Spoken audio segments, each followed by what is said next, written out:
Kitáb-i-Íqán, the Book of Certitude, by Baha'u'llah, translated by Shoghi Effendi. This is the day in which the testimony of the Lord hath been fulfilled, the day in which the word of God hath been made manifest, and his evidence firmly established.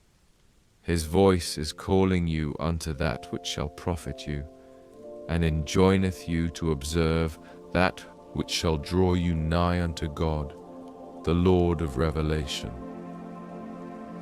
Baha'u'llah, Forward.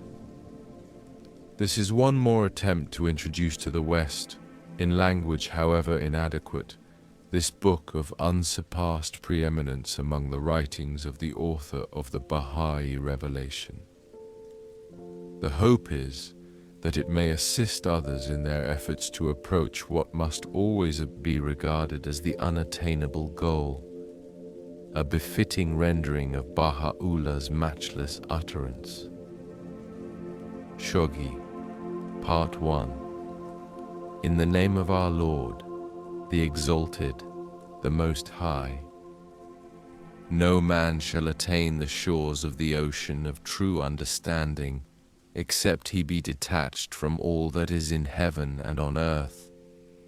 Sanctify your souls, O ye peoples of the world, that haply ye may attain that station which God hath destined for you, and enter thus the tabernacle which, according to the dispensations of providence, hath been raised in the firmament of the Bahái. The essence of these words is this: they that tread the path of faith, they that thirst for the wine of certitude, must cleanse themselves of all that is earthly, their ears from idle talk, their minds from vain imaginings, their hearts from worldly affections, their eyes from that which perisheth. They should put their trust in God, and holding fast unto him, follow in his way.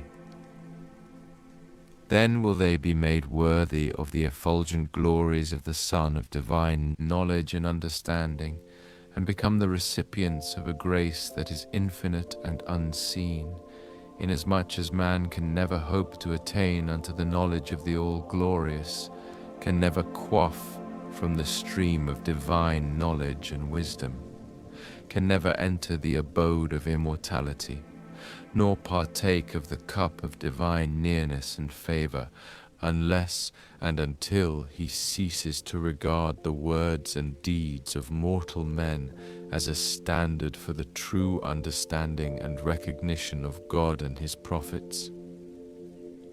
Consider the past. How many, both high and low, have at all times yearningly awaited the advent of the manifestations of God in the sanctified persons of his chosen ones. How often have they expected his coming? How frequently have they prayed that the breeze of divine mercy might blow, and the promised beauty step forth from behind the veil of concealment, and be made manifest to all the world. And whensoever the portals of grace did open, and the clouds of divine bounty did rain upon mankind, and the light of the unseen did shine above the horizon of celestial might, they all denied him, and turned away from his face, the face of God himself. Refer ye, to verify this truth, to that which hath been recorded in every sacred book. Ponder for a moment, and reflect upon that which hath been the cause of such denial on the part of those who have searched with such earnestness and longing. Their attack hath been more fierce than tongue or pen can describe. Not one single manifestation of holiness hath appeared, but he was afflicted by the denials, the repudiation, and the vehement opposition of the people around him. Thus it hath been revealed, O the misery of men! No messenger cometh unto them, but they laugh him to scorn. Again he saith, Each nation hath plotted darkly against their messenger, to lay violent hold on him, and disputed with vain words to invalidate the truth. In like manner, those words that have streamed forth from the source of power and descended from the heaven of glory are innumerable and beyond the ordinary comprehension of man. To them that are possessed of true understanding and insight, the Surah of Hud surely sufficeth. Ponder a while those holy words in your heart, and with utter detachment, strive to grasp their meaning. Examine the wondrous behavior of the prophets, and recall the defamations and denials uttered by the children of negation and falsehood. Perchance you may cause the bird of the human heart to wing its flight away from the abodes of heedlessness and doubt unto the nest of faith and certainty, and drink deep from the pure waters of ancient wisdom, and partake of the fruit of the tree of divine knowledge. Such is the share of the pure in heart of the bread that hath descended from the realms of eternity and holiness. Shouldst thou acquaint thyself with the indignities heaped upon the prophets of God, and apprehend the true causes of the objections voiced by their oppressors, thou wilt surely appreciate the significance of their position. Moreover, the more closely thou observest the denials of those who have opposed the manifestations of the divine attributes, the firmer will be thy faith in the cause of God. Accordingly, a brief mention will be made in this tablet of diverse accounts relative to the prophets of God, that they may demonstrate the truth that throughout all ages and centuries the manifestations of power and glory have been subjected to such heinous cruelties that no pen dare describe them. Perchance this may enable a few to cease to be perturbed by the clamor and protestations of the divines and the foolish of this age, and cause them to strengthen their confidence and certainty. Among the prophets was Noah. For 950 years he prayerfully exhorted his people and summoned them to the haven of security and peace. None, however, heeded his call. Each day they inflicted on his blessed person such pain and suffering that no one believed he could survive. How frequently they denied him, how malevolently they hinted their suspicion against him. Thus it hath been revealed. And as often as a company of his people passed by him, they derided him. To them he said, Though ye scoff at us now, we will scoff at you hereafter, even as ye scoff at us. In the end ye shall know. Long afterward, he several times promised victory to his companions, and fixed the hour thereof. But when the hour struck, the divine promise was not fulfilled. This caused a few among the small number of his followers to turn away from him, and to this testify the records of the best-known books. These you must certainly have perused. If not, undoubtedly you will. Finally, as stated in books and traditions, there remained with him only 40 or 72 of his followers. At last, from the depth of his being, he cried aloud, Lord, leave not upon the land a single dweller from among the unbelievers. And now, consider and reflect a moment upon the waywardness of this people. What could have been the reason for such denial and avoidance on their part? What could have induced them to refuse to put off the garment of denial and to adorn themselves with the robe of acceptance? Moreover, what could have caused the non-fulfillment of the divine promise which led the seekers to reject that which they had accepted? Meditate profoundly, that the secret of things unseen may be revealed unto you. that you may inhale the sweetness of a spiritual and imperishable fragrance, and that you may acknowledge the truth that from time immemorial, even unto eternity, the Almighty hath tried, and will continue to try, his servants, so that light may be distinguished from darkness, truth from falsehood, right from wrong, guidance from error, happiness from misery, and roses from thorns. Even as he hath revealed, do men think when they say we believe, they shall be let alone and not be put to proof? And after Noah the light of the countenance of Hud shone forth above the horizon of creation. For well nigh 700 years, according to the sayings of men, he exhorted the people to turn their faces and draw nearer unto the Ridvan of the divine presence. What showers of afflictions rained upon him, until at last his adjurations bore the fruit of increased rebelliousness, and his assiduous endeavors resulted in the willful blindness of his people, and their unbelief shall only increase for the unbelievers their own perdition.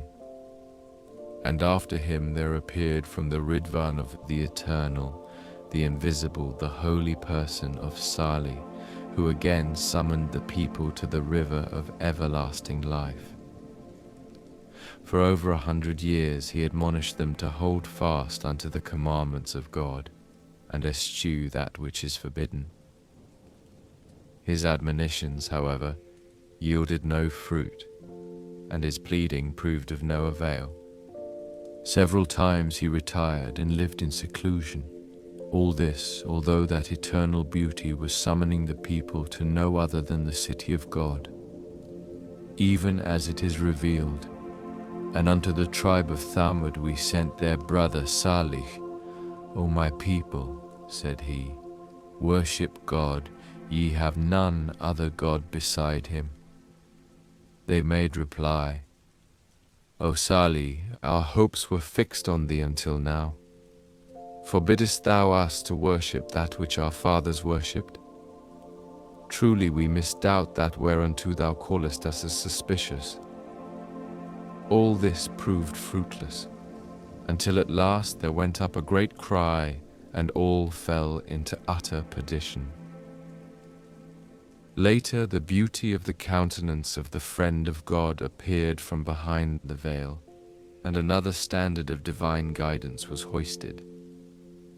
He invited the people of the earth to the light of righteousness. The more passionately he exhorted them, the fiercer waxed the envy and waywardness of the people, except those who wholly detached themselves from all save God, and ascended on the wings of certainty to the station which God hath exalted beyond the comprehension of men. It is well known what a host of enemies besieged him, until at last the fires of envy and rebellion were kindled against him. And after the episode of the fire came to pass, he, the lamp of God amongst men, was, as recorded in all books and chronicles, expelled from his city. And when his day was ended, there came the turn of Moses, armed with the rod of celestial dominion, adorned with the white hand of divine knowledge, and proceeding from the paran of the love of God, and wielding the serpent of power and everlasting majesty, he shone forth from the Sinai of light upon the world. He summoned all the peoples and kindreds of the earth to the kingdom of eternity, and invited them to partake of the fruit of the tree of faithfulness. Surely you are aware of the fierce opposition of Pharaoh and his people, and of the stones of idle fancy which the hands of infidels cast upon that blessed tree. So much so that Pharaoh and his people finally arose and exerted their utmost endeavor to extinguish with the waters of falsehood and denial the fire of that sacred tree, oblivious of the truth that no earthly water can quench the flame of divine wisdom, nor mortal blasts extinguish the lamp of everlasting dominion. Nay, rather, such water cannot but intensify the burning of the flame. and such blasts cannot but ensure the preservation of the lamp, were ye to observe with the eye of discernment, and walk in the way of God's holy will and pleasure. How well hath a believer of the kindred of Pharaoh, whose story is recounted by the All-Glorious in his book revealed unto his beloved one, observed, "And a man of the family of Pharaoh, who was a believer and concealed his faith, said, Will ye slay a man because he saith, My Lord is God, when he hath already come to you with signs from your Lord? If he be a liar, on him will be his lie. But if he be a man of truth, part of what he threateneth will fall upon you. In truth, God guideth not him who is a transgressor, a liar." Finally, so great was their iniquity that this self-same believer was put to a shameful death. The curse of God be upon the people of tyranny. And now ponder upon these things. What could have caused such contention and conflict? Why is it that the advent of every true manifestation of God hath been accompanied by such strife and tumult, by such tyranny and upheaval? This notwithstanding the fact that all the prophets of God, whenever made manifest unto the peoples of the world, have invariably foretold the coming of yet another prophet after them, and have established such signs as would herald the advent of the future dispensation. To this, the records of all sacred books bear witness. Why then is it that despite the expectation of men in their quest of the manifestations of holiness, and in spite of the signs recorded in the sacred books, such acts of violence, of oppression and cruelty should have been perpetrated in every age and cycle against all the prophets and chosen ones of God? Even as he hath revealed, As oft as an apostle cometh unto you with that which your souls desire not, ye swell with pride, accusing some of being impostors and slaying others. Reflect. What could have been the motive for such deeds?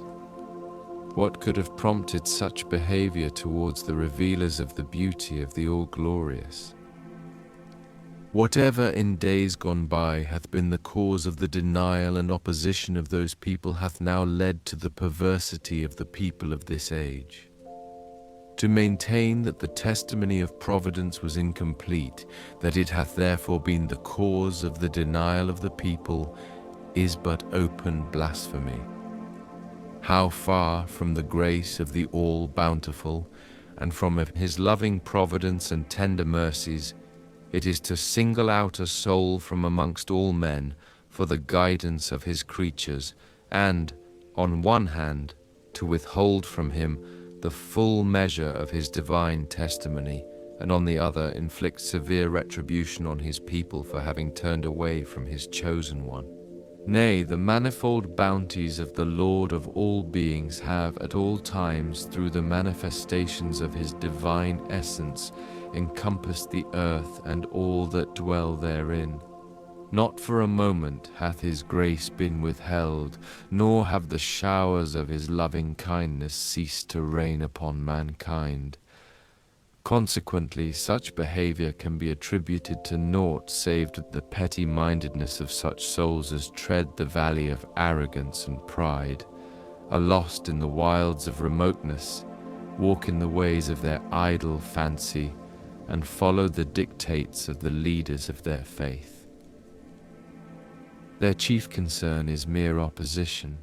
Their sole desire is to ignore the truth. Unto every discerning observer it is evident and manifest that had these people, in the days of each of the manifestations of the Son of Truth, sanctified their eyes, their ears, and their hearts from whatever they had seen, heard, and felt, they surely would not have been deprived of beholding the beauty of God, nor strayed far from the habitations of glory. But having weighed the testimony of God by the standard of their own knowledge, gleaned from the teachings of the leaders of their faith and found it at variance with their limited understanding, they arose to perpetrate such unseemly acts. Leaders of religion in every age have hindered their people from attaining the shores of eternal salvation, inasmuch as they held the reins of authority in their mighty grasp. Some for the lust of leadership, others through want of knowledge and understanding, have been the cause of the deprivation of the people. By their sanction and authority, every prophet of God hath drunk from the chalice of sacrifice, and winged his flight unto the heights of glory. What unspeakable cruelties they that have occupied the seats of authority and learning have inflicted upon the true monarchs of the world, those gems of divine virtue. Content with a transitory dominion, they have deprived themselves of an everlasting sovereignty. Thus their eyes beheld not the light of the countenance of the well-beloved, nor did their ears hearken unto the sweet melodies of the birds of desire. For this reason, in all sacred books mention hath been made of the divines of every age. Thus he saith, O people of the book, why disbelieve the signs of God to which ye yourselves have been witnesses? And also he saith, O people of the book, why clothe ye the truth with falsehood? Why wittingly hide the truth? Again he saith, Say, O people of the book, why repel believers from the way of God? It is evident that by the people of the book, who have repelled their fellow men from the straight path of God, is meant none other than the divines of that age, whose names and character have been revealed in the sacred books and alluded to in the verses and traditions recorded therein, were ye to observe with the eye of God. With fixed and steady gaze, born of the unerring eye of God, scan for a while the horizon of divine knowledge, and contemplate those words of perfection which the Eternal hath revealed, that haply the mysteries of divine wisdom, hidden ere now beneath the veil of glory and treasured within the tabernacle of his grace, may be made manifest unto you. The denials and protestations of these leaders of religion have, in the main, been due to their lack of knowledge and understanding. Those words uttered by the revealers of the beauty of the one true God, setting forth the signs that should herald the advent of the manifestation to come, they never understood nor fathomed. Hence they raised the standard of revolt and stirred up mischief and sedition. It is obvious and manifest that the true meaning of the utterances of the birds of eternity is revealed to none except those that manifest the eternal being, and the melodies of the nightingale of holiness can reach no ear save that of the denizens of the everlasting realm. The Copt of tyranny can never partake of the cup touched by the lips of the sept of justice, and the Pharaoh of unbelief can never hope to recognize the hand of the Moses of truth. Even as he saith, None knoweth the meaning thereof except God, and them that are well grounded in knowledge. And yet, they have sought the interpretation of the book from those that are wrapped in veils, and have refused to seek enlightenment from the fountainhead of knowledge. And when the days of Moses were ended, and the light of Jesus, shining forth from the dayspring of the Spirit, encompassed the world, all the people of Israel arose in protest against him.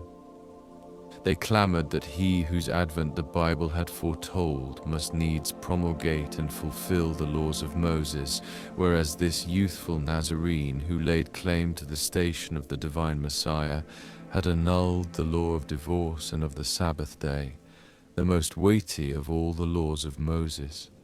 Moreover, what of the signs of the manifestation yet to come? These people of Israel are even unto the present day still expecting that manifestation which the Bible hath foretold. How many manifestations of holiness, how many revealers of the light everlasting have appeared since the time of Moses? And yet Israel, wrapped in the densest veils of satanic fancy and false imaginings, is still expectant that the idol of her own handiwork will appear with such signs as she herself hath conceived.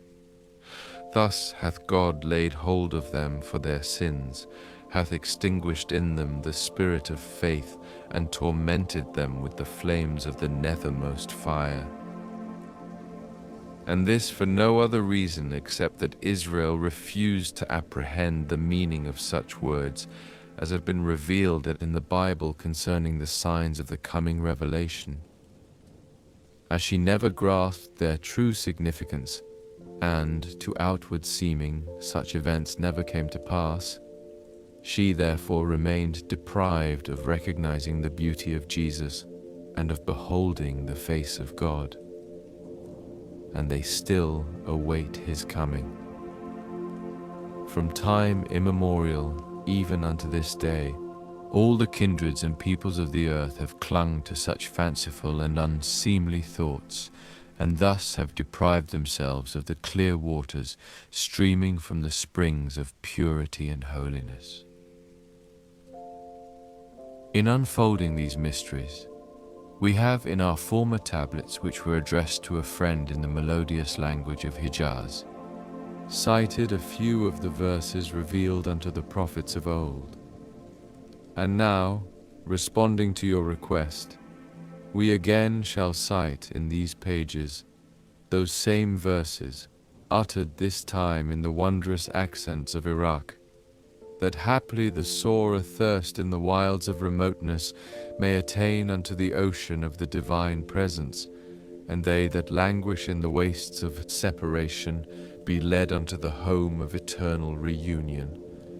Thus the mists of error may be dispelled, and the all-resplendent light of divine guidance dawn forth above the horizon of human hearts. In God we put our trust, and to him we cry for help, that haply there may flow from this pen that which shall quicken the souls of men, that they may all arise from their beds of heedlessness and hearken unto the rustling of the leaves of paradise, from the tree which the hand of divine power hath, by the permission of God, planted in the Ridvan of the All-Glorious.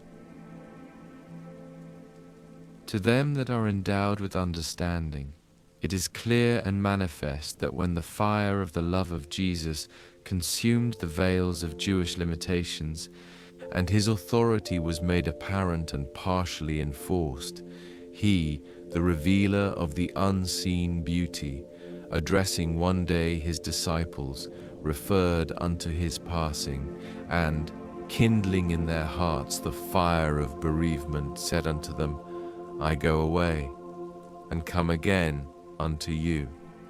And in another place he said, I go, and another will come, who will tell you all that I have not told you, and will fulfill all that I have said. Both these sayings have but one meaning. Were you to ponder upon the manifestations of the unity of God with divine insight, every discerning observer will recognize that in the dispensation of the Quran, both the book and the cause of Jesus were confirmed. As to the matter of names, Muhammad himself declared, I am Jesus. He recognized the truth of the signs, prophecies, and words of Jesus, and testified that they were all of God. In this sense, neither the person of Jesus nor his writings hath differed from that of Muhammad and of his holy book, inasmuch as both have championed the cause of God, uttered his praise, and revealed his commandments. Thus it is that Jesus himself declared, I go away and come again unto you. Consider the sun. Were it to say now, I am the son of yesterday, it would speak the truth. And should it, bearing the sequence of time in mind, claim to be other than that sun, it still would speak the truth. In like manner, if it be said that all the days are but one and the same, it is correct and true. And if it be said, with respect to their particular names and designations, that they differ, that again is true. For though they are the same, yet one doth recognize in each a separate designation, a specific attribute, a particular character. Conceive accordingly the distinction, variation, and unity characteristic of the various manifestations of holiness, that thou mayest comprehend the allusions made by the Creator of all names and attributes to the mysteries of distinction and unity, and discover the answer to thy question as to why that everlasting beauty should have, at sundry times, called himself by different names and titles. Afterwards, the companions and disciples of Jesus asked him concerning those signs that must needs signalize the return of his manifestation. When, they asked, shall these things be? Several times they questioned that peerless beauty, and every time he made reply, he set forth a special sign that should herald the advent of the promised dispensation. To this testify the records of the 4 Gospels. This wronged one will cite but one of these instances, thus conferring upon mankind for the sake of God such bounties as are yet concealed within the treasury of the hidden and sacred tree, that haply mortal men may not remain deprived of their share of the immortal fruit, and attain to a dewdrop of the waters of everlasting life which, from Baghdad, the abode of peace, are being vouchsafed unto all mankind. We ask for neither meed nor reward. We nourish your souls for the sake of God. We seek from you neither recompense nor thanks. This is the food that conferreth everlasting life upon the pure in heart and the illumined in spirit. This is the bread of which it is said, Lord, send down upon us thy bread from heaven. This bread shall never be withheld from them that deserve it, nor can it ever be exhausted. It groweth everlastingly from the tree of grace. It descendeth at all of seasons from the heavens of justice and mercy. Even as he saith, Seest thou not to what God likeneth a good word, to a good tree, its root firmly fixed and its branches reaching unto heaven, yielding its fruit in all seasons? Oh, the pity that man should deprive himself of this goodly gift, this imperishable bounty, this everlasting life. It behooveth him to prize this food that cometh from heaven, that perchance through the wondrous favors of the Son of Truth the dead may be brought to life, and withered souls be quickened by the infinite Spirit. Make haste, O my brother, that while there is yet time our lips may taste of the immortal draught. For the breeze of life, now blowing from the city of the well-beloved, cannot last, and this streaming river of holy utterance must needs be stilled, and the portals of the Ridvan cannot forever remain open. The day will surely come when the nightingale of paradise will have winged its flight away from its earthly abode unto its heavenly nest. Then will its melody be heard no more, and the beauty of the rose cease to shine. Seize the time, therefore, ere the glory of the divine springtime hath spent itself, and the bird of eternity ceased to warble its melody, that thy inner hearing may not be deprived of hearkening unto its call. This is my counsel unto thee and unto the beloved of God. Whosoever wisheth, let him turn thereunto.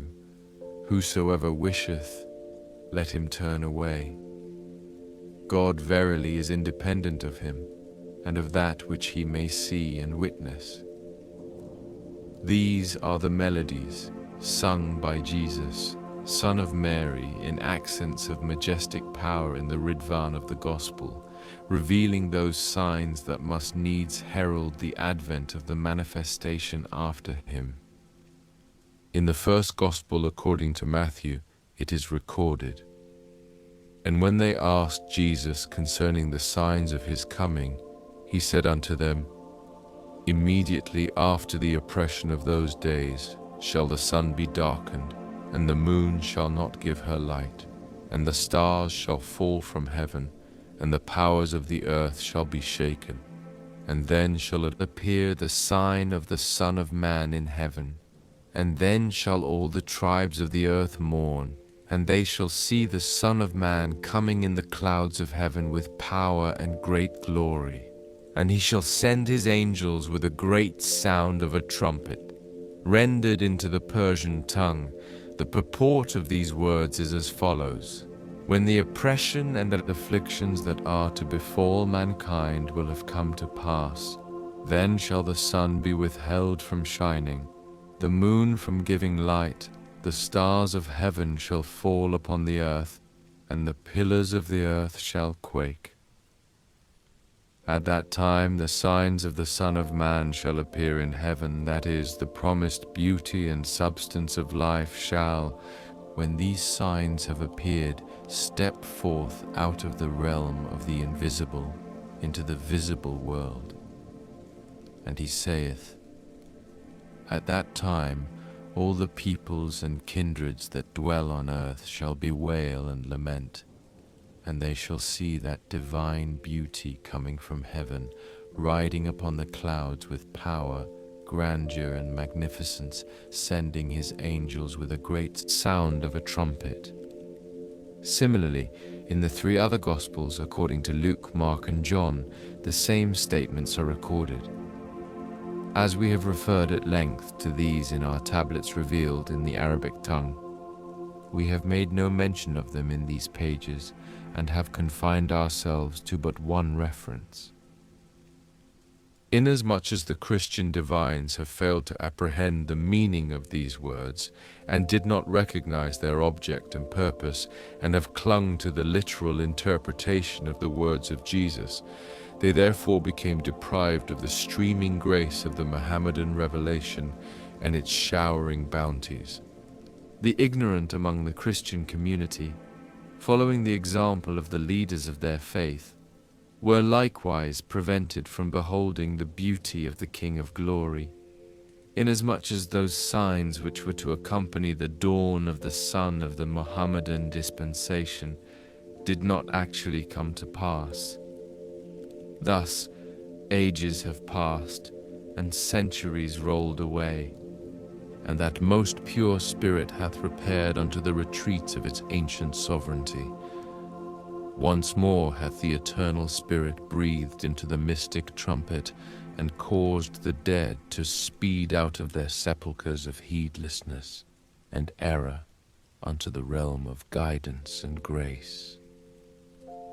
And yet, that expectant community still crieth out, When shall these things be?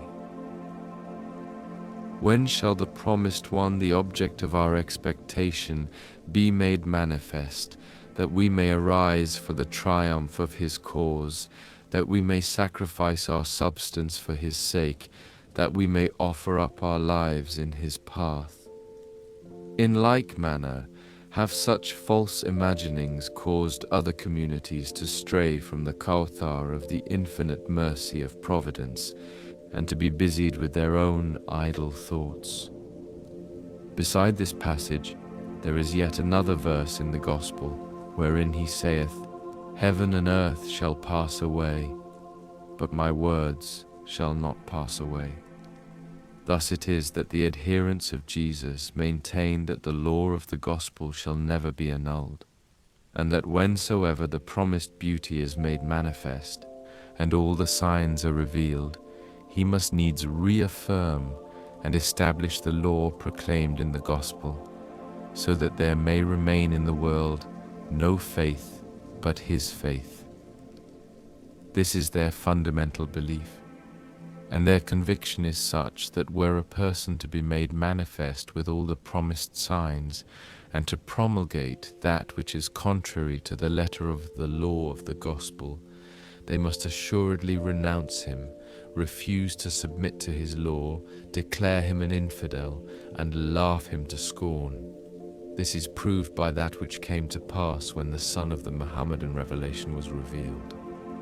Had they sought with a humble mind from the manifestations of God in every dispensation the true meaning of these words revealed in the sacred books, words the misapprehension of which hath caused men to be deprived of the recognition of the Sidratul Muntaha, the ultimate purpose, they surely would have been guided to the light of the Sun of Truth, and would have discovered the mysteries of divine knowledge and wisdom.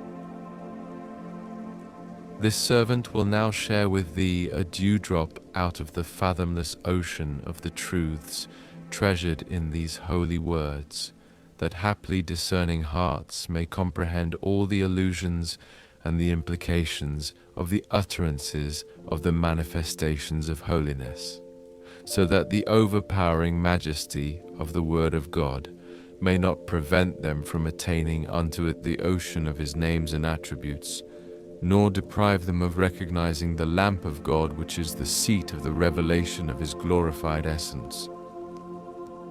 As to the words, immediately after the oppression of those days, they refer to the time when men shall become oppressed and afflicted, the time when the lingering traces of the Sun of Truth and the fruit of the tree of knowledge and wisdom will have vanished from the midst of men, when the reins of mankind will have fallen into the grasp of the foolish and ignorant, when the portals of divine unity and understanding, the essential and highest purpose in creation, will have been closed, when certain knowledge will have given way to idle fancy, and corruption will have usurped the station of righteousness.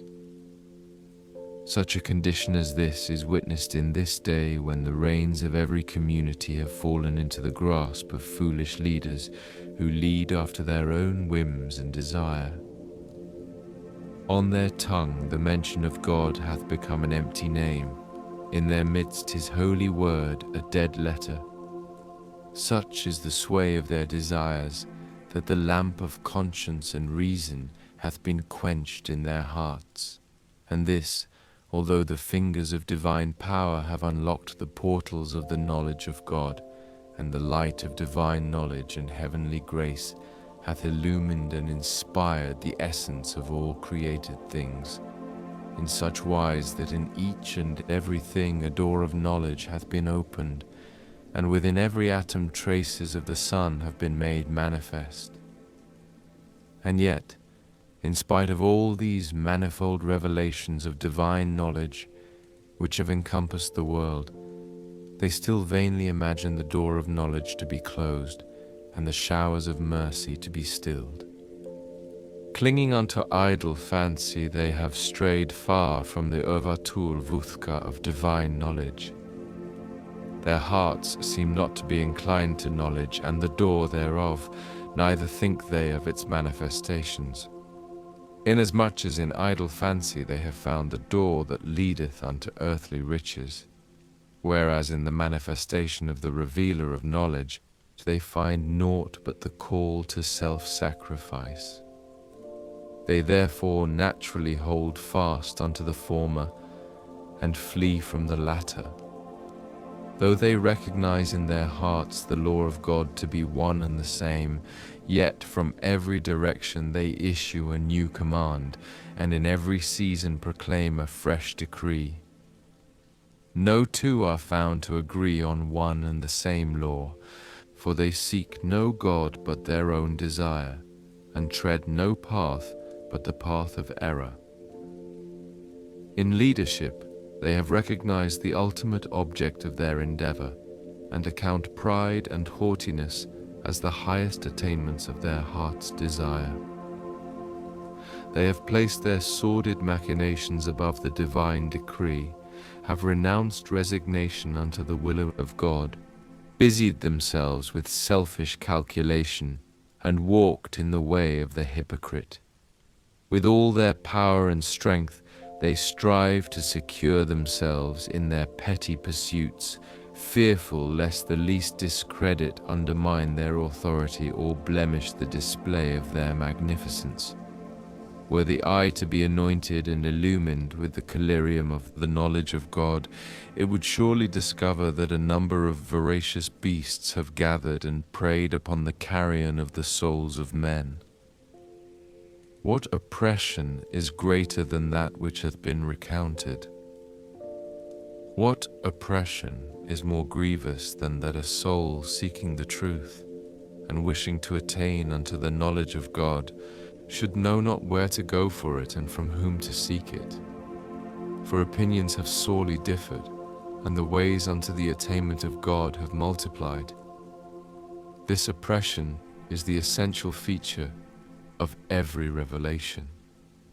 Unless it cometh to pass, the Son of Truth will not be made manifest. For the break of the morn of divine guidance must needs follow the darkness of the night of error. For this reason, in all chronicles and traditions, reference hath been made unto these things, namely that iniquity shall cover the surface of the earth, and darkness shall envelop mankind. As the traditions referred to are well known, and as the purpose of this servant is to be brief, he will refrain from quoting the text of these traditions. Were this oppression, which literally meaneth pressure, to be interpreted that the earth is to become contracted, or were men's idle fancy to conceive similar calamities to befall mankind, it is clear and manifest that no such happenings can ever come to pass. They will assuredly protest that this prerequisite of divine revelation hath not been made manifest. Such hath been and still is their contention, whereas by oppression is meant the want of capacity to acquire spiritual knowledge and apprehend the word of God. By it is meant that when the day star of truth hath set, and the mirrors that reflect his light have departed, mankind will become afflicted with oppression and hardship, knowing not whither to turn for guidance. Thus we instruct thee in the interpretation of the traditions, and reveal unto thee the mysteries of divine wisdom, that haply thou mayest comprehend the meaning thereof, and be of them that have quaffed the cup of divine knowledge and understanding.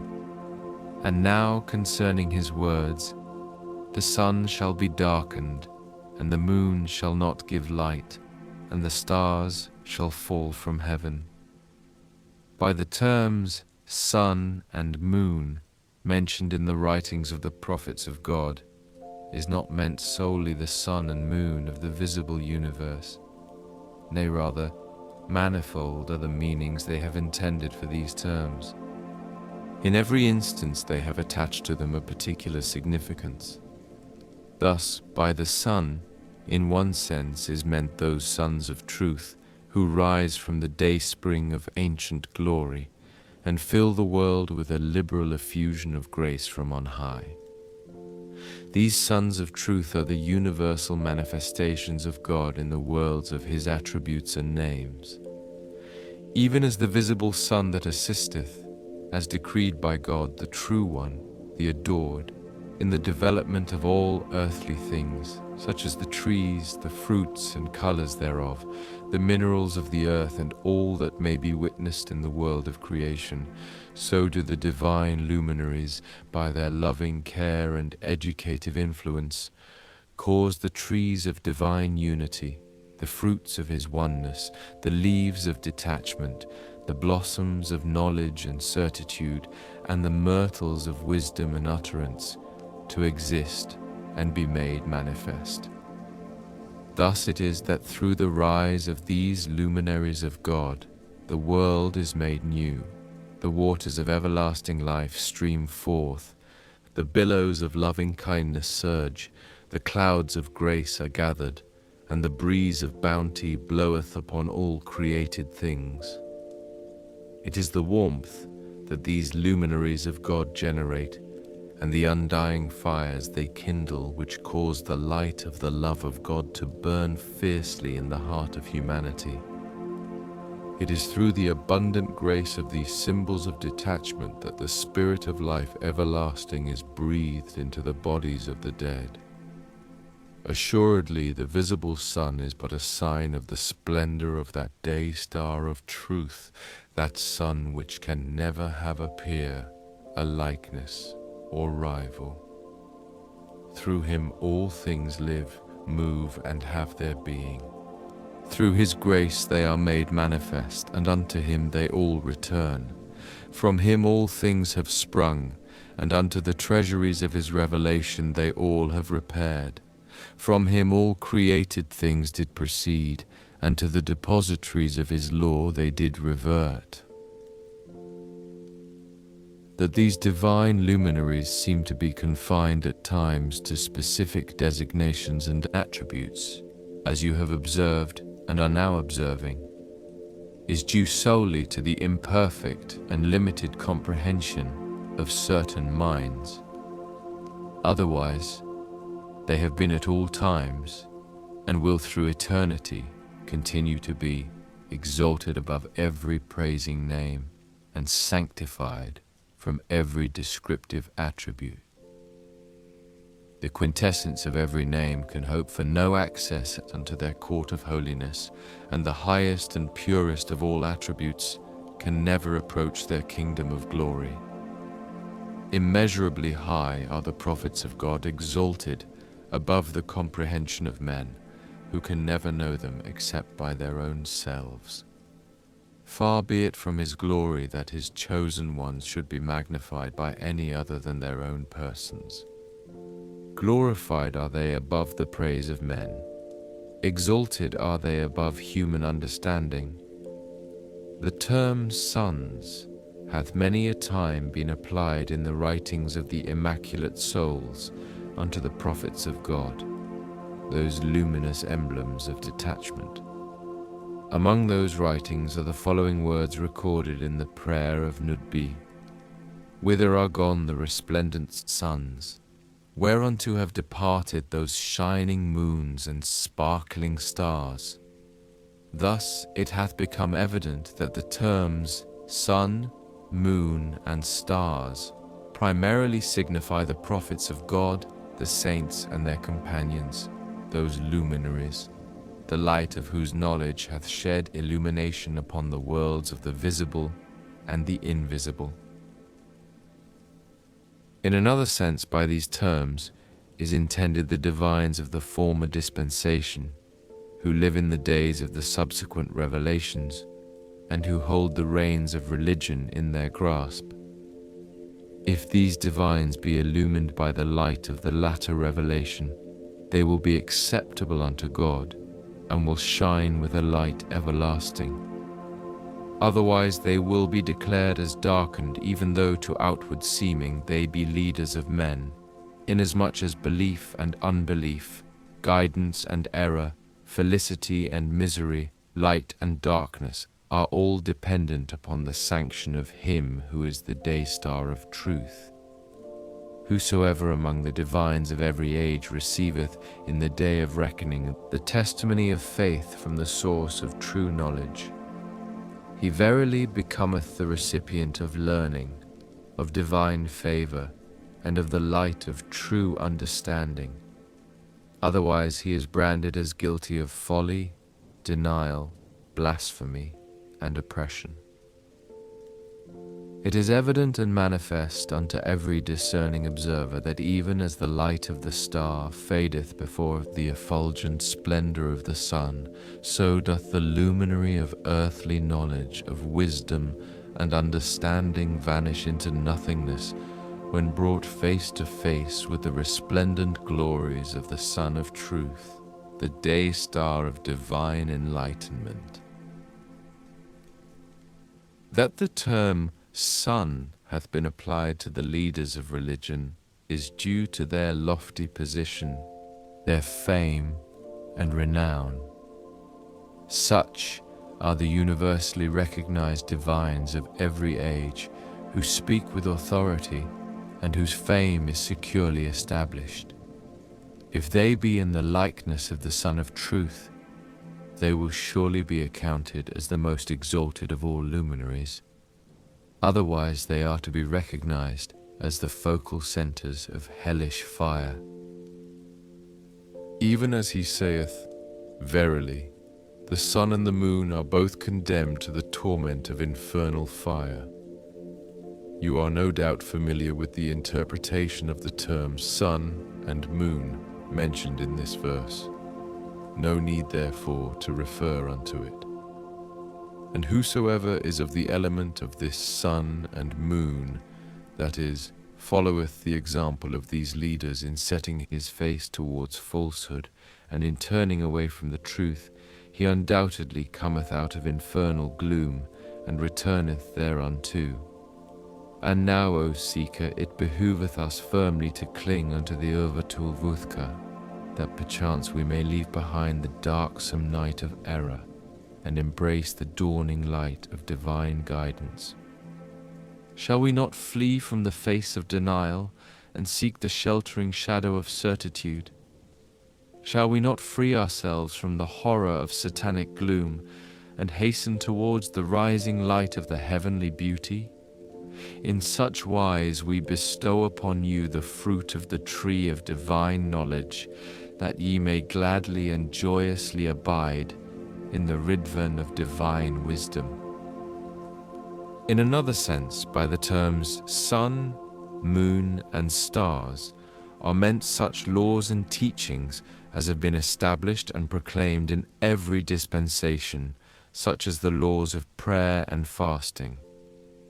These have, according to the law of the Quran, been regarded when the beauty of the Prophet Muhammad had passed beyond the veil as the most fundamental and binding laws of his dispensation. To this testify the texts of the traditions and chronicles, which, on account of their being widely known, need not be referred to here. Nay, rather, in every dispensation the law concerning prayer hath been emphasized and universally enforced. To this testify the recorded traditions ascribed to the lights that have emanated from the day star of truth, the essence of the Prophet Muhammad. The traditions establish the fact that in all dispensations the law of prayer hath constituted a fundamental element of the revelation of all the prophets of God, a law the form and the manner of which hath been adapted to the varying requirements of every age. Inasmuch as every subsequent revelation hath abolished the manners, habits, and teachings that have been clearly, specifically, and firmly established by the former dispensation, these have accordingly been symbolically expressed in terms of sun and moon, that he might prove you which of you excel in deeds. Moreover, in the traditions the terms sun and moon have been applied to prayer and fasting, even as it is said, fasting is illumination, prayer is light. One day, a well-known divine came to visit us. While we were conversing with him, he referred to the above-quoted tradition. He said, Inasmuch as fasting causeth the heat of the body to increase, it hath therefore been likened unto the light of the sun, and as the prayer of the night season refresheth man, it hath been compared unto the radiance of the moon. Thereupon we realized that that poor man had not been favored with a single drop of the ocean of true understanding, and had strayed far from the burning bush of divine wisdom. We then politely observed to him, saying, The interpretation your Honour hath given to this tradition is the one current amongst the people. Could it not be interpreted differently? He asked us, What could it be? We made reply, Muhammad, the seal of the prophets, and the most distinguished of God's chosen ones, hath likened the dispensation of the Quran unto heaven by reason of its loftiness, its paramount influence, its majesty, and the fact that it comprehendeth all religions. And as the sun and moon constitute the brightest and most prominent luminaries in the heavens, similarly in the heaven of the religion of God, two shining orbs have been ordained, fasting and prayer. Islam is heaven, fasting is its sun, prayer its moon. This is the purpose underlying the symbolic words of the manifestations of God. Consequently, the application of the terms sun and moon to the things already mentioned hath been demonstrated and justified by the text of the sacred verses and the recorded traditions. Hence, it is clear and manifest that by the words, "The sun shall be darkened, and the moon shall not give her light, and the stars shall fall from heaven," is intended the waywardness of the divines, and the annulment of laws firmly established by divine revelation, all of which, in symbolic language, have been foreshadowed by the manifestation of God. None except the righteous shall partake of this cup. None but the godly can share therein. The righteous shall drink of a cup tempered at the camphor fountain. It is unquestionable that in every succeeding revelation, the sun and moon of the teachings, laws, commandments, and prohibitions which have been established in the preceding dispensation, and which have overshadowed the people of that age, become darkened, that is, are exhausted, and cease to exert their influence. Consider now, had the people of the gospel recognized the meaning of the symbolic terms sun and moon, had they sought, unlike the froward and perverse, enlightenment from him who is the revealer of divine knowledge, they would have surely comprehended the purpose of these terms, and would not have become afflicted and oppressed by the darkness of their selfish desires.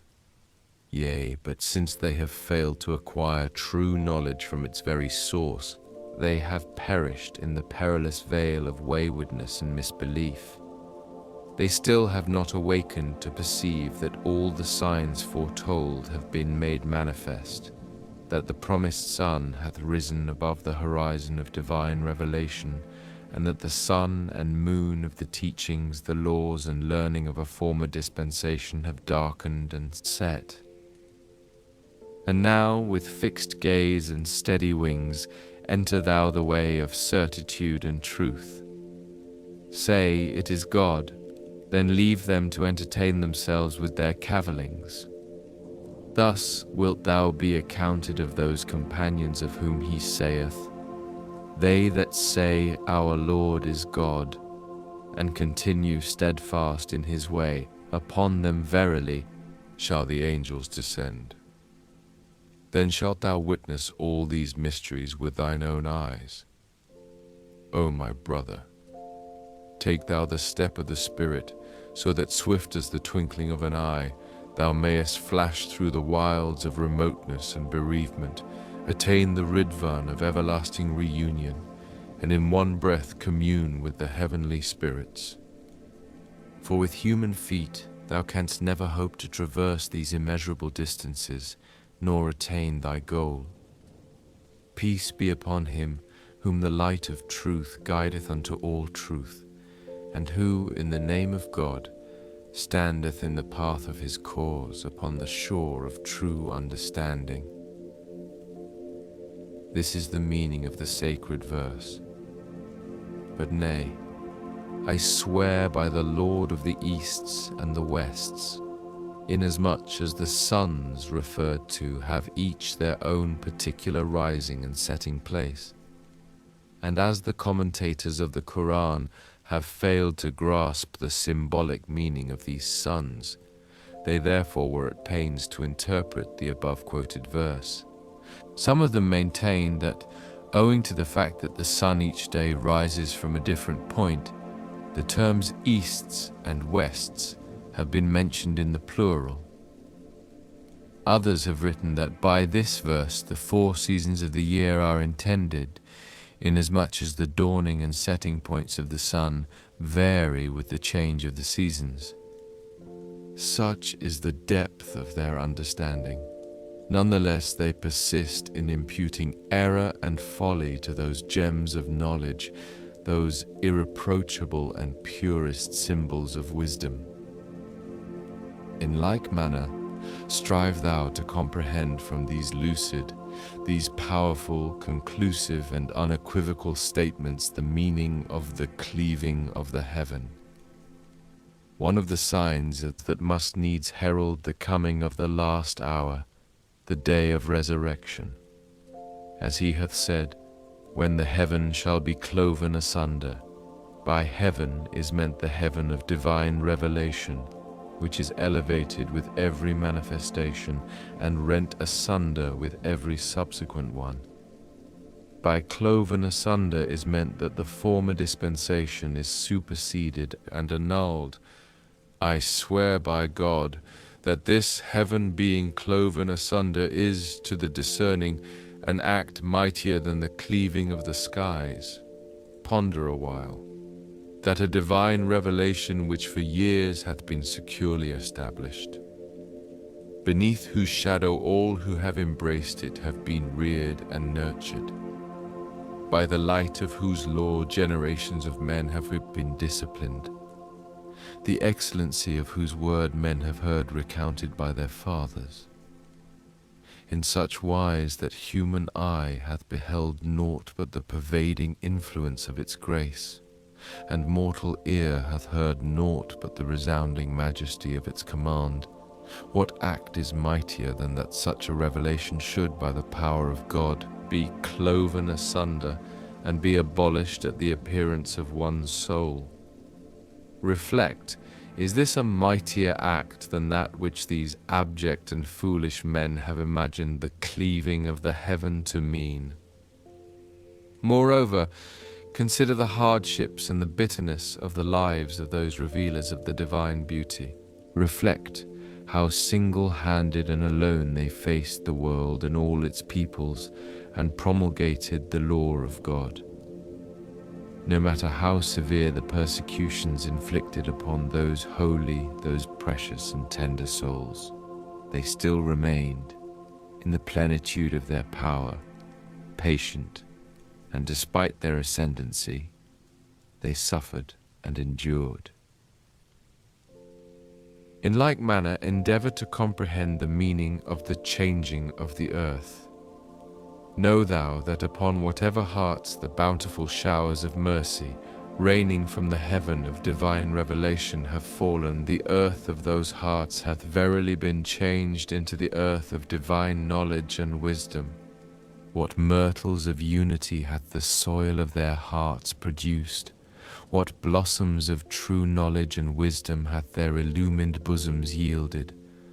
Were the earth of their hearts to remain unchanged, how could such souls who have not been taught one letter, have seen no teacher and entered no school, utter such words and display such knowledge as none can apprehend? Methinks they have been moulded from the clay of infinite knowledge and kneaded with the water of divine wisdom. Therefore hath it been said, knowledge is a light which God casteth into the heart of whomsoever he willeth.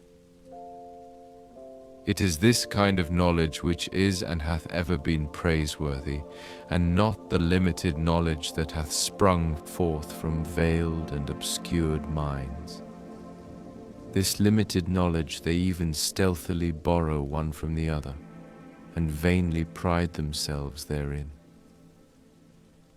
Would that the hearts of men could be cleansed from these man-made limitations and obscure thoughts imposed upon them. Haply they may be illumined by the light of the Sun of true knowledge and comprehend the mysteries of divine wisdom. Consider now, were the parched and barren soil of these hearts to remain unchanged, How could they ever become the recipients of the revelation of the mysteries of God and the revealers of the divine essence?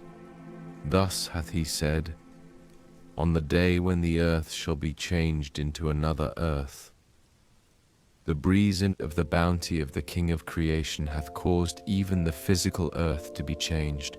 Were ye to ponder in your hearts the mysteries of divine revelation. And now, comprehend the meaning of this verse. The whole earth shall on the resurrection day be but his handful, and in his right hand shall the heavens be folded together. Praise be to him, and high be he uplifted above the partners they join with him. And now, be fair in thy judgment. Were this verse to have the meaning which men suppose it to have, of what profit, one may ask, could it be to man? Moreover, it is evident and manifest that no such hand as could be seen by human eye could accomplish such deeds, or could possibly be ascribed to the exalted essence of the one true God. Nay, to acknowledge such a thing is naught but sheer blasphemy, an utter perversion of the truth. And should it be supposed that by this verse are meant the manifestations of God, who will be called upon on the day of judgment to perform such deeds, this too seemeth far from the truth, and is surely of no profit. On the contrary, by the term earth is meant the earth of understanding and knowledge, and by heavens, the heavens of divine revelation. Reflect thou how in one hand he hath, by his mighty grasp, turned the earth of knowledge and understanding, previously unfolded, into a mere handful, and on the other spread out a new and highly exalted earth in the hearts of men, thus causing the freshest and loveliest blossoms and the mightiest and loftiest trees to spring forth from the illumined bosom of man. In like manner reflect how the elevated heavens of the dispensations of the past have, in the right hand of power, been folded together, how the heavens of divine revelation have been raised by the command of God, and been adorned by the sun, the moon, and stars of his wondrous commandments. Such are the mysteries of the Word of God, which have been unveiled and made manifest, that haply thou mayest apprehend the morning light of divine guidance, mayest quench by the power of reliance and renunciation the lamp of idle fancy, of vain imaginings, of hesitation and doubt, and mayest kindle in the inmost chamber of thine heart the newborn light of divine knowledge and certitude. Know verily that the purpose underlying all these symbolic terms and abstruse allusions, which emanate from the revealers of God's holy cause, hath been to test and prove the peoples of the world, that thereby the earth of the pure and illuminated hearts may be known from the perishable and barren soil. From time immemorial such hath been the way of God amidst his creatures, and to this testify the records of the sacred books. And likewise reflect upon the revealed verse concerning the Qibli. When Muhammad, the son of prophethood, had fled from the dayspring of Batha unto Yathrib, he continued to turn his face, while praying, unto Jerusalem, the holy city, until the time when the Jews began to utter unseemly words against him, words which, if mentioned, would ill befit these pages and would weary the reader. Muhammad strongly resented these words. Whilst, wrapped in meditation and wonder, he was gazing toward heaven, he heard the kindly voice of Gabriel saying, "We behold thee from above, turning thy face to heaven, but we will have thee turn to a Qibli, which shall please thee." On a subsequent day, when the Prophet, together with his companions, was offering the noontide prayer and had already performed 2 of the prescribed rakats, the voice of Gabriel was heard again. turn thou thy face towards the sacred mosque. In the midst of that same prayer, Muhammad suddenly turned his face away from Jerusalem and faced the Kaaba, whereupon a profound dismay seized suddenly the companions of the Prophet. Their faith was shaken severely. So great was their alarm that many of them, discontinuing their prayer, apostatized their faith. Verily, God caused not this turmoil but to test and prove his servants. Otherwise, he, the ideal king, could easily have left the Qibla unchanged, and could have caused Jerusalem to remain the point of adoration unto his dispensation, thereby withholding not from that holy city the distinction of acceptance which had been conferred upon it. None of the many prophets sent down since Moses was made manifest as messengers of the word of God, such as David, Jesus, and others among the more exalted manifestations who have appeared during the intervening period between the revelations of Moses and Muhammad, ever altered the law of the Qibla. These messengers of the Lord of creation have one and all directed their peoples to turn unto the same direction. In the eyes of God, the ideal king, all the places of the earth are one and the same, excepting that place which in the days of his manifestations he doth appoint for a particular purpose, even as he hath revealed. The east and west are God's, therefore whichever way ye turn, there is the face of God. Notwithstanding the truth of these facts, why should the Qibla have been changed, thus casting such dismay amongst the people, causing the companions of the Prophet to waver, and throwing so great a confusion into their midst? Yea, such things as throw consternation into the hearts of all men come to pass only that each soul may be tested by the touchstone of God, that the true may be known and distinguished from the false. Thus hath he revealed after the breach amongst the people, we did not appoint that which thou wouldst have to be the Qibla, but that we might know him who followeth the apostle from him who turneth on his heels, affrighted asses fleeing from a lion. Wert thou to ponder, but for a while these utterances in thy heart, thou wouldst surely find the portals of understanding unlocked before thy face, and wouldst behold all knowledge and the mysteries thereof unveiled before thine eyes. Such things take place only that the souls of men may develop and be delivered from the prison cage of self and desire. Otherwise that ideal king hath throughout eternity been in his essence independent of the comprehension of all beings, and will continue forever in his own being to be exalted above the adoration of every soul. A single breeze of his affluence doth suffice to adorn all mankind with the robe of wealth, and one drop out of the ocean of his bountiful grace is enough to confer upon all beings the glory of everlasting life. But inasmuch as the divine purpose hath decreed that the true should be known from the false and the sun from the shadow, he hath therefore in every season sent down upon mankind the showers of tests from his realm of glory.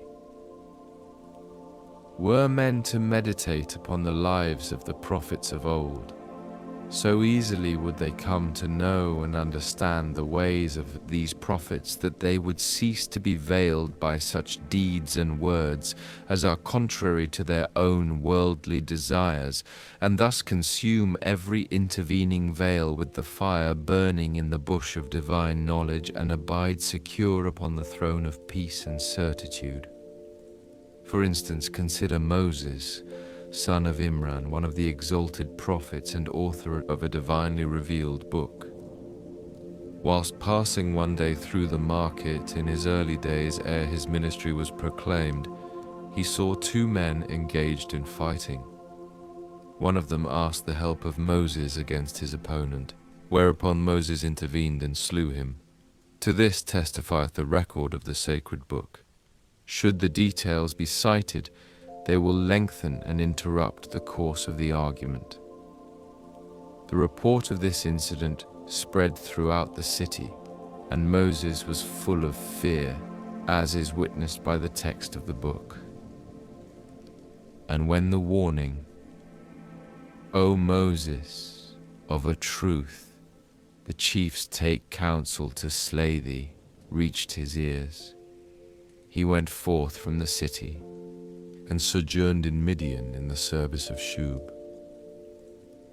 While returning, Moses entered the holy vale, situate in the wilderness of Sinai, and there beheld the vision of the King of glory from the tree that belongeth neither to the east nor to the west.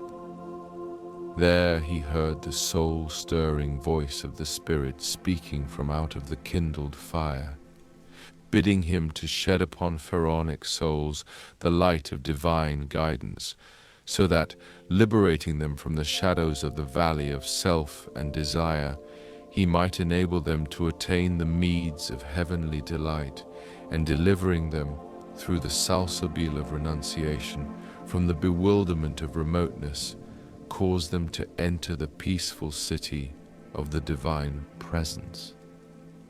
When Moses came unto Pharaoh, and delivered unto him, as bidden by God, the divine message, Pharaoh spoke insultingly, saying, "Art thou not he that committed murder, and became an infidel?" Thus recounted the Lord of Majesty as having been said by Pharaoh unto Moses, "What a deed is that which thou hast done! Thou art one of the ungrateful." He said, "I did it indeed, and I was one of those who erred, and I fled from you when I feared you. But my Lord hath given me wisdom, and hath made me one of his apostles." And now ponder in thy heart the commotion which God stirreth up. Reflect upon the strange and manifold trials with which he doth test his servants. Consider how he hath suddenly chosen from among his servants, and entrusted with the exalted mission of divine guidance, him who was known as guilty of homicide, who himself had acknowledged his cruelty, and who for well nigh 30 years had in the eyes of the world been reared in the home of Pharaoh, and been nourished at his table.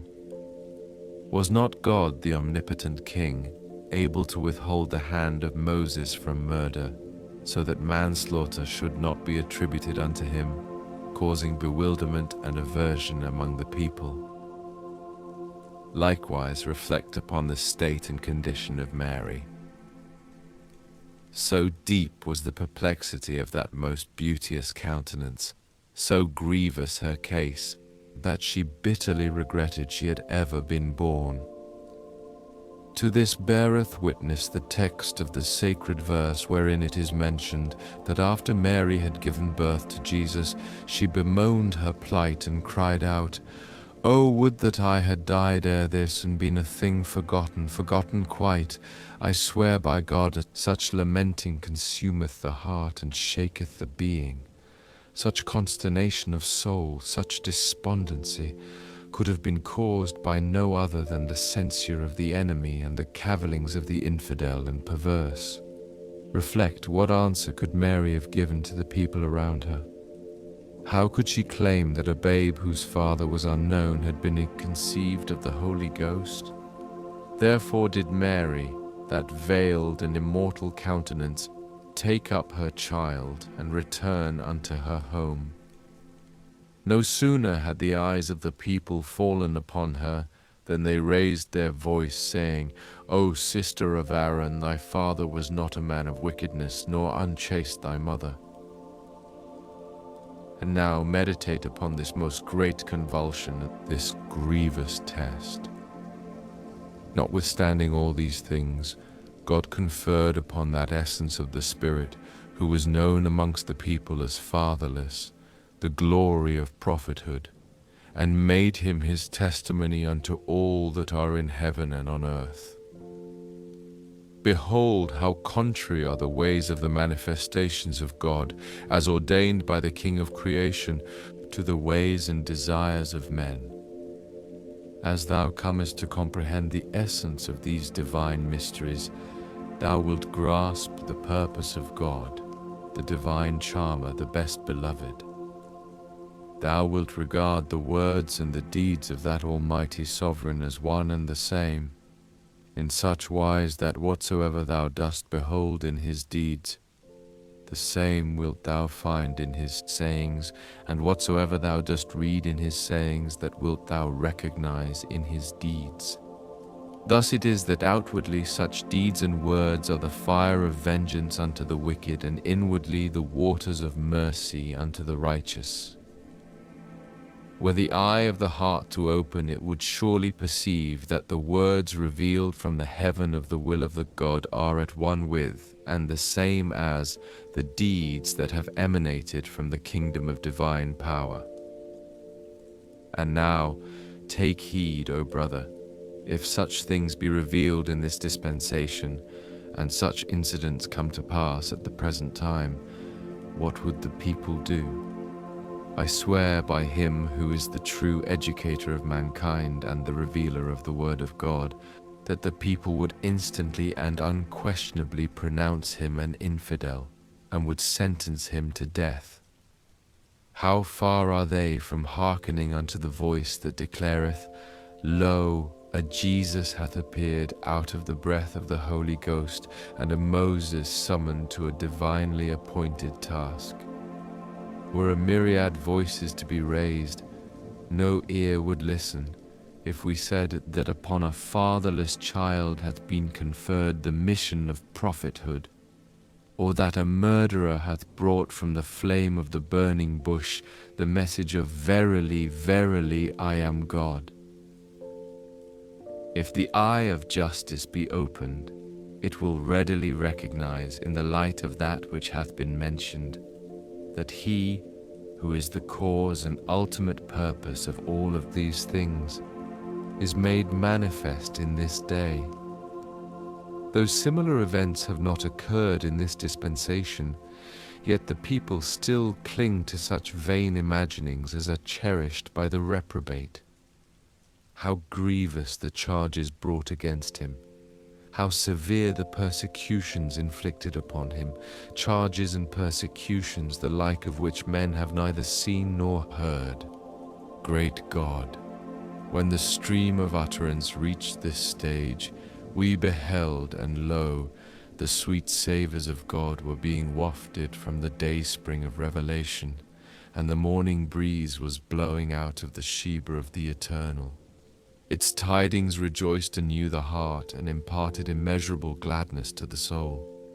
It made all things new and brought unnumbered and inestimable gifts from the unknowable friend. The robe of human praise can never hope to match its noble stature, and its shining figure the mantle of utterance can never fit. Without word it unfoldeth the inner mysteries, and without speech it revealeth the secrets of the divine sayings. It teacheth lamentation and moaning to the nightingales warbling upon the bough of remoteness and bereavement, instructeth them in the art of love's ways, and showeth them the secret of heart surrender. To the flowers of the Ridvan of heavenly reunion it revealeth the endearments of the impassioned lover, and unveileth the charm of the fair. Upon the anemones of the garden of love it bestoweth the mysteries of truth, and within the breasts of lovers it entrusteth the symbols of the innermost subtleties. At this hour, so liberal is the outpouring of its grace that the Holy Spirit itself is envious. It hath imparted to the drop the waves of the sea, and endowed the moat with the splendors of the sun. So great are the overflowings of its bounty, that the foulest beetle hath sought the perfume of the musk, and the bat the light of the sun. It hath quickened the dead with the breath of life, and caused them to speed out of the sepulchres of their mortal bodies.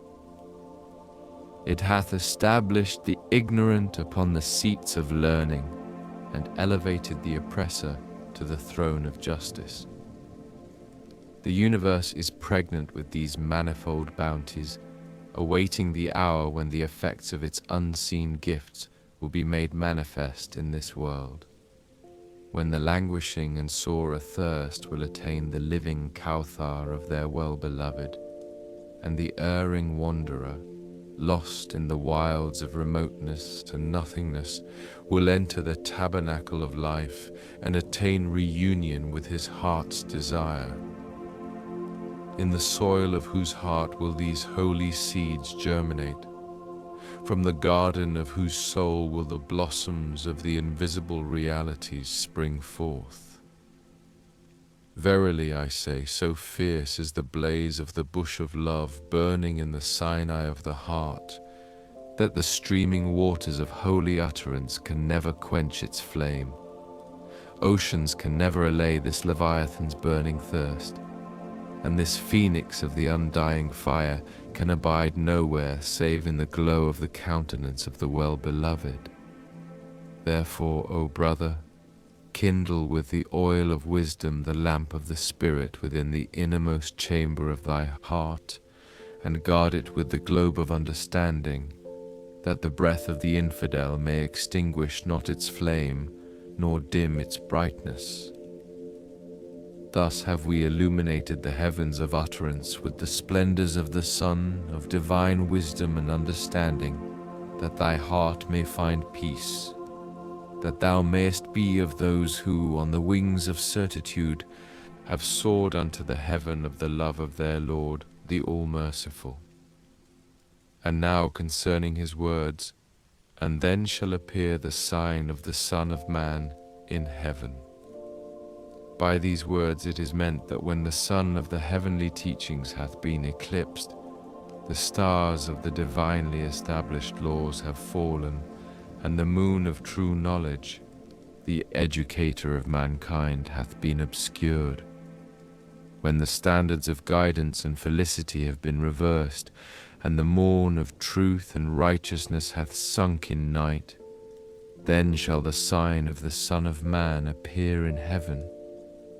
By heaven is meant the visible heaven, inasmuch as when the hour draweth nigh on which the day star of the heaven of justice shall be made manifest, and the ark of divine guidance shall sail upon the sea of glory, a star will appear in the heaven, heralding unto its people the advent of that most great light. In like manner, in the invisible heaven, a star shall be made manifest, who, unto the peoples of the earth, shall act as a harbinger of the break of that true and exalted morn. These twofold signs, in the visible and the invisible heaven, have announced the revelation of each of the prophets of God, as is commonly believed.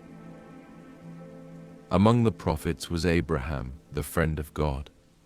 Ere he manifested himself, Nimrod dreamed a dream. Thereupon he summoned the soothsayers, who informed him of the rise of a star in the heaven. Likewise there appeared a herald who announced throughout the land the coming of Abraham. After him came Moses, he who held converse with God.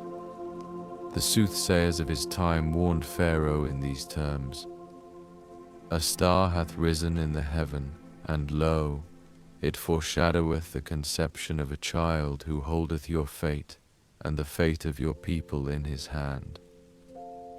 In like manner there appeared a sage who, in the darkness of the night, brought tidings of joy unto the people of Israel, imparting consolation to their souls and assurance to their hearts. To this testify the records of the sacred books. Were the details to be mentioned, this epistle would swell into a book. Moreover, it is not our wish to relate the stories of the days that are past. God is our witness that what we even now mention is due solely to our tender affection for thee, that haply the poor of the earth may attain the shores of the sea of wealth, the ignorant be led unto the ocean of divine knowledge, and they that thirst for understanding partake of the salsabil of divine wisdom. Otherwise this servant regardeth the consideration of such records a grave mistake and a grievous transgression. In like manner, when the hour of the revelation of Jesus drew nigh, a few of the Magi, aware that the star of Jesus had appeared in heaven, sought and followed it, till they came unto the city which was at the seat of the kingdom of Herod. The sway of his sovereignty in those days embraced the whole of that land. These Magi said, Where is he that is born King of the Jews? For we have seen his star in the east, and are come to worship him. When they had searched, they found out that in Bethlehem, in the land of Judea, the child had been born. This was the sign that was manifested in the visible heaven. As to the sign in the invisible heaven, the heaven of divine knowledge and understanding, it was Yahya, son of Zechariah, who gave unto the people the tidings of the manifestation of Jesus, even as he hath revealed. God announceth Yahya to thee, who shall bear witness unto the word from God, and a great one and chaste. By the term word is meant Jesus, whose coming Yahya foretold. Moreover, in the heavenly scriptures it is written, John the Baptist was preaching in the wilderness of Judea and saying, Repent ye, for the kingdom of heaven is at hand. By John is meant Yahya. Likewise, ere the beauty of Muhammad was unveiled, the signs of the visible heaven were made manifest. As to the signs of the invisible heaven, there appeared 4 men who successively announced unto the people the joyful tidings of the rise of that divine luminary. Rusbi, later named Salman, was honored by being in their service. As the end of one of these approached, he would send Rusbi unto the other until the 4th, who, feeling his death to be nigh, addressed Rusbi, saying, O Rusbi, when thou hast taken up my body and buried it, go to Hijaz, for there the day star of Muhammad will arise. Happy art thou, for thou shalt behold his face. And now concerning this wondrous and most exalted cause, know thou verily that many an astronomer hath announced the appearance of its star in the visible heaven. Likewise, there appeared on earth Ahmad and Kazim, those twin resplendent lights. May God sanctify their resting place. From all that we have stated, it hath become clear and manifest that before the revelation of each of the mirrors reflecting the divine essence, the signs heralding their advent must needs be revealed in the visible heaven as well as in the invisible, wherein is the seat of the sun of knowledge, of the moon of wisdom, and of the stars of understanding and utterance.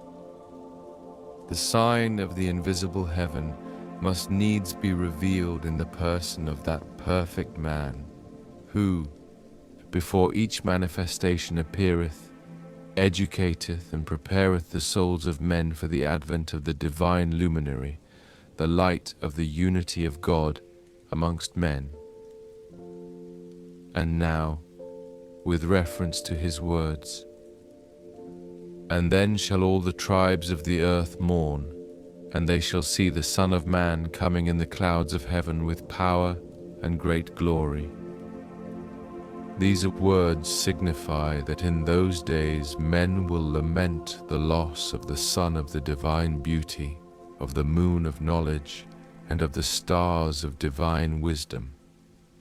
Thereupon they will behold the countenance of the promised one, the adored beauty, descending from heaven and riding upon the clouds. By this is meant that the divine beauty will be made manifest from the heaven of the will of God, and will appear in the form of the human temple. The term heaven denoteth loftiness and exaltation, inasmuch as it is the seat of the revelation of those manifestations of holiness, the day springs of ancient glory. These ancient beings, though delivered from the womb of their mother, have in reality descended from the heaven of the will of God. Though they be dwelling on this earth, yet their true habitations are the retreats of glory in the realms above. Whilst walking amongst mortals, they soar in the heaven of the divine presence. Without feet, they tread the path of the Spirit, and without wings they rise unto the exalted heights of divine unity. With every fleeting breath they cover the immensity of space, and at every moment traverse the kingdoms of the visible and the invisible. Upon their thrones is written, "Nothing whatsoever keepeth him from being occupied with any other thing," and on their seats is inscribed, "Verily, his ways differ every day. They are sent forth through the transcendent power of the Ancient of Days, and are raised up by the exalted will of God, the most mighty King." This is what is meant by the words, "coming in the clouds of heaven."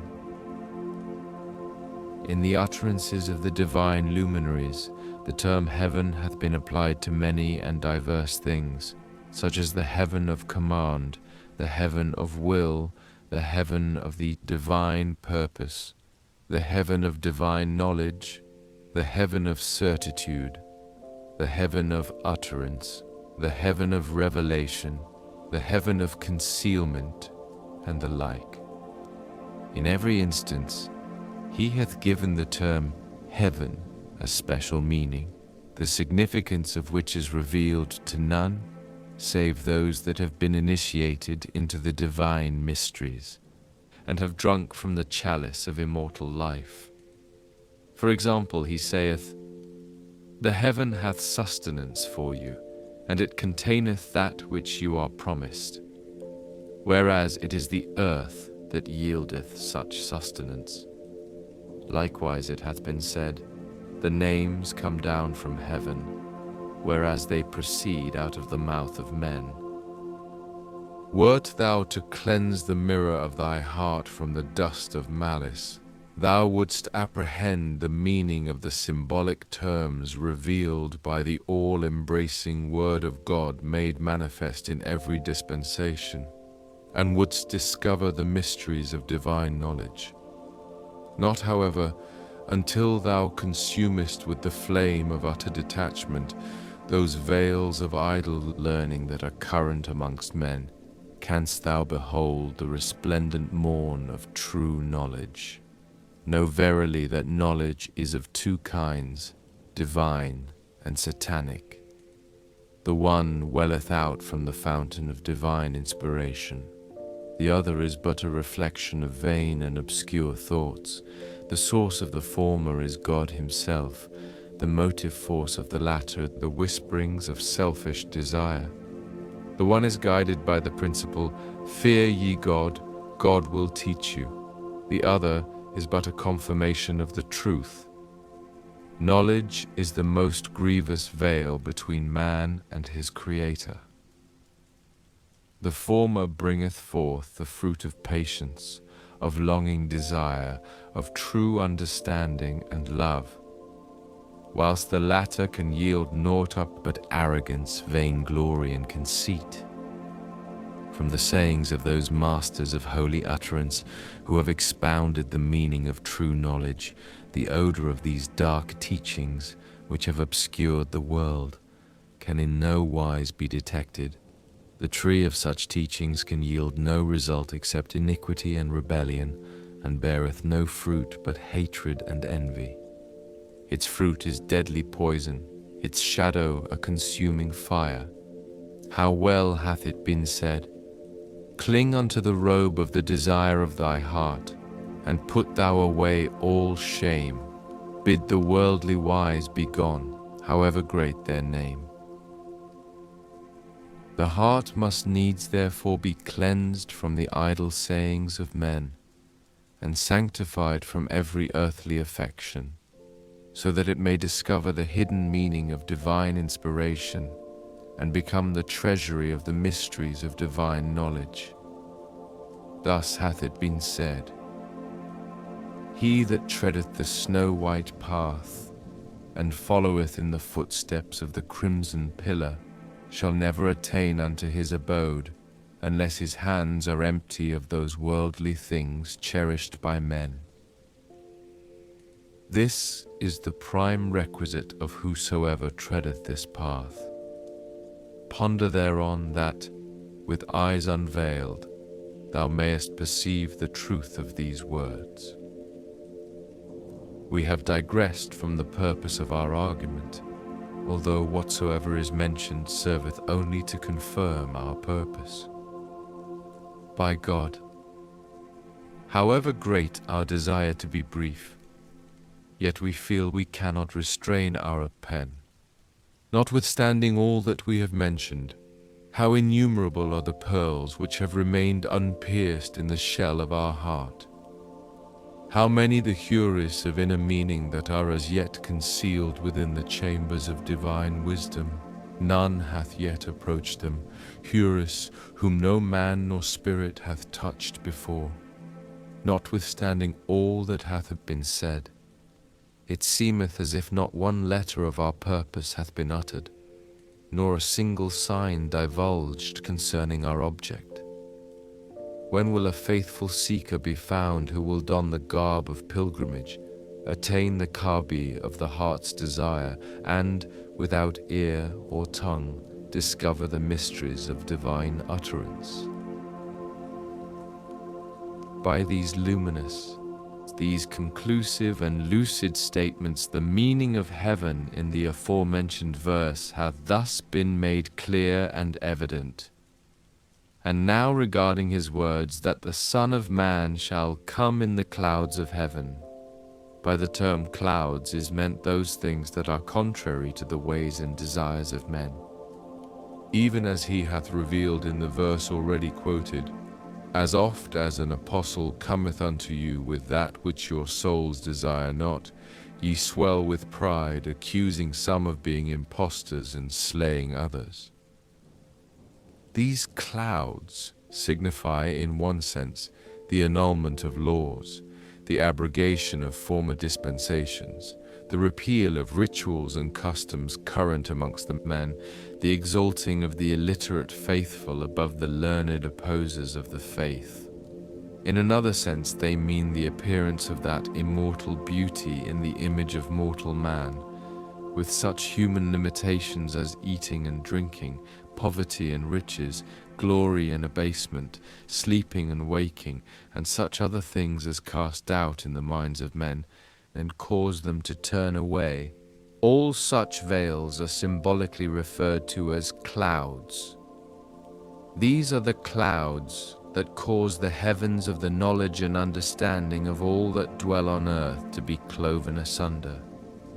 Even as he hath revealed, on that day shall the heaven be cloven by the clouds. Even as the clouds prevent the eyes of men from beholding the sun, so do these things hinder the souls of men from recognizing the light of the divine luminary. To this beareth witness that which hath proceeded out of the mouth of the unbelievers as revealed in the sacred book. And they have said, What manner of apostle is this? He eateth food, and walketh the streets. Unless an angel be sent down and take part in his warnings, we will not believe. Other prophets similarly have been subject to poverty and afflictions, to hunger, and to the ills and chances of this world. As these holy persons were subject to such needs and wants, the people were consequently lost in the wilds of misgivings and doubts, and were afflicted with bewilderment and perplexity. How, they wondered, could such a person be sent down from God, assert his ascendancy over all the peoples and kindreds of the earth, and claim himself to be the goal of all creation. Even as he hath said, "But for thee I would not have created all that are in heaven and on earth," and yet be subjected to such trivial things. You must undoubtedly have been informed of the tribulations, the poverty, the ills, and the degradation that have befallen every prophet of God and his companions. You must have heard how the heads of their followers were sent as presents unto different cities, how grievously they were hindered from that whereunto they were commanded. Each and every one of them fell a prey to the hands of the enemies of his cause, and had to suffer whatsoever they decreed. It is evident that the changes brought about in every dispensation constitute the dark clouds that intervene between the eye of man's understanding and the divine luminary which shineth forth from the dayspring of the divine essence. Consider how men for generations have been blindly imitating their fathers, and have been trained according to such ways and manners as have been laid down by the dictates of their faith. Were these men therefore to discover suddenly that a man who hath been living in their midst, who, with respect to every human limitation and hath been their equal, had risen to abolish every established principle imposed by their faith, principles by which for centuries they have been disciplined, and every opposer and denier of which they have come to regard as infidel, profligate, and wicked, they would of a certainty be veiled and hindered from acknowledging his truth. Such things are as clouds that veil the eyes of those whose inner being hath not tasted the salsabil of detachment, nor drunk from the kauthar of the knowledge of God. Such men, when acquainted with these circumstances, become so veiled that without the least question they pronounce the manifestation of God an infidel and sentence him to death. You must have heard of such things taking place all down the ages, and are now observing them in these days.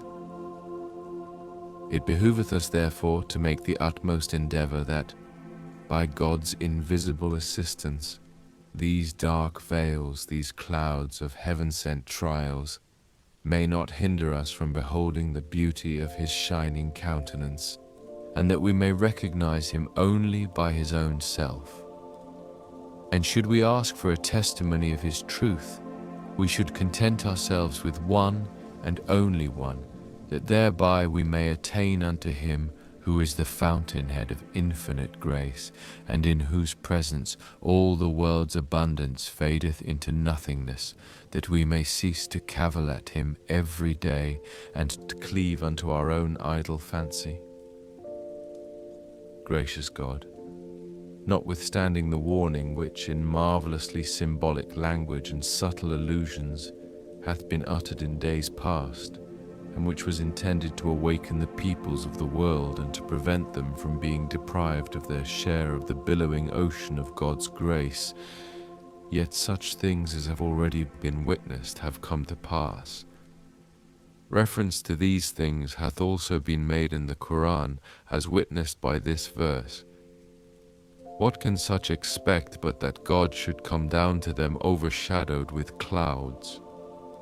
A number of the divines who hold firmly to the letter of the Word of God have come to regard this verse as one of the signs of that expected resurrection which is born of their idle fancy. This, notwithstanding the fact that similar references have been made in most of the heavenly books, and have been recorded in all the passages connected with the signs of the coming manifestation. Likewise he saith, On the day when the heaven shall give out a palpable smoke, which shall enshroud mankind, this will be an afflictive torment. The All-Glorious hath decreed these very things that are contrary to the desires of wicked men to be the touchstone and standard whereby he proveth his servants, that the just may be known from the wicked, and the faithful distinguished from the infidel. The symbolic term smoke denotes grave dissensions, the abrogation and demolition of recognized standards, and the utter destruction of their narrow-minded exponents. What smoke more dense and overpowering than the one which hath now enshrouded all the peoples of the world, which hath become a torment unto them, and from which they hopelessly fail to deliver themselves, however much they strive? So fierce is this fire of self burning within them, that at every moment they seem to be afflicted with fresh torments. The more they are told that this wondrous cause of God, this revelation from the Most High, hath been made manifest to all mankind, and is waxing greater and stronger every day, the fiercer groweth the blaze of the fire in their hearts. The more they observe the indomitable strength, the sublime renunciation, the unwavering constancy of God's holy companions, who, by the aid of God, are growing nobler and more glorious every day, the deeper the dismay which ravageth their souls. In these days, praise be to God, the power of his word hath obtained such ascendancy over men, that they dare breathe no word. Were they to encounter one of the companions of God, who, if he could, would freely and joyously offer up 10,000 lives as a sacrifice for his beloved, so great would be their fear, that they forthwith would profess their faith in him, whilst privily they would vilify and execrate his name, even as he hath revealed. And when they meet you, they say, "We believe," but when they are apart, they bite their fingers' ends at you out of wrath. Say, "Die in your wrath. God truly knoweth the very recesses of your breasts." Ere long, thine eyes will behold the standards of divine power unfurled throughout all regions, and the signs of his triumphant might and sovereignty manifest in every land. As most of the divines have failed to apprehend the meaning of these verses, and have not grasped the significance of the day of resurrection, they therefore have foolishly interpreted these verses according to their idle and faulty conception. The one true God is my witness. Little perception is required to enable them to gather from the symbolic language of these two verses all that we have purposed to propound, and thus to attain, through the grace of the All-Merciful, the resplendent morn of certitude. Such are the strains of celestial melody, which the immortal bird of heaven, warbling upon the sadri of Bahái, poureth out upon thee, that, by the permission of God, thou mayest tread the path of divine knowledge and wisdom. And now, concerning his words, "And he shall send his angels."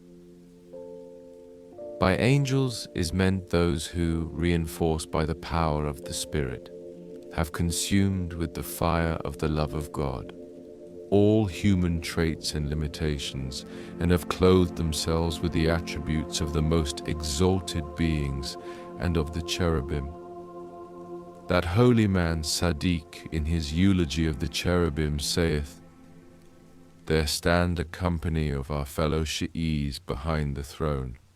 Divers and manifold are the interpretations of the words behind the throne. In one sense, they indicate that no true Shi'is exist.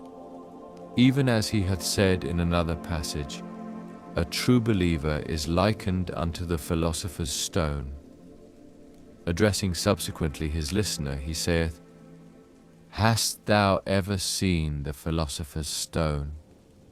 Reflect how this symbolic language, more eloquent than any speech, however direct, testifieth to the non-existence of a true believer. Such is the testimony of Sadiq. And now consider how unfair and numerous are those who, although they themselves have failed to inhale the fragrance of belief, have condemned as infidels those by whose word belief itself is recognized and established. And now, inasmuch as these holy beings have sanctified themselves from every human limitation, have become endowed with the attributes of the spiritual, and have been adorned with the noble traits of the blessed, they therefore have been designated as angels. Such is the meaning of these verses, every word of which hath been expounded by the aid of the most lucid texts, the most convincing arguments, and the best established evidences. As the adherents of Jesus have never understood the hidden meaning of these words, and as the signs which they and the leaders of their faith have expected have failed to appear, they therefore refuse to acknowledge, even until now, the truth of those manifestations of holiness that have since the days of Jesus been made manifest. They have thus deprived themselves of the outpourings of God's holy grace and of the wonders of His divine utterance. Such is their low estate in this, the day of resurrection. They have even failed to perceive that were the signs of the manifestation of God in every age to appear in the visible realm in accordance with the text of the established traditions, none could possibly deny or turn away, nor would the blessed be distinguished from the miserable, and the transgressor from the God-fearing. Judge fairly. Were the prophecies recorded in the Gospel to be literally fulfilled? Were Jesus, Son of Mary, accompanied by angels to descend from the visible heaven upon the clouds? Who would dare to disbelieve? Who would dare to reject the truth and wax disdainful? Nay, such consternation would immediately seize all the dwellers of the earth that no soul would feel able to utter a word, much less to reject or accept the truth. It was owing to their misunderstanding of these truths that many a Christian divine hath objected to Muhammad and voiced his protest in such words: "If thou art in truth the promised prophet, why then art thou not accompanied by those angels our sacred books foretold, and which must needs descend with the promised beauty to assist him in his revelation and act as warners unto his people? Even as the All-Glorious hath recorded their statement, why hath not an angel been sent down to him, so that he should have been a warner with him?" Such objections and differences have persisted in every age and century.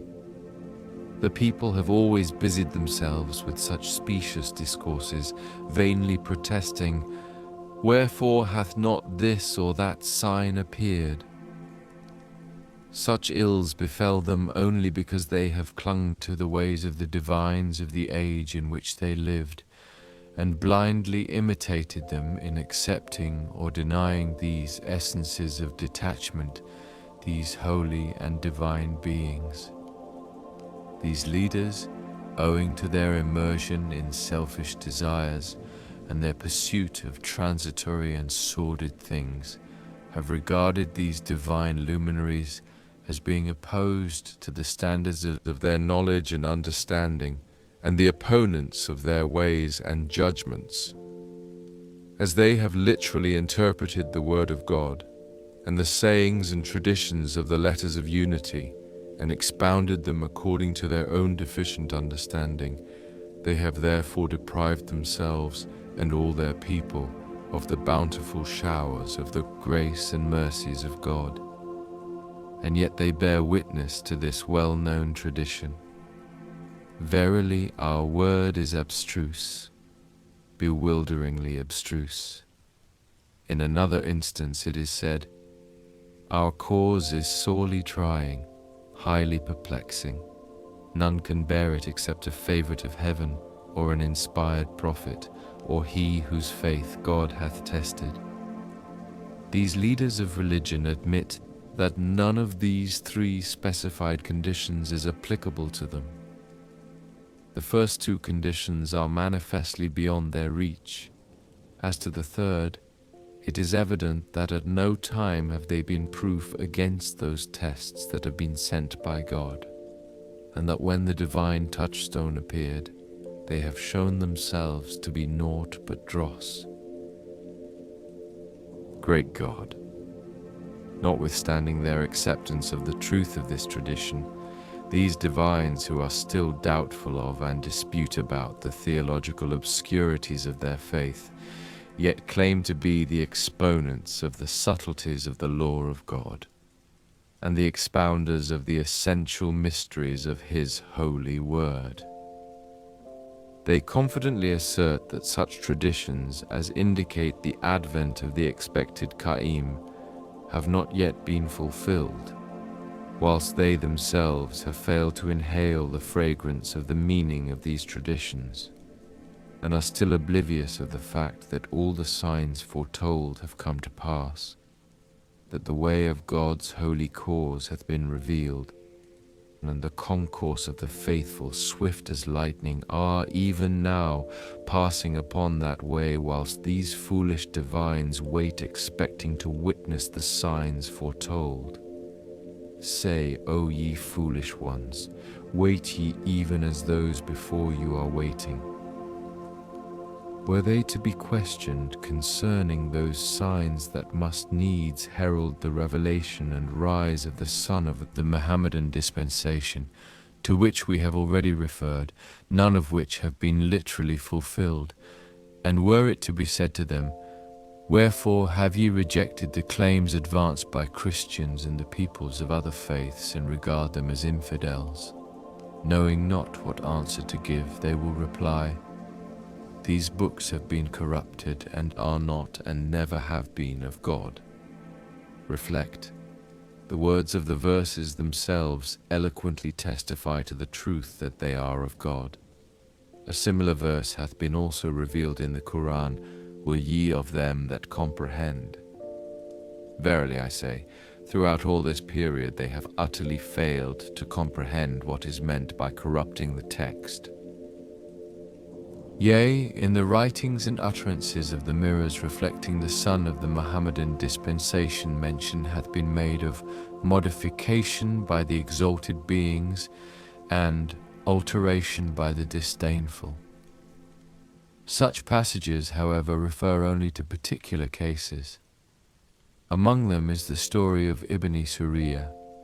When the people of Khaybar asked the focal center of the Mohammedan revelation concerning the penalty of adultery committed between a married man and a married woman, Muhammad answered and said, "The law of God is death by stoning."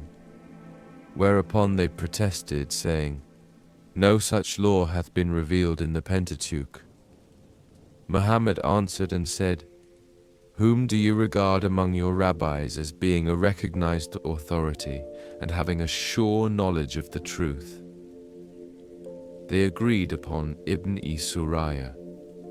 Thereupon Muhammad summoned him and said, "I adjure thee by God who clove the sea for you, caused manna to descend upon you, and the cloud to overshadow you, who delivered you from Pharaoh and his people, and exalted you above all human beings, to tell us what Moses hath decreed concerning adultery between a married man and a married woman." He made reply, "O Muhammad, death by stoning is the law." Muhammad observed, "Why is it then that this law is annulled and hath ceased to operate among the Jews?" He answered and said, "When Nebuchadnezzar delivered Jerusalem to the flames and put the Jews to death, only a few survived. The divines of that age, considering the extremely limited number of the Jews and the multitude of the Amalekites, took counsel together and came to the conclusion that were they to enforce the law of the Pentateuch, every survivor who hath been delivered from the hand of Nebuchadnezzar would have to be put to death according to the verdict of the book. owing to such considerations, they totally repealed the penalty of death. Meanwhile, Gabriel inspired Muhammad's illumined heart with these words: "They pervert the text of the Word of God." This is one of the instances that have been referred to. Verily, by perverting the text is not meant that which these foolish and abject souls have fancied, even as some maintain that Jewish and Christian divines have effaced from the book such verses as extol and magnify the countenance of Muhammad, and instead thereof have inserted the contrary. How utterly vain and false are these words! Can a man who believeth in a book and deemeth it to be inspired by God mutilate it? Moreover, the Pentateuch had been spread over the surface of the earth, and was not confined to Mecca and Medina, so that they could privily corrupt and pervert its text. Nay, rather, by corruption of the text is meant that in which all Muslim divines are engaged today, that is the interpretation of God's holy book in accordance with their idle imaginings and vain desires. And as the Jews, in the time of Muhammad, interpreted those verses of the Pentateuch that referred to his manifestation after their own fancy, and refused to be satisfied with his holy utterance, the charge of perverting the text was therefore pronounced against them. Likewise, it is clear how in this day the people of the Quran have perverted the text of God's holy book concerning the signs of the expected manifestation, and interpreted it according to their inclination and desires. In yet another instance, he saith, "A part of them heard the word of God, and then, after they had understood it, distorted it, and knew that they did so." This verse too doth indicate that the meaning of the word of God hath been perverted, not that the actual words have been effaced. To the truth of this testify they that are sound of mind.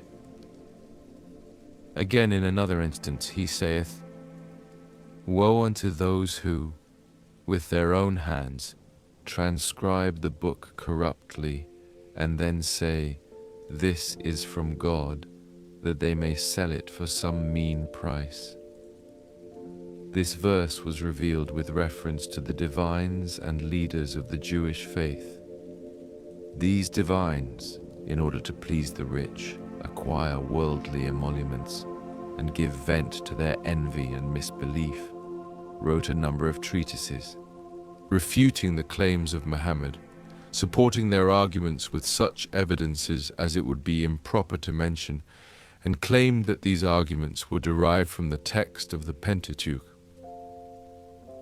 The same may be witnessed today. Consider how abundant are the denunciations written by the foolish divines of this age against this most wondrous cause.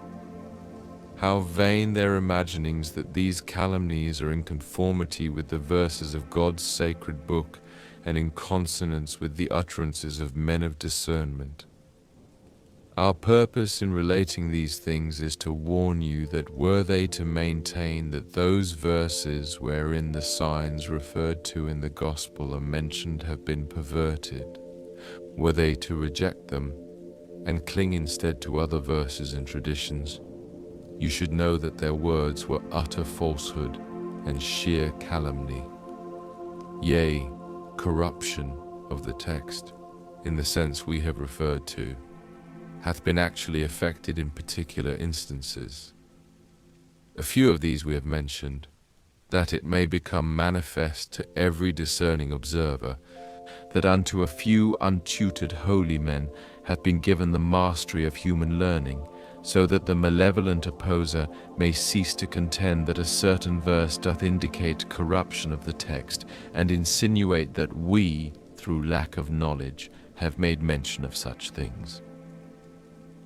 Moreover, most of the verses that indicate corruption of the text have been revealed with reference to the Jewish people, were ye to explore the aisles of Quranic revelation. We have also heard a number of the foolish of the earth assert that the genuine text of the heavenly gospel doth not exist amongst the Christians, that it hath ascended unto heaven. How grievously they have erred! How oblivious of the fact that such a statement imputeth the gravest injustice and tyranny to a gracious and loving providence. How could God, when once the day star of the beauty of Jesus had disappeared from the sight of his people, and ascended unto the fourth heaven, cause his holy book, his most great testimony amongst his creatures, to disappear also?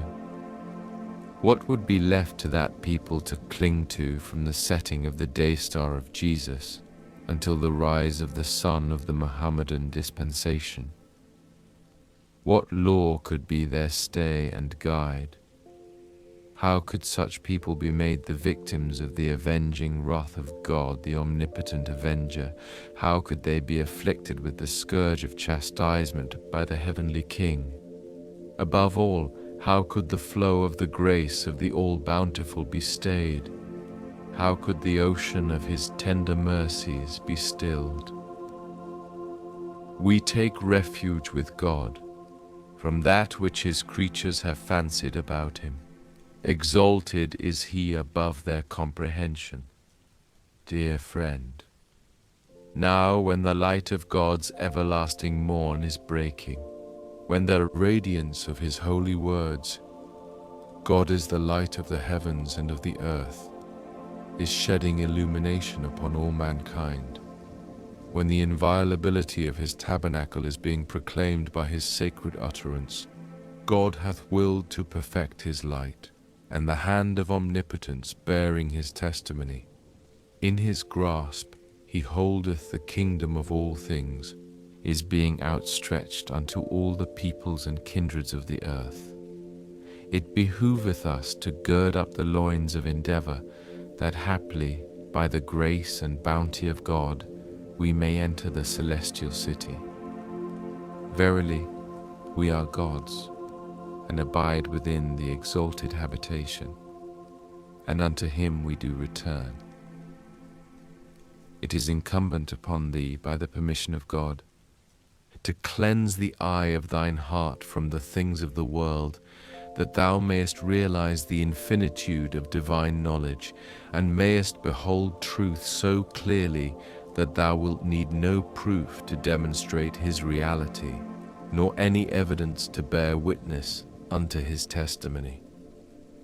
O affectionate seeker, shouldst thou soar in the holy realm of the Spirit, thou wouldst recognize God manifest and exalted above all things, in such wise that thine eyes would behold none else but him.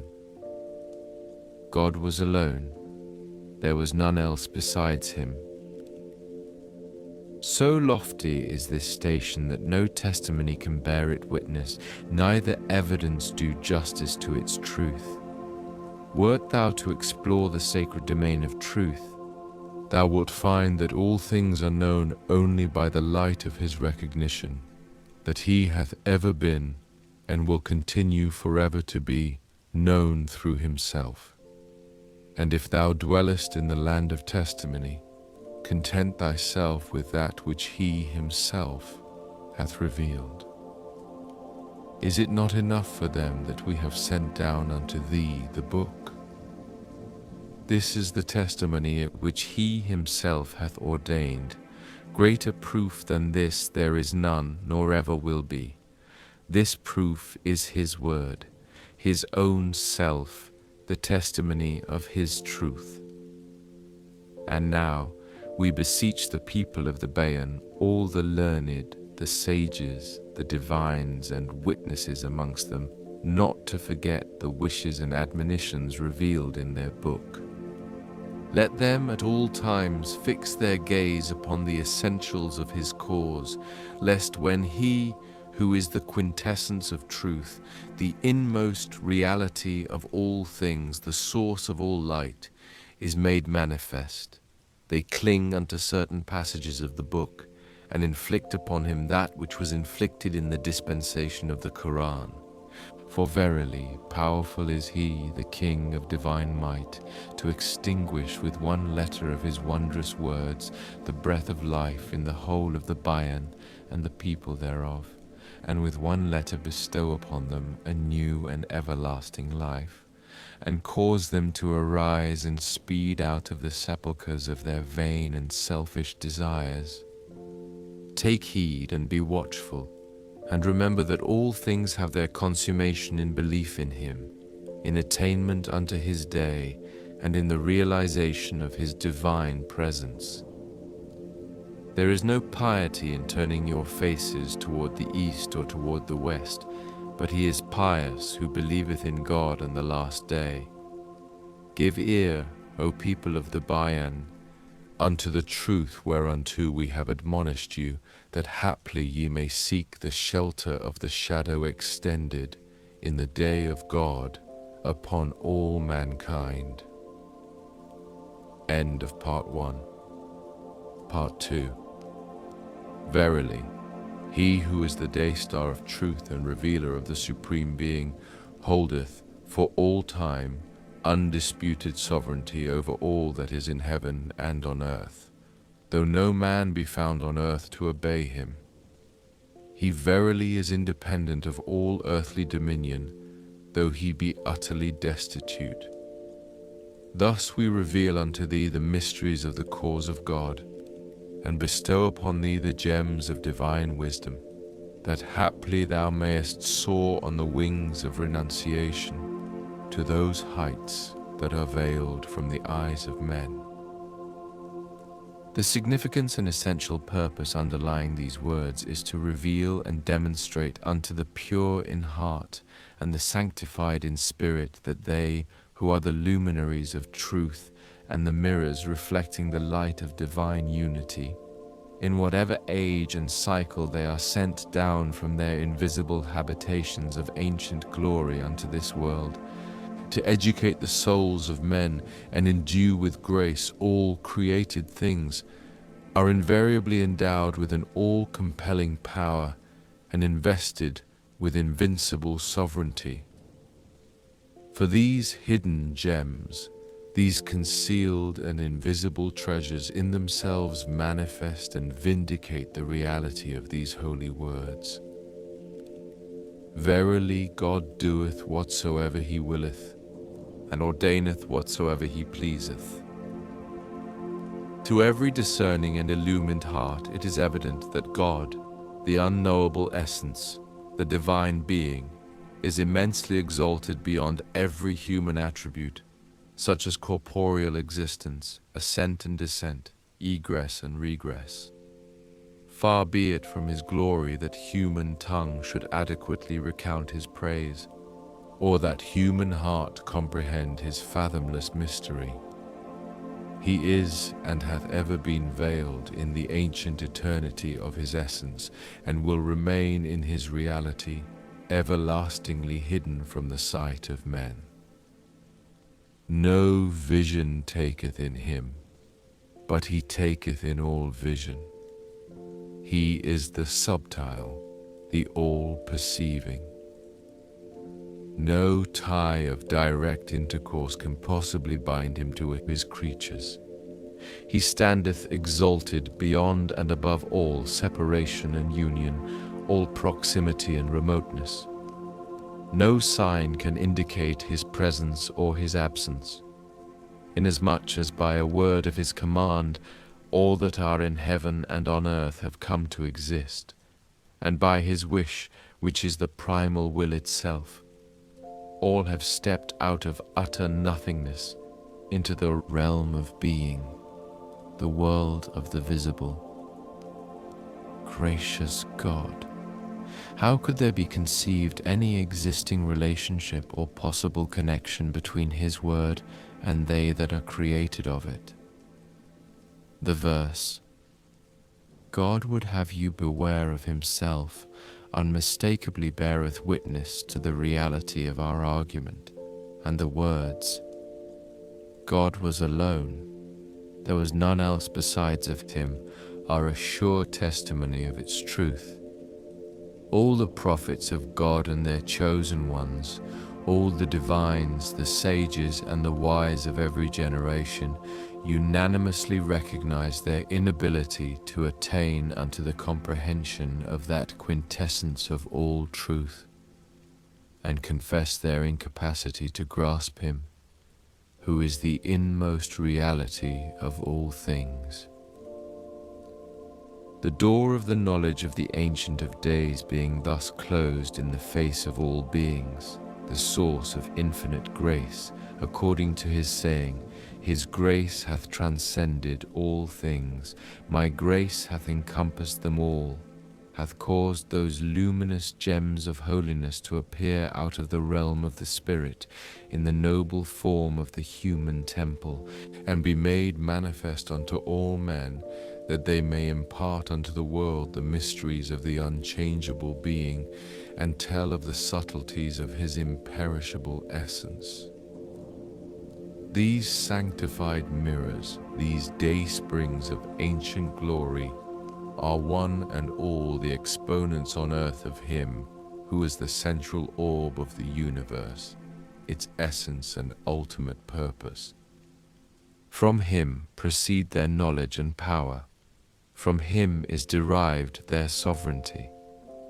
The beauty of their countenance is but a reflection of His image, and their revelation a sign of His deathless glory. They are the treasuries of divine knowledge and the repositories of celestial wisdom. Through them is transmitted a grace that is infinite, and by them is revealed the light that can never fade. Even as He hath said, there is no distinction whatsoever between thee and them, except that they are thy servants, and are created of thee. This is the significance of the tradition. I am He Himself, and He is I, myself. The traditions and sayings that bear direct reference to our theme are diverse and manifold. We have refrained from quoting them for the sake of brevity.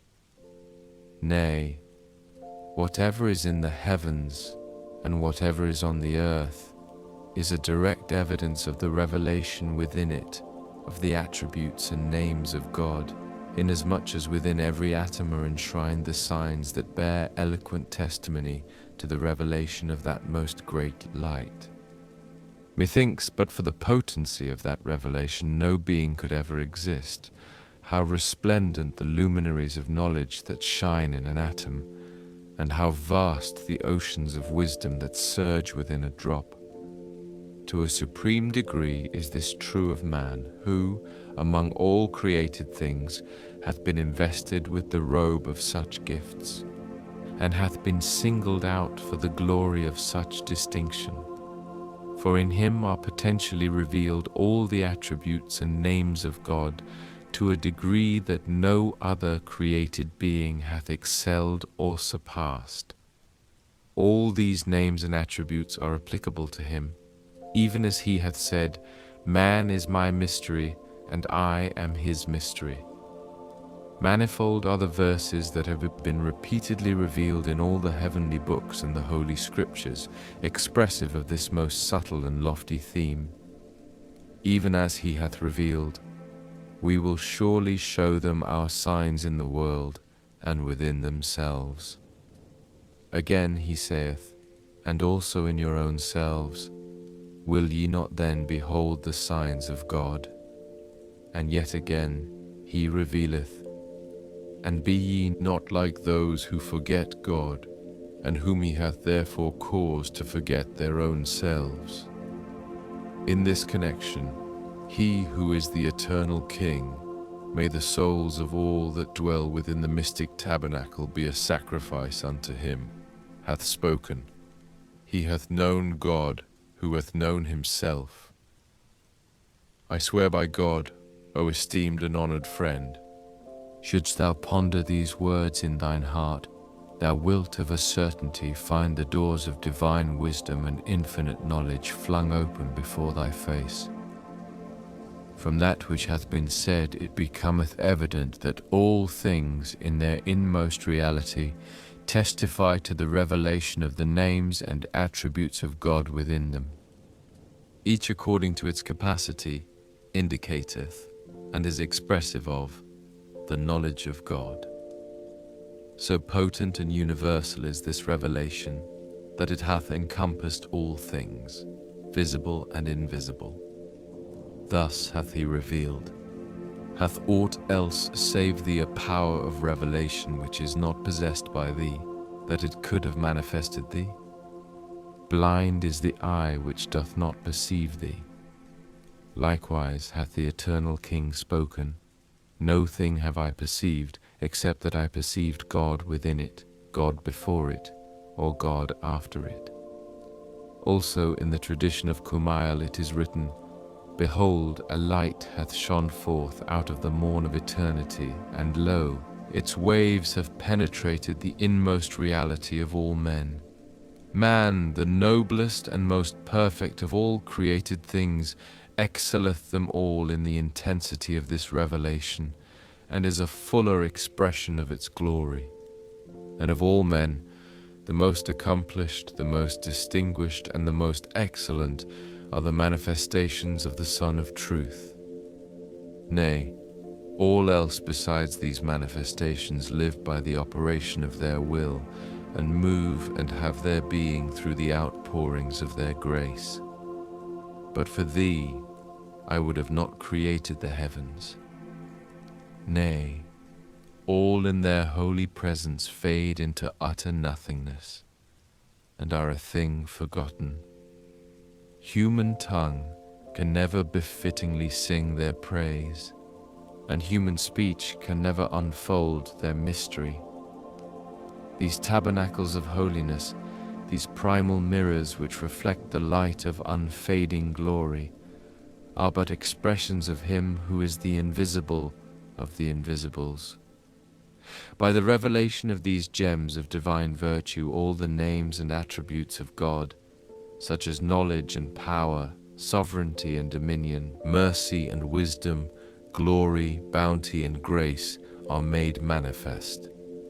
These attributes of God are not and have never been vouchsafed specially unto certain prophets, and withheld from others, nay, all the prophets of God. His well-favored, His holy and chosen messengers are without exception the bearers of His names and the embodiments of His attributes. They only differ in the intensity of their revelation and the comparative potency of their light. Even as He hath revealed, some of the apostles we have caused to excel the others. It hath therefore become manifest and evident that within the tabernacles of these prophets and chosen ones of God, the light of His infinite names and exalted attributes hath been reflected, even though the light of some of these attributes may or may not be outwardly revealed from these luminous temples to the eyes of men. That a certain attribute of God hath not been outwardly manifested by these essences of detachment, doth in no wise imply that they who are the daysprings of God's attributes and the treasuries of His holy names did not actually possess it. Therefore these illuminated souls, these beauteous countenances have, each and every one of them, been endowed with all the attributes of God, such as sovereignty, dominion, and the like, even though to outward seeming they be shorn of all earthly majesty. To every discerning eye this is evident and manifest. It requireth neither proof nor evidence.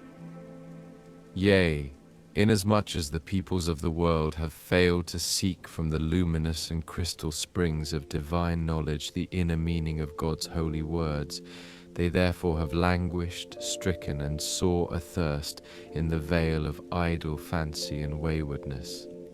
They have strayed far from the fresh and thirst-subduing waters, and gathered round the salt that burneth bitterly. Concerning them, the dove of eternity hath spoken. And if they see the path of righteousness, they will not take it for their path. But if they see the path of error, for their path will they take it. This because they treated our signs as lies, and were heedless of them.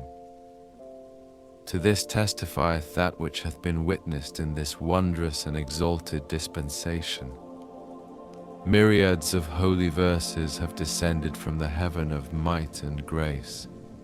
Yet no one hath turned thereunto, nor ceased to cling to those words of men, not one letter of which they that have spoken them comprehend. For this reason the people have doubted incontestable truths such as these, and caused themselves to be deprived of the ridvan of divine knowledge and the eternal meeds of celestial wisdom. And now, to resume our argument concerning the question, why is it that the sovereignty of the Qayyim, affirmed in the text of recorded traditions and handed down by the shining stars of the Muhammadan dispensation, hath not in the least been made manifest? Nay, the contrary hath come to pass. Have not his disciples and companions been afflicted of men? Are they not still the victims of the fierce opposition of their enemies? Are they not today leading the life of abased and impotent mortals?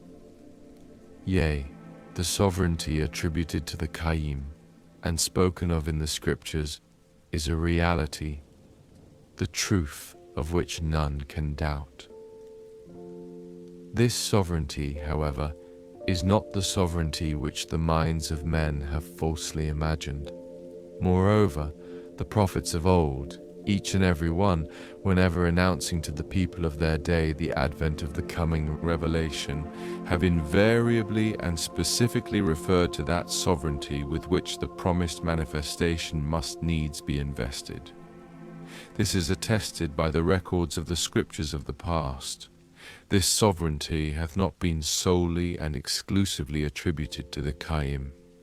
Nay, rather, the attribute of sovereignty and all other names and attributes of God have been and will ever be vouchsafed unto all the manifestations of God, before and after him, inasmuch as these manifestations, as it hath already been explained, are the embodiments of the attributes of God, the invisible, and the revealers of the divine mysteries. Furthermore, by sovereignty is meant the all-encompassing, all-pervading power which is inherently exercised by the Qayyim, whether or not he appear to the world clothed in the majesty of earthly dominion. This is solely dependent upon the will and pleasure of the Qayyim himself.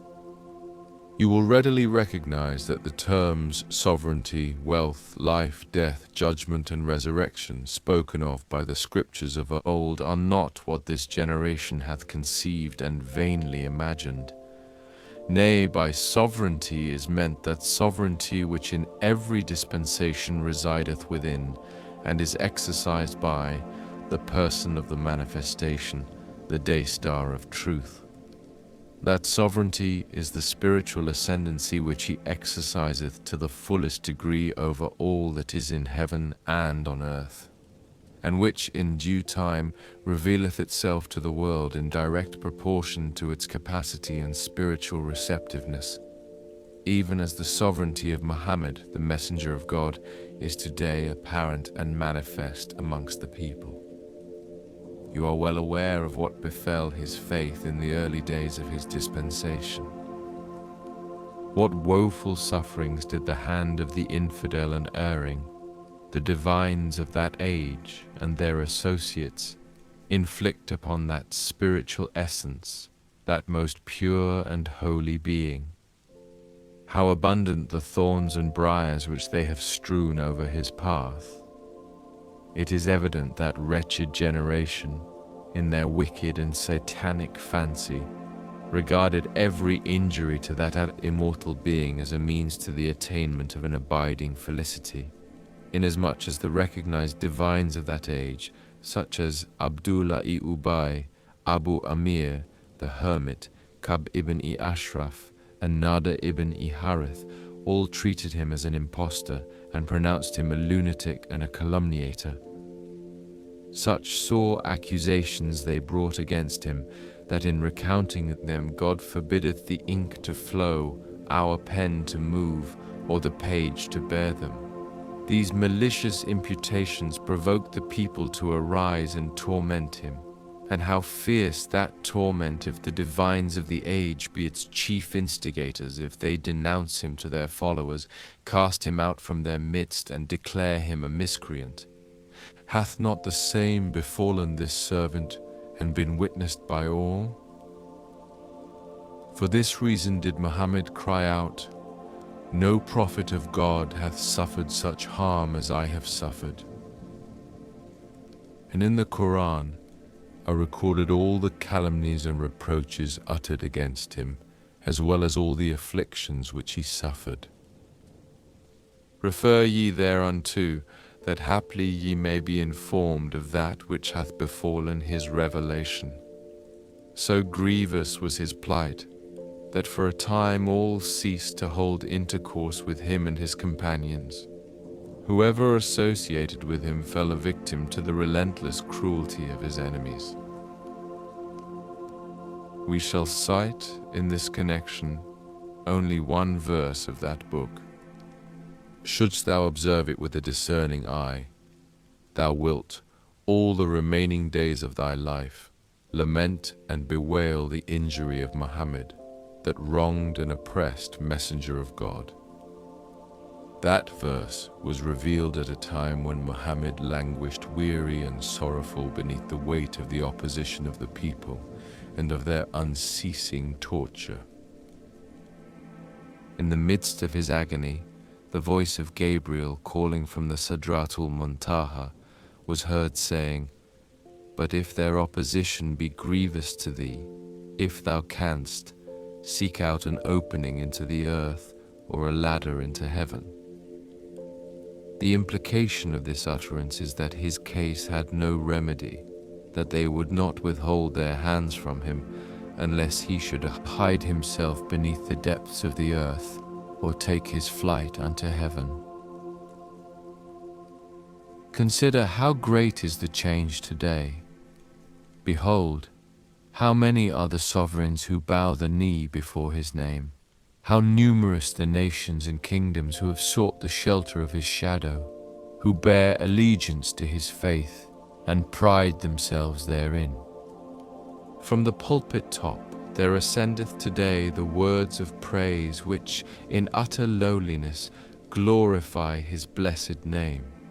And from the heights of minarets there resoundeth the call that summoneth the concourse of his people to adore him. Even those kings of the earth who have refused to embrace his faith and to put off the garment of unbelief, nonetheless confess and acknowledge the greatness and overpowering majesty of that day star of loving kindness. Such is his earthly sovereignty, the evidences of which thou dost on every side behold. This sovereignty must needs be revealed and established either in the lifetime of every manifestation of God, or after his ascension unto his true habitation in the realms above. What thou dost witness today is but a confirmation of this truth. That spiritual ascendancy, however, which is primarily intended, resideth within, and revolveth around them from eternity even unto eternity. It can never for a moment be divorced from them. Its dominion hath encompassed all that is in heaven and on earth.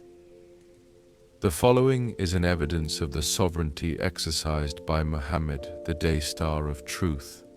Hast thou not heard how with one single verse he hath sundered light from darkness, the righteous from the ungodly, and the believing from the infidel? All the signs and allusions concerning the day of judgment which thou hast heard, such as the raising of the dead, the day of reckoning, the last judgment, and others have been made manifest through the revelation of that verse.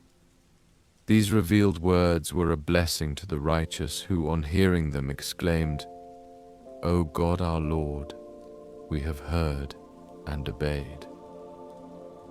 They were a curse to the people of iniquity who, on hearing them, affirmed, We have heard and rebelled. Those words, sharp as the sword of God, have separated the faithful from the infidel and severed father from son. Thou hast surely witnessed how they that have confessed their faith in him and they that rejected him have warred against each other and sought one another's property. How many fathers have turned away from their sons? How many lovers have shunned their beloved? So mercilessly trenchant was this wondrous sword of God that it cleft asunder every relationship. On the other hand, consider the welding power of his word. Observe how those in whose midst the Satan of self had for years sown the seeds of malice and hate became so fused and blended through their allegiance to this wondrous and transcendent revelation that it seemed as if they had sprung from the same loins. Such is the binding force of the word of God, which uniteth the hearts of them that have renounced all else but him, who have believed in his signs and quaffed from the hand of glory the Kauthar of God's holy grace. Furthermore, how numerous are those peoples of diverse beliefs, of conflicting creeds and opposing temperaments, who, through the reviving fragrance of the divine springtime, breathing from the Ridvan of God, have been arrayed with the new robe of divine unity, and have drunk from the cup of his singleness. This is the significance of the well-known words, "The wolf and the lamb shall feed together." Behold the ignorance and folly of those who, like the nations of old, are still expecting to witness the time when these beasts will feed together in one pasture. Such is their low estate. Methinks, never have their lips touched the cup of understanding, neither have their feet trodden the path of justice. Besides, of what profit would it be to the world were such a thing to take place? How well hath he spoken concerning them? Hearts have they, with which they understand not, and eyes have they with which they see not. Consider how with this one verse, which hath descended from the heaven of the will of God, the world and all that is therein have been brought to a reckoning with him. Whosoever acknowledged his truth and turned unto him, his good works outweighed his misdeeds, and all his sins were remitted and forgiven. Thereby is the truth of these words concerning him made manifest. Swift is he in reckoning. Thus God turneth iniquity into righteousness, were ye to explore the realms of divine knowledge and fathom the mysteries of his wisdom. In like manner, whosoever partook of the cup of love obtained his portion of the ocean of eternal grace and of the showers of everlasting mercy, and entered into the life of faith, the heavenly and everlasting life. But he that turned away from that cup was condemned to eternal death. By the terms life and death spoken of in the Scriptures is intended the life of faith and the death of unbelief. The generality of the people, owing to their failure to grasp the meaning of these words, rejected and despised the person of the manifestation, deprived themselves of the light of his divine guidance, and refused to follow the example of that immortal beauty. When the light of Quranic revelation was kindled within the chamber of Muhammad's holy heart, he passed upon the people the verdict of the last day, the verdict of resurrection, of judgment, of life, and of death. Thereupon the standards of revolt were hoisted, and the doors of derision opened. Thus hath he, the Spirit of God, recorded as spoken by the infidels. And if thou shouldst say, After death ye shall surely be raised again. The infidels will certainly exclaim, This is nothing but manifest sorcery. Again he speaketh, If ever thou dost marvel, marvelous surely is their saying, What? When we have become dust, shall we be restored in a new creation? Thus, in another passage, he wrathfully exclaimeth, Are we wearied out with the first creation?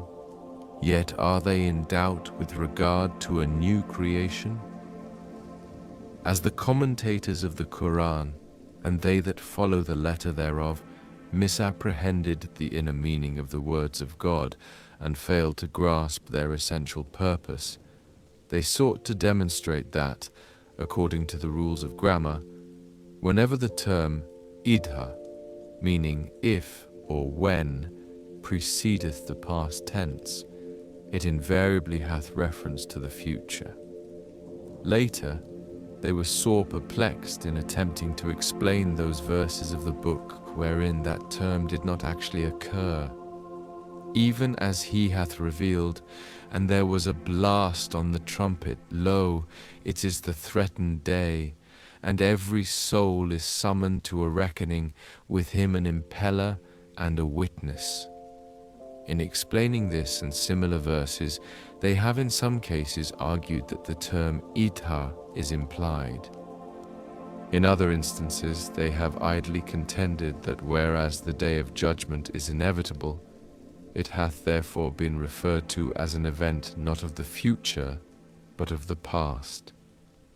How vain their sophistry! How grievous their blindness! They refuse to recognize the trumpet blast which so explicitly in this text was sounded through the revelation of Muhammad. They deprive themselves of the regenerating Spirit of God that breathed into it, and foolishly expect to hear the trumpet sound of the seraph of God, who is but one of his servants. Hath not the seraph himself, the angel of the judgment day, and his like been ordained by Muhammad's own utterance? Say, what? Will ye give that which is for your good in exchange for that which is evil? Wretched is that which ye have falsely exchanged. Surely ye are a people evil in grievous loss. Nay, by trumpet is meant the trumpet call of Muhammad's revelation, which was sounded in the heart of the universe, and by resurrection is meant his own rise to proclaim the cause of God. He bade the erring and wayward arise and speed out of the sepulchres of their bodies, arrayed them with the beauteous robe of faith, and quickened them with the breath of a new and wondrous life. Thus, at the hour when Muhammad, that divine beauty, purposed to unveil one of the mysteries hidden in the symbolic terms resurrection, judgment, paradise, and hell, Gabriel, the voice of inspiration, was heard saying, Ere long will they wag their heads at thee and say, When shall this be? Say, Perchance it is nigh. The implications of this verse alone suffice the peoples of the world were they to ponder it in their hearts. Gracious God, how far have that people strayed from the way of God? Although the day of resurrection was ushered in through the revelation of Muhammad, although his light and tokens had encompassed the earth and all that is therein, yet that people derided him, gave themselves up to those idols which the divines of that age, in their vain and idle fancy, had conceived, and deprived themselves of the light of heavenly grace, and of the showers of divine mercy. Yea, the abject beetle can never scent the fragrance of holiness, and the bat of darkness can never face the splendor of the sun. Such things have come to pass in the days of every manifestation of God. Even as Jesus said, Ye must be born again. Again he saith, Except a man be born of water and of the Spirit, he cannot enter into the kingdom of God. That which is born of the flesh is flesh, and that which is born of the Spirit is spirit. The purport of these words is that whosoever in every dispensation is born of the Spirit and is quickened by the breath of the manifestation of holiness, he verily is of those that have attained unto life and resurrection, and have entered into the paradise of the love of God. And whosoever is not of them is condemned to death and deprivation, to the fire of unbelief, and to the wrath of God. In all the scriptures, the books and chronicles, and the sentence of death, of fire, of blindness, of want of understanding and hearing, hath been pronounced against those whose lips have tasted not the ethereal cup of true knowledge, and whose hearts have been deprived of the grace of the Holy Spirit in their day. Even as it hath been previously recorded, hearts have they with which they understand not. In another passage of the Gospel it is written, "And it came to pass that on a certain day the father of one of the disciples of Jesus had died. That disciple, reporting the death of his father unto Jesus, asked for leave to go and bury him. Whereupon Jesus, that essence of detachment, answered and said, Let the dead bury their dead. In like manner, two of the people of Kufi went to Ali, the commander of the faithful. One owned a house and wished to sell it. The other was to be the purchaser. They had agreed that this transaction should be effected and the contract be written with the knowledge of Ali. He, the exponent of the law of God, addressing the scribe, said, Write thou, a dead man hath bought from another dead man a house. That house is bounded by 4 limits.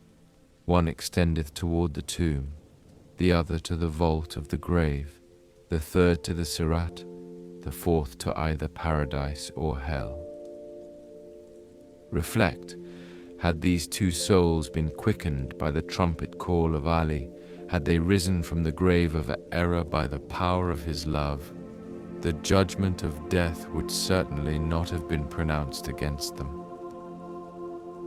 In every age and century the purpose of the prophets of God and their chosen ones hath been no other but to affirm the spiritual significance of the terms life, resurrection, and judgment. If one will ponder but for a while this utterance of Ali in his heart, one will surely discover all mysteries hidden in the terms grave, tomb, Sirat, paradise, and hell. But oh, how strange and pitiful! Behold, all the people are imprisoned within the tomb of self, and lie buried beneath the nethermost depths of worldly desire. Wert thou to attain to but a dewdrop of the crystal waters of divine knowledge, thou wouldst readily realize that true life is not the life of the flesh, but the life of the spirit. For the life of the flesh is common to both men and animals, whereas the life of the spirit is possessed only by the pure in heart, who have quaffed from the ocean of faith and partaken of the fruit of certitude. This life knoweth no death, and this existence is crowned by immortality, even as it hath been said, He who is a true believer liveth both in this world and in the world to come. If by life be meant this earthly life, it is evident that death must needs overtake it. Similarly, the records of all the scriptures bear witness to this lofty truth and this most exalted word. Moreover, this verse of the Quran, revealed concerning Hamzi, the prince of martyrs, and Abu Jahl, is a luminous evidence and sure testimony of the truth of our saying, Shall the dead, whom we have quickened, and for whom we have ordained a light whereby he may walk among men, be like him, whose likeness is in the darkness, whence he will not come forth. This verse descended from the heaven of the primal will at a time when Hamzi had already been invested with the sacred mantle of faith, and Abu Jahl had waxed relentless in his opposition and unbelief. From the wellspring of omnipotence and the source of eternal holiness, there came the judgment that conferred everlasting life upon Hamzi and condemned Abu Jahl to eternal damnation. This was the signal that caused the fires of unbelief to glow with the hottest flame in the heart of the infidels, and provoked them openly to repudiate his truth. They loudly clamored, "When did Hamzi die? When was he risen? At what hour was such a life conferred upon him?" As they understood not the significance of these noble sayings, nor sought enlightenment from the recognized expounders of the faith, that these might confer a sprinkling of the Kawthar of divine knowledge upon them. Therefore such fires of mischief were kindled amongst men. Thou dost witness today how, notwithstanding the radiant splendor of the sun of divine knowledge, all the people, whether high or low, have clung to the ways of those abject manifestations of the Prince of Darkness. They continually appeal to them for aid in unraveling the intricacies of their faith, and, owing to lack of knowledge, they make such replies as can in no wise damage their fame and fortune. It is evident that these souls, vile and miserable as the beetle itself, have had no portion of the musk-laden breeze of eternity, and have never entered the Ridvan of heavenly delight. How therefore can they impart unto others the imperishable fragrance of holiness? Such is their way, and such will it remain forever. Only those will attain to the knowledge of the word of God that have turned unto him and repudiated the manifestations of Satan. Thus God hath reaffirmed the law of the day of his revelation, and inscribed it with the pen of power upon the mystic tablet hidden beneath the veil of celestial glory. Wert thou to heed these words, wert thou to ponder their outward and inner meaning in thy heart, thou wouldst seize the significance of all the abstruse problems which in this day have become insuperable barriers between men and the knowledge of the day of judgment. Then wilt thou have no more questions to perplex thee. We fain would hope that, God willing, thou wilt not return, deprived and still athirst, from the shores of the ocean of divine mercy, nor come back destitute from the imperishable sanctuary of thy heart's desire. Let it now be seen what thy search and endeavors will achieve.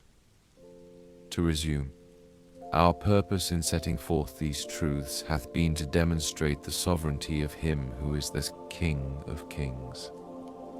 Be fair, is this sovereignty which through the utterance of one word hath manifested such pervading influence, ascendancy, and awful majesty? Is this sovereignty superior? Or is the worldly dominion of these kings of the earth who, despite their solicitude for their subjects and their help of the poor, are assured only of an outward and fleeting allegiance, while in the hearts of men they inspire neither affection nor respect? Hath not that sovereignty through the potency of one word subdued, quickened, and revitalized the whole world? What? Can the lowly dust compare with him who is the Lord of Lords? What tongue dare utter the immensity of difference that lieth between them? Nay, all comparison falleth short in attaining the hallowed sanctuary of his sovereignty. Were man to reflect, he would surely perceive that even the servant of his threshold ruleth over all created things. This hath already been witnessed, and will in future be made manifest. This is but one of the meanings of the spiritual sovereignty which we have set forth in accordance with the capacity and receptiveness of the people. For He, the mover of all beings, that glorified countenance, is the source of such potencies as neither this wronged one can reveal, nor this unworthy people comprehend. Immensely exalted is He above men's praise of His sovereignty. Glorified is He beyond that which they attribute unto Him. And now ponder this in thine heart. Were sovereignty to mean earthly sovereignty and worldly dominion, were it to imply the subjection and external allegiance of all the peoples and kindreds of the earth, whereby His loved ones should be exalted and be made to live in peace, and His enemies be abased and tormented, such form of sovereignty would not be true of God Himself, the source of all dominion, whose majesty and power all things testify. For dost thou not witness how the generality of mankind is under the sway of his enemies? Have they not all turned away from the path of His good pleasure? Have they not done that which He hath forbidden and left undone, nay, repudiated and opposed those things which He hath commanded? Have not His friends ever been the victims of the tyranny of His foes? All these things are more obvious than even the splendor of the noontide sun. Know therefore, O questioning seeker, that earthly sovereignty is of no worth, nor will it ever be in the eyes of God and His chosen ones. Moreover, if ascendancy and dominion be interpreted to mean earthly supremacy and temporal power, how impossible will it be for thee to explain these verses? And verily, our host shall conquer. Fain would they put out God's light with their mouths, but God hath willed to perfect His light, albeit the infidels abhor it. He is the dominant above all things. Similarly, most of the Quran testifieth to this truth. Were the idle contention of these foolish and despicable souls to be true, they would have none other alternative than to reject all these holy utterances and heavenly allusions. For no warrior could be found on earth more excellent and nearer to God than Hussein, son of Ali, so peerless and incomparable was he. There was none to equal or to match him in the world. Yet thou must have heard what befell him. God's malison on the head of the people of tyranny, were the verse, "And verily our host shall conquer," to be literally interpreted, it is evident that it would in no wise be applicable to the chosen ones of God and His hosts, inasmuch as Hussein, whose heroism was manifest as the sun, crushed and subjugated, quaffed at last the cup of martyrdom in Karbila, the land of Taf. Similarly, the sacred verse, "Fain would they put out God's light with their mouths, but God hath willed to perfect His light, albeit the infidels abhor it." Were it to be literally interpreted, it would never correspond with the truth. For in every age the light of God hath, to outward seeming, been quenched by the peoples of the earth, and the lamps of God extinguished by them. How then could the ascendancy of the sovereignty of these lamps be explained? What could the potency of God's will to perfect His light signify? As hath already been witnessed, so great was the enmity of the infidels, that none of these divine luminaries ever found a place for shelter or tasted of the cup of tranquility. So heavily were they oppressed, that the least of men inflicted upon these essences of being whatsoever he listed. These sufferings have been observed and measured by the people. How, therefore, can such people be capable of understanding and expounding these words of God, these verses of everlasting glory? But the purpose of these verses is not what they have imagined. Nay, the terms ascendancy, power, and authority imply a totally different station and meaning. For instance, consider the pervading power of those drops of the blood of Hussein which besprinkled the earth. What ascendancy and influence hath the dust itself, through the sacredness and potency of that blood exercised over the bodies and souls of men? So much so, that he who sought deliverance from his ills was healed by touching the dust of that holy ground. And whosoever, wishing to protect his property, treasured with absolute faith and understanding a little of that holy earth within his house, safeguarded all his possessions. These are the outward manifestations of its potency. And were we to recount its hidden virtues, they would assuredly say, He verily hath considered the dust to be the Lord of Lords, and hath utterly forsaken the faith of God. Furthermore, call to mind the shameful circumstances that have attended the martyrdom of Hussein. Reflect upon his loneliness, how to outer seeming none could be found to aid him, none to take up his body and bury it. And yet, behold how numerous in this day are those who from the uttermost corners of the earth don the garb of pilgrimage, seeking the sight of his martyrdom, that there they may lay their heads upon the threshold of his shrine. Such is the ascendancy and power of God. Such is the glory of his dominion and majesty. Think not that because these things have come to pass after Hussein's martyrdom, therefore all this glory hath been of no profit unto him. For that holy soul is immortal, liveth the life of God, and abideth within the retreats of celestial glory upon the sagery of heavenly reunion. These essences of being are the shining exemplars of sacrifice. They have offered, and will continue to offer up their lives, their substance, their souls, their spirit, their all, in the path of the well-beloved. By them, no station, however exalted, could be more dearly cherished. For lovers have no desire but the good pleasure of their beloved, and have no aim except reunion with him. Should we wish to impart unto thee a glimmer of the mysteries of Hussein's martyrdom, and reveal unto thee the fruits thereof, these pages could never suffice, nor exhaust their meaning.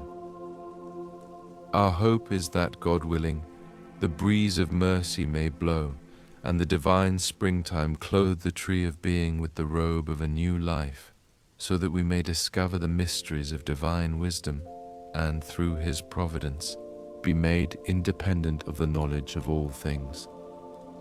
We have as yet descried none but a handful of souls, destitute of all renown, who have attained unto this station. Let the future disclose what the judgment of God will ordain, and the tabernacle of his decree reveal.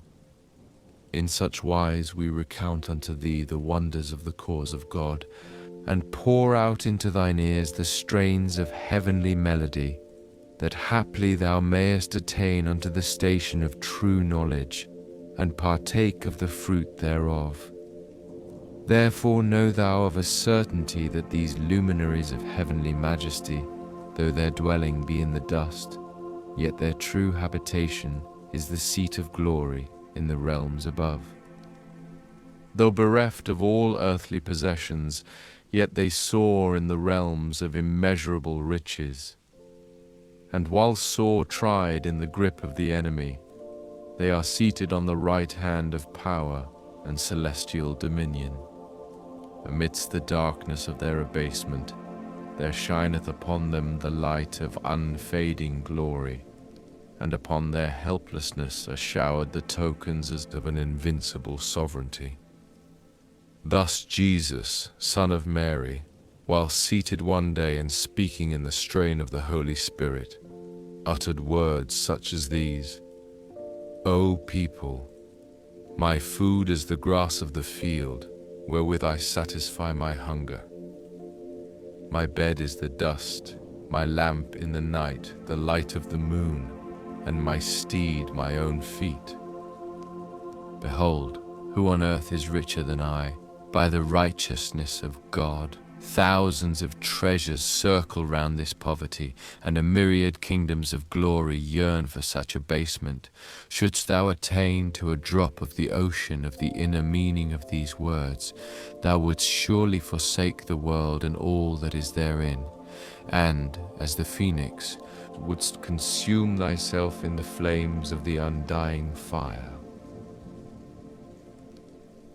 In like manner, it is related that on a certain day, one of the companions of Sadiq complained of his poverty before him, whereupon Sadiq, that immortal beauty, made reply, "Verily thou art rich and hast drunk the draught of wealth." That poverty-stricken soul was perplexed at the words uttered by that luminous countenance and said, "Where are my riches? I who stand in need of a single coin." Sadiq thereupon observed, "Dost thou not possess our love?" He replied, "Yea, I possess it, O thou scion of the Prophet of God." And Sadiq asked him, saying, "Exchangest thou this love for 1,000 dinars?" He answered, "Nay, never will I exchange it, though the world and all that is therein be given me." Then Sadiq remarked, "How can he who possesses such a treasure be called poor? This poverty and these riches, this abasement and glory, this dominion, power and the like upon which the eyes and hearts of these vain and foolish souls are set, all these things fade into utter nothingness in that court. Even as he hath said, O men, ye are but paupers in need of God, but God is the rich, the self-sufficing. By riches, therefore, is meant independence of all else but God, and by poverty, the lack of things that are of God. Similarly, call thou to mind the day when the Jews, who had surrounded Jesus as Son of Mary, were pressing him to confess his claim of being the Messiah and Prophet of God, so that they might declare him an infidel and sentence him to death. Then they led him away, he who was the day star of the heaven of divine revelation, unto Pilate and Caiaphas, who was the leading divine of that age. The chief priests were all assembled in the palace, also a multitude of people who had gathered to witness his sufferings, to deride and injure him. Though they repeatedly questioned him, hoping that he would confess his claim, yet Jesus held his peace and spake not.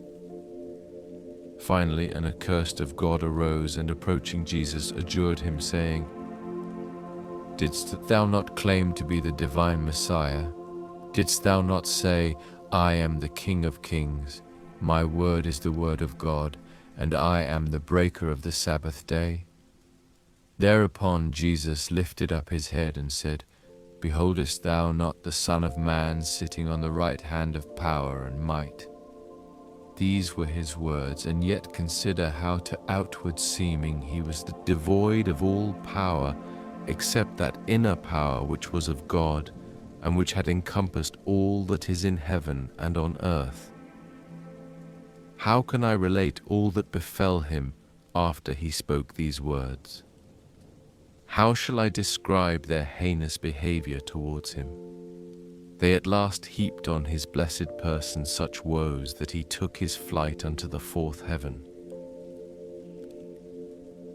It is also recorded in the Gospel according to St. Luke, that on a certain day Jesus passed by a Jew who was sick of the palsy and lay upon a couch. When the Jew saw him, he recognized him and cried out for his help. Jesus said unto him, "Arise from thy bed. Thy sins are forgiven thee." Certain of the Jews, standing by, protested, saying, "Who can forgive sins but God alone?" And immediately he perceived their thoughts. Jesus answering said unto them, Whether is it easier to say to the sick of the palsy, "Arise and take up thy bed and walk," or to say, "Thy sins are forgiven thee," that ye may know that the Son of Man hath power on earth to forgive sins. This is the real sovereignty, and such is the power of God's chosen ones. All these things which we have repeatedly mentioned, and the details which we have cited from diverse sources, have no other purpose but to enable thee to grasp the meaning of the allusions in the utterances of the chosen ones of God, lest certain of these utterances cause thy feet to falter and thy heart to be dismayed. Thus with steadfast steps we may tread the path of certitude, that perchance the breeze that bloweth from the meads of the good pleasure of God may waft upon us the sweet savours of divine acceptance, and cause us, vanishing mortals that we are, to attain unto the kingdom of everlasting glory. Then wilt thou comprehend the inner meaning of sovereignty and the like, spoken of in the traditions and scriptures. Furthermore, it is already evident and known unto thee that those things to which the Jews and the Christians have clung, and the cavillings which they heaped upon the beauty of Muhammad, the same have in this day been upheld by the people of the Quran, and been witnessed in their denunciations of the point of the Bayan. May the souls of all that dwell within the kingdom of divine revelations be a sacrifice unto him. Behold their folly. They utter the selfsame words uttered by the Jews of old, and know it not. How well and true are his words concerning them. Leave them to entertain themselves with their cavillings. As thou livest, O Muhammad, they are seized by the frenzy of their vain fancies. When the unseen, the eternal, the divine essence caused the day star of Muhammad to rise above the horizon of knowledge, among the cavils which the Jewish divines raised against him was that after Moses no prophet should be sent of the God. Yea, mention hath been made in the scriptures of a soul who must needs be made manifest, and who will advance the faith and promote the interests of the people of Moses, so that the law of the Mosaic dispensation may encompass the whole earth. Thus hath the King of eternal glory referred in his book to the words uttered by those wanderers in the veil of remoteness and error. The hand of God, say the Jews, is chained up. Chained up be their own hands, and for that which they have said they were accursed. Nay, outstretched are both his hands. The hand of God is above their hands. Although the commentators of the Quran have related in diverse manners the circumstances attending the revelation of this verse, yet thou shouldst endeavor to apprehend the purpose thereof. He saith, "How false is that which the Jews have imagined? How can the hand of him who is the King in truth, who caused the countenance of Moses to be made manifest, and conferred upon him the robe of prophethood, how can the hand of such a one be chained and fettered? How can he be conceived as powerless to raise up yet another messenger after Moses? Behold the absurdity of their saying, how far it hath strayed from the path of knowledge and understanding. Observe how in this day also all these people have occupied themselves with such foolish absurdities. For over 1,000 years they have been reciting this verse, and unwittingly pronouncing their censure against the Jews, utterly unaware that they themselves openly and privily are voicing the sentiments and belief of the Jewish people. Thou art surely aware of their idle contention, that all revelation is ended, that the portals of divine mercy are closed, that from the day springs of eternal holiness no sun shall rise again, that the ocean of everlasting bounty is forever stilled, and that out of the tabernacle of ancient glory the messengers of God have ceased to be made manifest. Such is the measure of the understanding of these small-minded, contemptible people. These people have imagined that the flow of God's all-encompassing grace and plenteous mercies, the cessation of which no mind can contemplate, has been halted. From every side they have risen and girded up the loins of tyranny, and exerted the utmost endeavor to quench with the bitter waters of their vain fancy the flame of God's burning bush, oblivious that the globe of power shall within its own mighty stronghold protect the lamp of God. The utter destitution into which this people have fallen doth surely suffice them, inasmuch as they have been deprived of the recognition of the essential purpose and the knowledge of the mystery and substance of the cause of God. For the highest and most excelling grace bestowed upon men is the grace of attaining unto the presence of God and of his recognition, which has been promised unto all people. This is the utmost degree of grace vouchsafed unto man by the All-Bountiful, the Ancient of Days, and the fullness of his absolute bounty upon his creatures. Of this grace and bounty none of this people hath partaken, neither have they been honored with this most exalted distinction.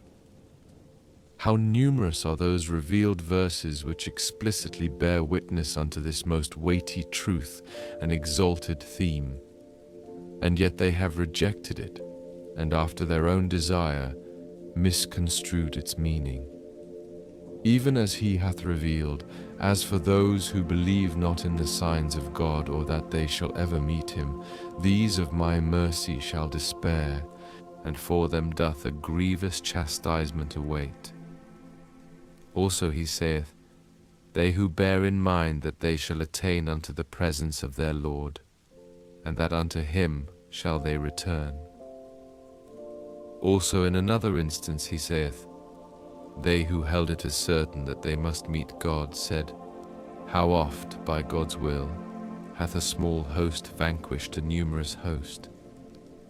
In yet another instance he revealeth, let him then who hopeth to attain the presence of his Lord work a righteous work.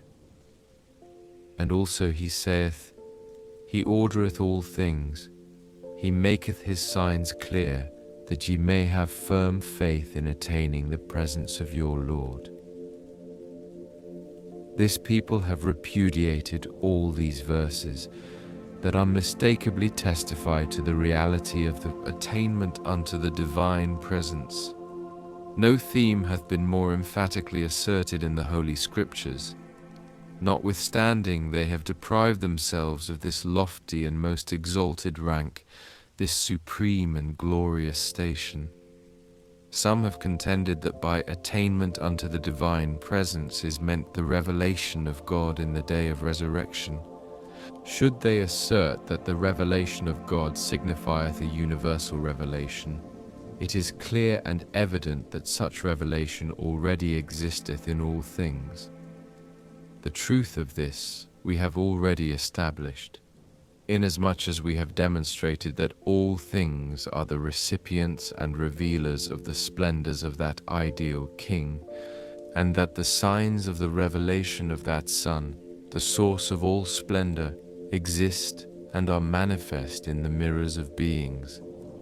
Nay, were man to gaze with the eye of divine and spiritual discernment, he will readily recognize that nothing whatsoever can exist without the revelation of the splendor of God, the ideal King. Consider how all created things eloquently testify to the revelation of that inner light within them. Behold how within all things the portals of the Ridvan of God are opened, that seekers may attain the cities of understanding and wisdom, and enter the gardens of knowledge and power. Within every garden they will behold the mystic bride of inner meaning, enshrined within the chambers of utterance, in the utmost grace and fullest adornment. Most of the verses of the Quran indicate and bear witness to this spiritual theme. The verse, "Neither is there aught which doth not celebrate his praise," is eloquent testimony thereto. And, "We noted all things and wrote them down, a faithful witness thereof." Now, if by attainment unto the presence of God is meant attainment unto the knowledge of such revelation, it is evident that all men have already attained unto the presence of the unchangeable countenance of that peerless King. Why then restrict such revelation to the day of resurrection? And were they to maintain that by divine presence is meant the specific revelation of God, expressed by certain Sufis as the most holy outpouring, if this be in the essence itself, it is evident that it hath been eternally in the divine knowledge. Assuming the truth of this hypothesis, attainment unto the divine presence is in this sense obviously possible to no one, inasmuch as this revelation is confined to the innermost essence, unto which no man can attain. The way is barred, and all seeking rejected. The minds of the favorites of heaven, however high they soar, can never attain this station, how much less the understanding of obscured and limited minds. And were they to say that by divine presence is meant the secondary revelations of God, interpreted as the holy outpouring, this is admittedly applicable to the world of creation, that is, in the realm of the primal and original manifestation of God. Such revelation is confined to his prophets and chosen ones, inasmuch as none mightier than they hath come to exist in the world of being. This truth all recognize and bear witness thereto. These prophets and chosen ones of God are the recipients and revealers of all the unchangeable attributes and names of God. They are the mirrors that truly and faithfully reflect the light of God. Whatsoever is applicable to them is in reality applicable to God himself, who is both the visible and the invisible. The knowledge of him who is the origin of all things and attainment unto him are impossible save through knowledge of and attainment unto these luminous beings who proceed from the Sun of Truth. By attaining therefore to the presence of these holy luminaries, the presence of God himself is attained. From their knowledge the knowledge of God is revealed, and from the light of their countenance the splendor of the face of God is made manifest. Through the manifold attributes of these essences of detachment, who are both the first and the last, the seen and the hidden, it is made evident that he who is the Son of Truth is the first and the last, the seen and the hidden. Likewise the other lofty names and exalted attributes of God. Therefore whosoever and in whatever dispensation hath recognized and attained unto the presence of these glorious, these resplendent and most excellent luminaries, hath verily attained unto the presence of God himself, and entered the city of eternal and immortal life. Attainment unto such presence is possible only in the day of resurrection, which is the day of the rise of God himself through his all-embracing revelation. This is the meaning of the day of resurrection spoken of in all the scriptures and announced unto all people.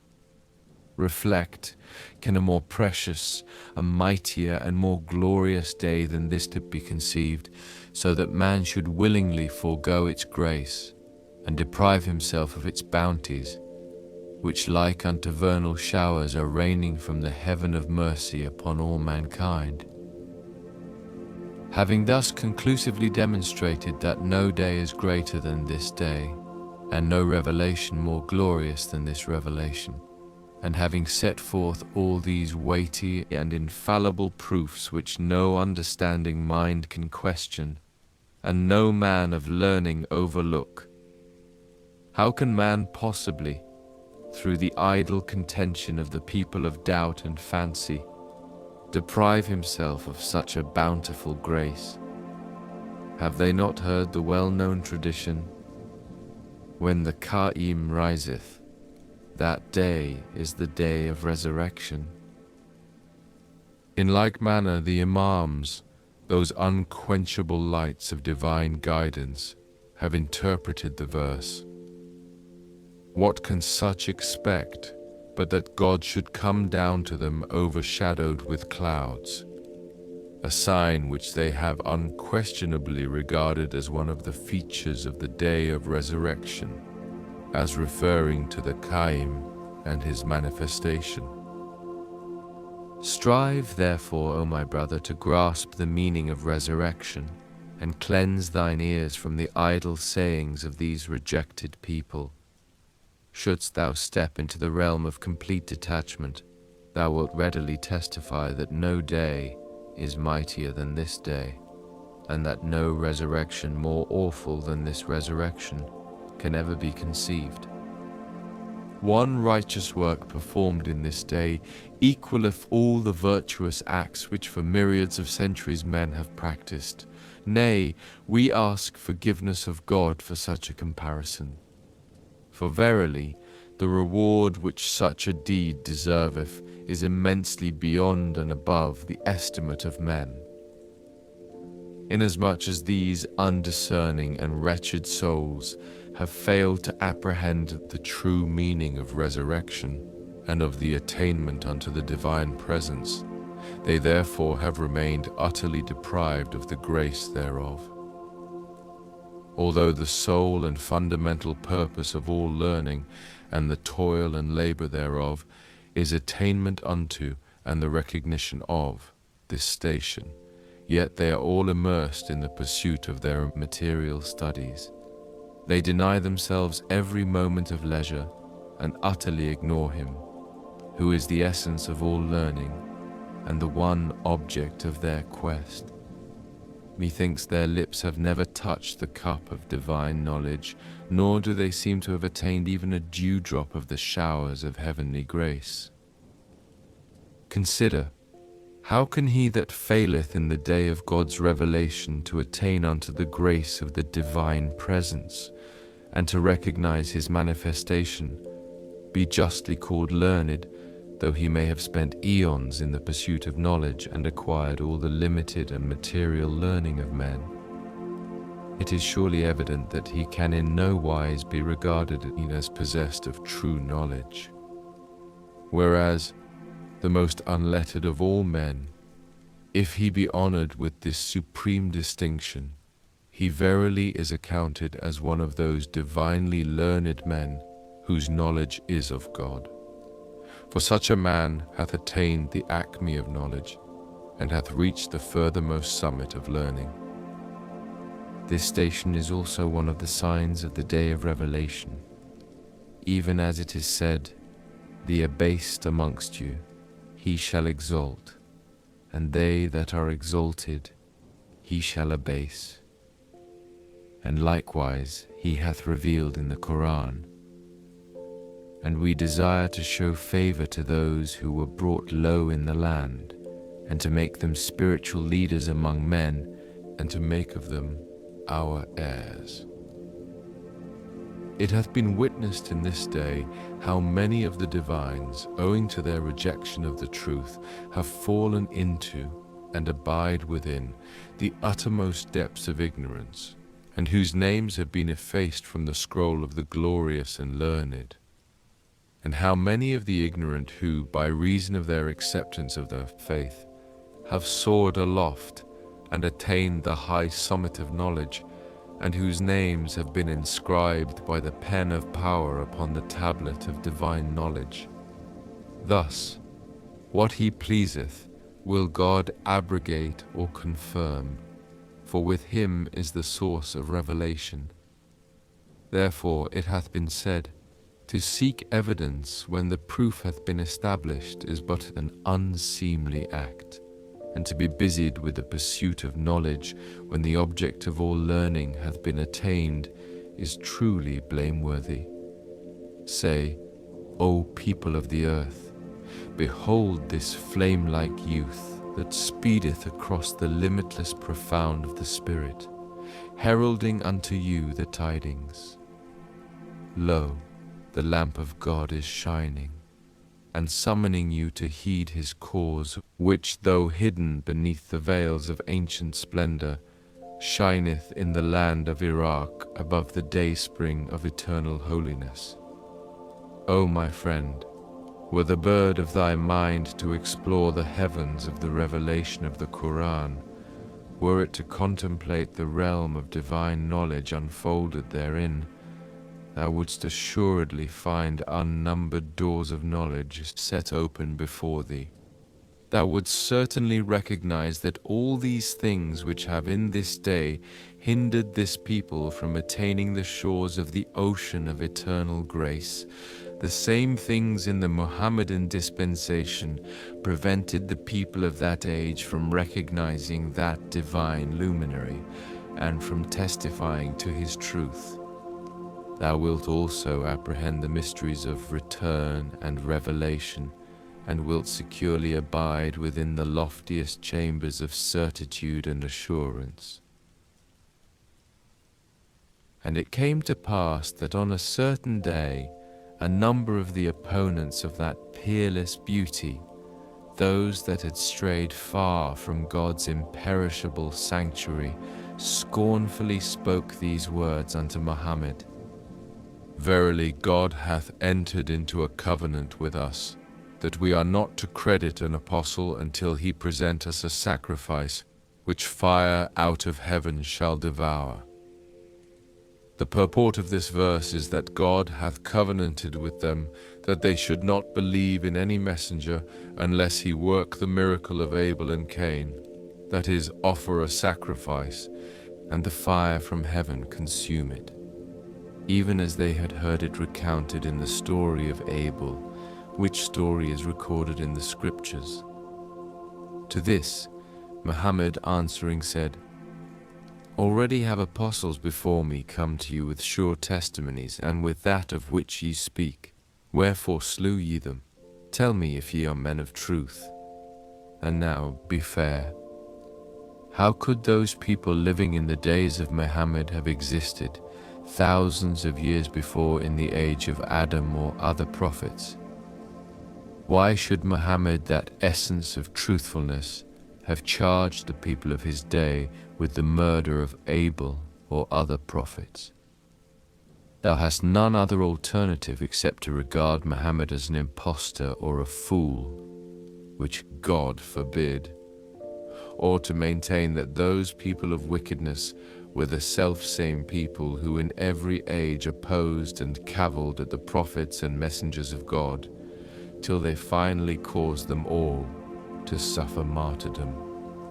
Ponder this in thine heart, that the sweet gales of divine knowledge, blowing from the meads of mercy, may waft upon thee the fragrances of the Beloved's utterance, and cause thy soul to attain the Ridvan of understanding, as the wayward of every age have failed to fathom the deeper import of these weighty and pregnant utterances, and imagined the answer of the prophets of God to be irrelevant to the questions they asked them.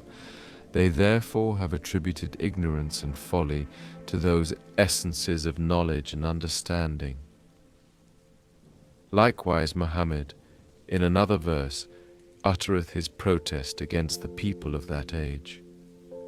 He saith, Although they had before prayed for victory over those who believed not, yet when there came unto them he of whom they had knowledge, they disbelieved in him. The curse of God on the infidels. Reflect how this verse also implieth that the people living in the days of Muhammad were the same people who in the days of the prophets of old contended and fought in order to promote the faith and teach the cause of God. And yet how could the generations living at the time of Jesus and Moses, and those who lived in the days of Muhammad, be regarded as being actually one and the same people? Moreover, those whom they had formerly known were Moses, the revealer of the Pentateuch, and Jesus, the author of the Gospel. Notwithstanding, why did Muhammad say, "When he of whom they had knowledge came unto them," that is Jesus or Moses, "they disbelieved in him"?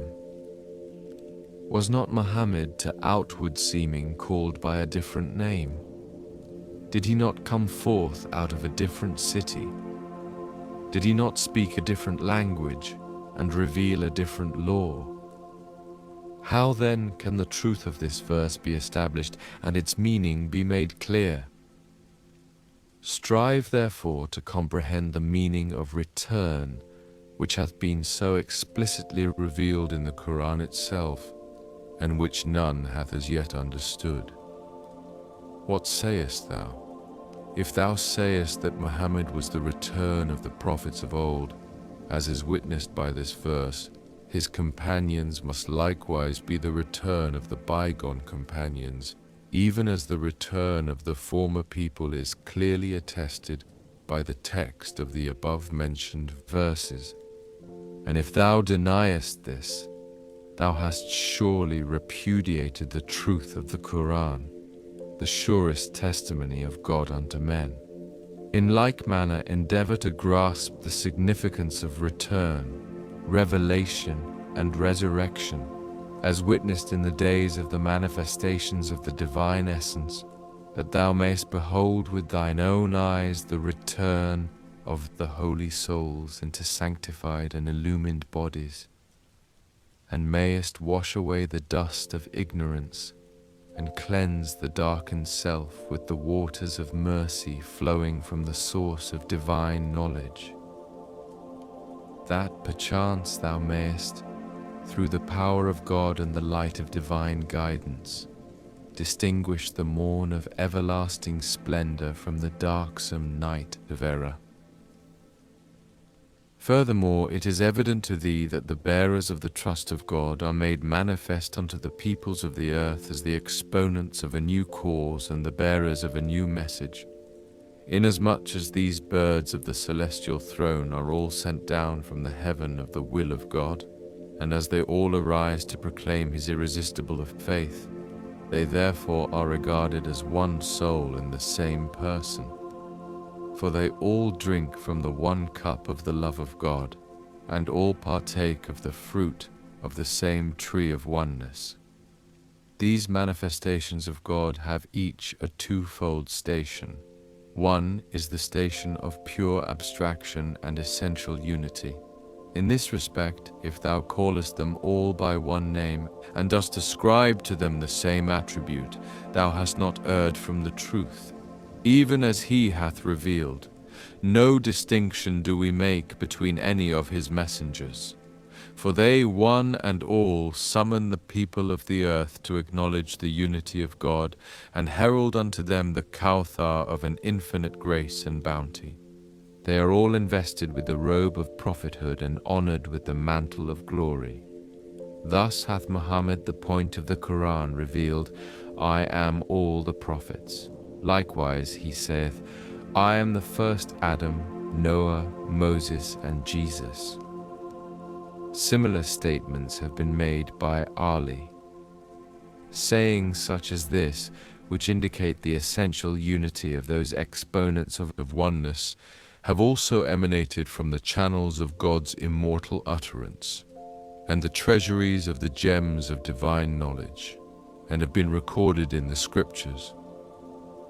These countenances are the recipients of the divine command and the daysprings of his revelation.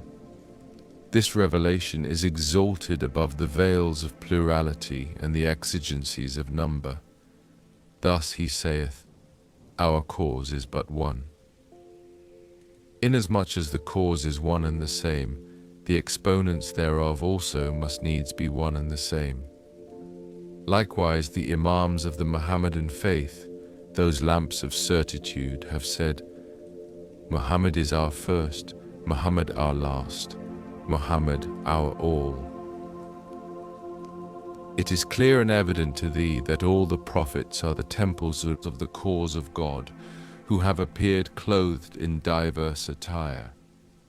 If thou wilt observe with discriminating eyes, thou wilt behold them all abiding in the same tabernacle, soaring in the same heaven, seated upon the same throne, uttering the same speech, and proclaiming the same faith. Such is the unity of those essences of being, those luminaries of infinite and immeasurable splendor. Wherefore, should one of these manifestations of holiness proclaim, saying, I am the return of all the prophets, he verily speaketh the truth. In like manner, in every subsequent revelation, the return of the former revelation is a fact, the truth of which is firmly established. Inasmuch as the return of the prophets of God, as attested by verses and traditions, hath been conclusively demonstrated, the return of their chosen ones also is therefore definitely proven. This return is too manifest in itself to require any evidence or proof. For instance, consider that among the prophets was Noah, when he was invested with the robe of prophethood and was moved by the Spirit of God to arise and proclaim his cause. Whoever believed in him and acknowledged his faith was endowed with the grace of a new life. Of him it could be truly said that he was reborn and revived, inasmuch as previous to his belief in God and his acceptance of his manifestation, he had set his affections on the things of the world, such as attachment to earthly goods, to wife, children, food, drink, and the like, so much so that in the daytime and in the night season his one concern had been to amass riches and procure for himself the means of enjoyment and pleasure. Aside from these things, before his partaking of the reviving waters of faith, he had been so wedded to the traditions of his forefathers, and so passionately devoted to the observance of their customs and laws, that he would have preferred to suffer death rather than violate one letter of those superstitious forms and manners current amongst his people. Even as the people have cried, Verily we found our fathers with a faith, and verily in their footsteps we follow. These same people, though wrapped in all these veils of limitation, and despite the restraint of such observances, as soon as they drank the immortal draught of faith from the cup of certitude at the hand of the manifestation of the All-Glorious, were so transformed that they would renounce for his sake their kindred, their substance, their lives, their beliefs, yea, all else save God. So overpowering was their yearning for God, so uplifting their transports of ecstatic delight, that the world and all that is therein faded before their eyes into nothingness. Have not this people exemplified the mysteries of rebirth and return? Hath it not been witnessed that these same people, ere they were endued with the new and wondrous grace of God, sought through innumerable devices to ensure the protection of their lives against destruction? Would not a thorn fill them with terror, and the sight of a fox put them to flight? But once having been honored with God's supreme distinction, and having been vouchsafed his bountiful grace, they would, if they were able, have freely offered up 10,000 lives in his path. Nay, their blessed souls, contemptuous of the cage of their bodies, would yearn for deliverance. A single warrior of that host would face and fight a multitude. And yet how could they, but for the transformation wrought in their lives, be capable of manifesting such deeds which are contrary to the ways of men and incompatible with their worldly desires? It is evident that nothing short of this mystic transformation could cause such spirit and behavior, so utterly unlike their previous habits and manners, to be made manifest in the world of being. For their agitation was turned into peace, their doubt into certitude, their timidity into courage. Such is the potency of the divine elixir, which swift as the twinkling of an eye transmuteth the souls of men. For instance, consider the substance of copper. Were it to be protected in its own mine from becoming solidified, it would, within the space of 70 years, attain to the state of gold. There are some, however, who maintain that copper itself is gold, which by becoming solidified is in a diseased condition, and hath not therefore reached its own state. Be that as it may, the real elixir will, in one instant, cause the substance of copper to attain the state of gold, and will traverse the 70-year stages in a single moment. Could this gold be called copper? Could it be claimed that it hath not attained the state of gold, whilst the touchstone is at hand to assay it and distinguish it from copper? Likewise, these souls, through the potency of the divine elixir, traverse, in the twinkling of an eye, the world of dust and advance into the realm of holiness, and with one step cover the earth of limitations, and reach the domain of the placeless. It behoveth thee to exert thine utmost to attain unto this elixir which, in one fleeting breath, causeth the west of ignorance to reach the east of knowledge, illuminateth the darkness of night with the resplendence of the morn, guideth the wanderer in the wilderness of doubt to the wellspring of the divine presence and fount of certitude, and conferreth upon mortal souls the honor of acceptance into the Ridvan of immortality. Now, could this gold be thought to be copper, these people could likewise be thought to be the same as before they were endowed with faith. O brother, behold how the inner mysteries of rebirth, of return, and of resurrection have each, through these all-sufficing, these unanswerable and conclusive utterances, been unveiled and unravelled before thine eyes.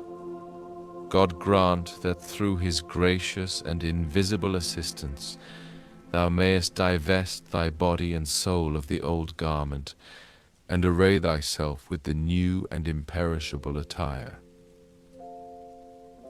Therefore those who in every subsequent dispensation preceded the rest of mankind in embracing the faith of God, who quaffed the clear waters of knowledge at the hand of the divine beauty, and attained the loftiest summits of faith and certitude, these can be regarded in name, in reality, in deeds, in words, and in rank, as the return of those who in a former dispensation had achieved similar distinctions.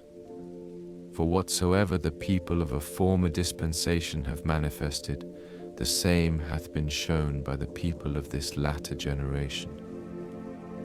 Consider the rose, whether it blossometh in the east or in the west, it is none the less a rose.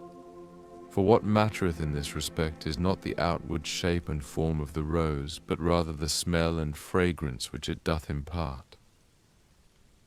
Purge thy sight, therefore, from all earthly limitations, that thou mayest behold them all as the bearers of one name, the exponents of one cause, the manifestations of one self, and the revealers of one truth, and that thou mayest apprehend the mystic return of the words of God as unfolded by these utterances.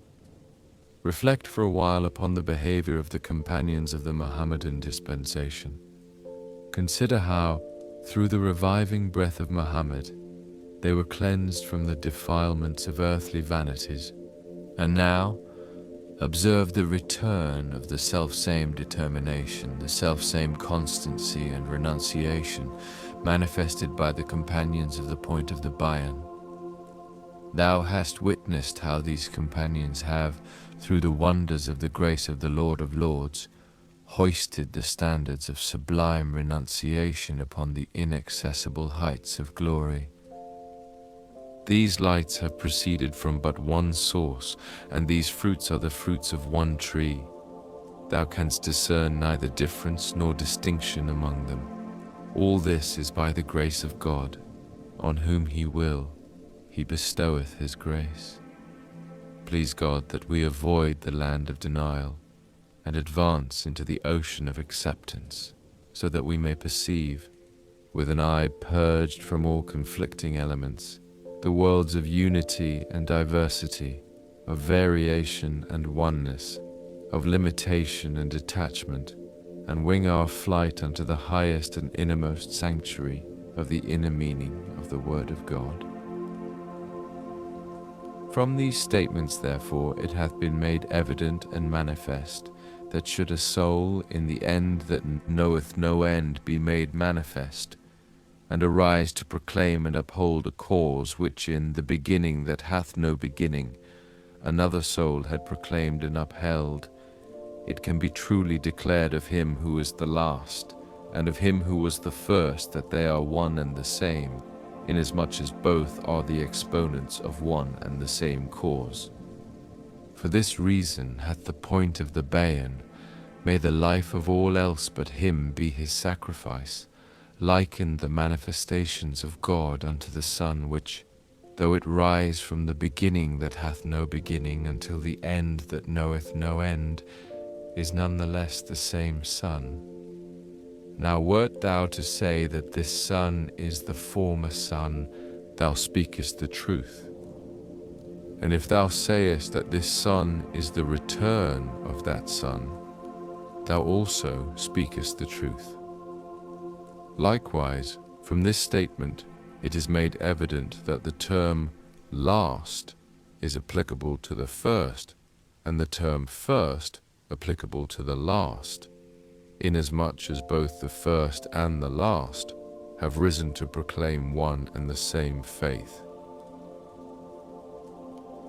Notwithstanding the obviousness of this theme, in the eyes of those that have quaffed the wine of knowledge and certitude, yet how many are those who, through failure to understand its meaning, have allowed the term seal of the prophets to obscure their understanding and deprive them of the grace of all His manifold bounties. Hath not Muhammad himself declared, I am all the prophets? Hath he not said, as we have already mentioned, I am Adam, Noah, Moses, and Jesus? Why should Muhammad, that immortal beauty who hath said, I am the first Adam, be incapable of saying also, I am the last Adam? For even as he regarded himself to be the first of the prophets, that is Adam, in like manner the seal of the prophets is also applicable unto that divine beauty. It is admittedly obvious that being the first of the prophets, he likewise is their seal. The mystery of this theme hath in this dispensation been a sore test unto all mankind. Behold, how many are those who, clinging unto these words, have disbelieved Him who is their true revealer. What, we ask, could this people presume the terms first and last, when referring to God, glorified be His name, to mean? If they maintain that these terms bear reference to this material universe, how could it be possible when the visible order of things is still manifestly existing? Nay, in this instance by first is meant no other than the last, and by last no other than the first. Even as in the beginning that hath no beginnings, the term last is truly applicable unto Him who is the educator of the visible and of the invisible, in like manner are the terms first and last applicable unto His manifestations. They are at the same time the exponents of both the first and the last. Whilst established upon the seat of the first, they occupy the throne of the last. Were a discerning eye to be found, it will readily perceive that the exponents of the first and the last, of the manifest and the hidden, of the beginning and the seal, are none other than these holy beings, these essences of detachment, these divine souls. And wert thou to soar in the holy realm of God was alone, there was none else besides him, thou wilt find in that court all these names utterly non-existent and completely forgotten. Then will thine eyes no longer be obscured by these veils, these terms and illusions. How ethereal and lofty is this station, unto which even Gabriel unshepherded can never attain, and the bird of heaven unassisted can never reach. And now, strive thou to comprehend the meaning of this saying of Ali, the commander of the faithful, piercing the veils of glory, unaided. Among these veils of glory are the divines and doctors living in the days of the manifestation of God, who, because of their want of discernment and their love and eagerness for leadership, have failed to submit to the cause of God, nay, have even refused to incline their ears unto the divine melody. They have thrust their fingers into their ears, and the people also, utterly ignoring God and taking them for their masters, have placed themselves unreservedly under the authority of these pompous and hypocritical leaders, for they have no sight, no hearing, no heart of their own to distinguish truth from falsehood. Notwithstanding the divinely inspired admonitions of all the prophets, the saints, and chosen ones of God, enjoining the people to see with their own eyes and hear with their own ears, they have disdainfully rejected their counsels and have blindly followed, and will continue to follow, the leaders of their faith. Should a poor and obscure person, destitute of the attire of men of learning, address them, saying, "Follow ye, O people, the messengers of God," they would, greatly surprised at such a statement, reply, "What? Meanest thou that all these divines, all these exponents of learning, with all their authority, their pomp and pageantry, have erred and failed to distinguish truth from falsehood? Dost thou and people like thyself pretend to have comprehended that which they have not understood? If numbers and excellence of apparel be regarded as the criterions of learning and truth, the peoples of a bygone age, whom those of today have never surpassed in numbers, magnificence, and power, should certainly be accounted a superior and worthier people. It is clear and evident that whenever the manifestations of holiness were revealed, the divines of their day have hindered the people from attaining unto the way of truth. To this testify the records of all the scriptures and heavenly books. Not one prophet of God was made manifest who did not fall a victim to the relentless hate, to the denunciation, denial, and execration of the clerics of his day. Woe unto them for the iniquities their hands have formerly wrought. Woe unto them for that which they are now doing. What veils of glory more grievous than these embodiments of error? By the righteousness of God, to pierce such veils is the mightiest of all acts, and to rend them asunder the most meritorious of all deeds. May God assist us and assist you, O concourse of the Spirit, that perchance ye may in the time of his manifestation be graciously aided to perform such deeds, and may in his days attain unto the presence of God. Furthermore, among the veils of glory are such terms as the seal of the prophets and the like, the removal of which is a supreme achievement in the sight of these base-born and erring souls.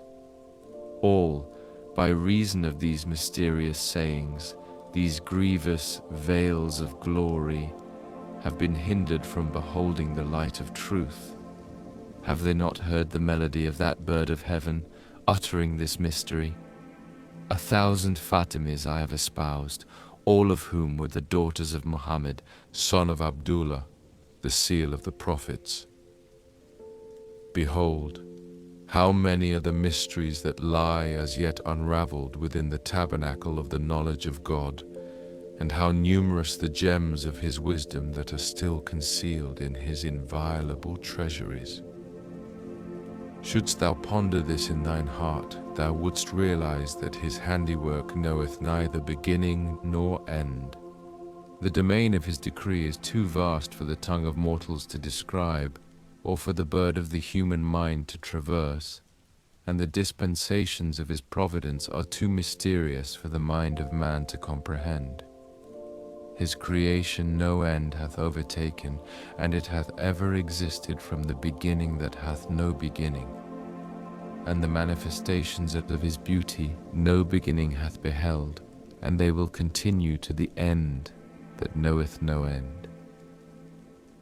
Ponder this utterance in thine heart, and reflect how it is applicable unto all these holy souls.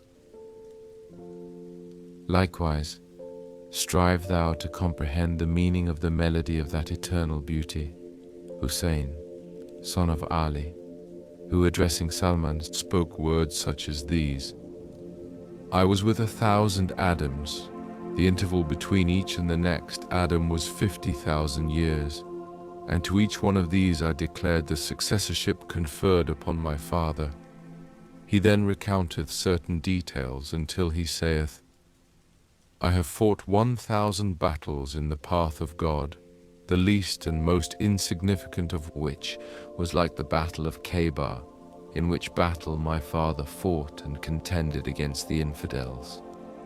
Endeavor now to apprehend from these two traditions the mysteries of end, return, and creation without beginning or end.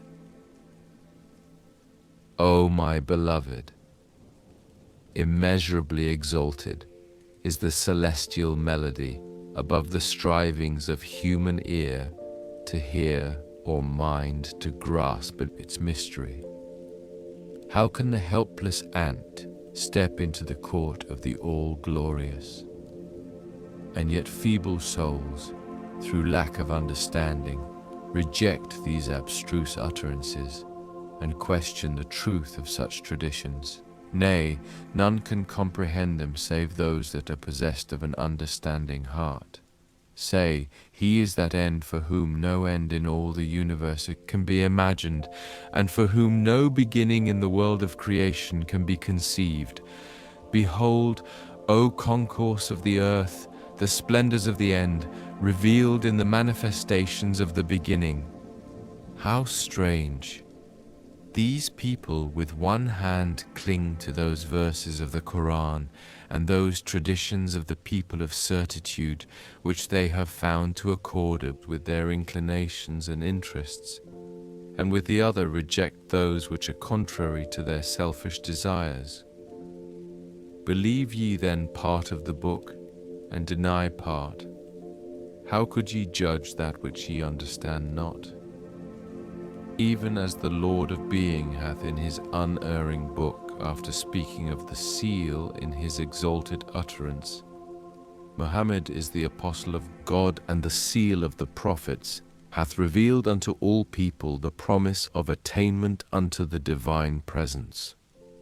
To this attainment to the presence of the immortal King testify the verses of the book, some of which we have already mentioned. The one true God is my witness. Nothing more exalted or more explicit than attainment unto the divine presence hath been revealed in the Quran. Well is it with him that hath attained thereunto in the day wherein most of the people, even as ye witness, have turned away therefrom.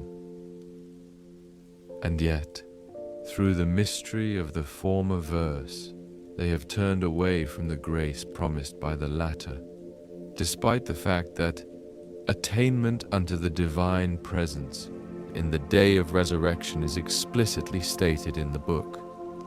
It hath been demonstrated and definitely established through clear evidences that by resurrection is meant the rise of the manifestation of God to proclaim his cause, and by attainment unto the divine presence is meant attainment unto the presence of his beauty in the person of his manifestation.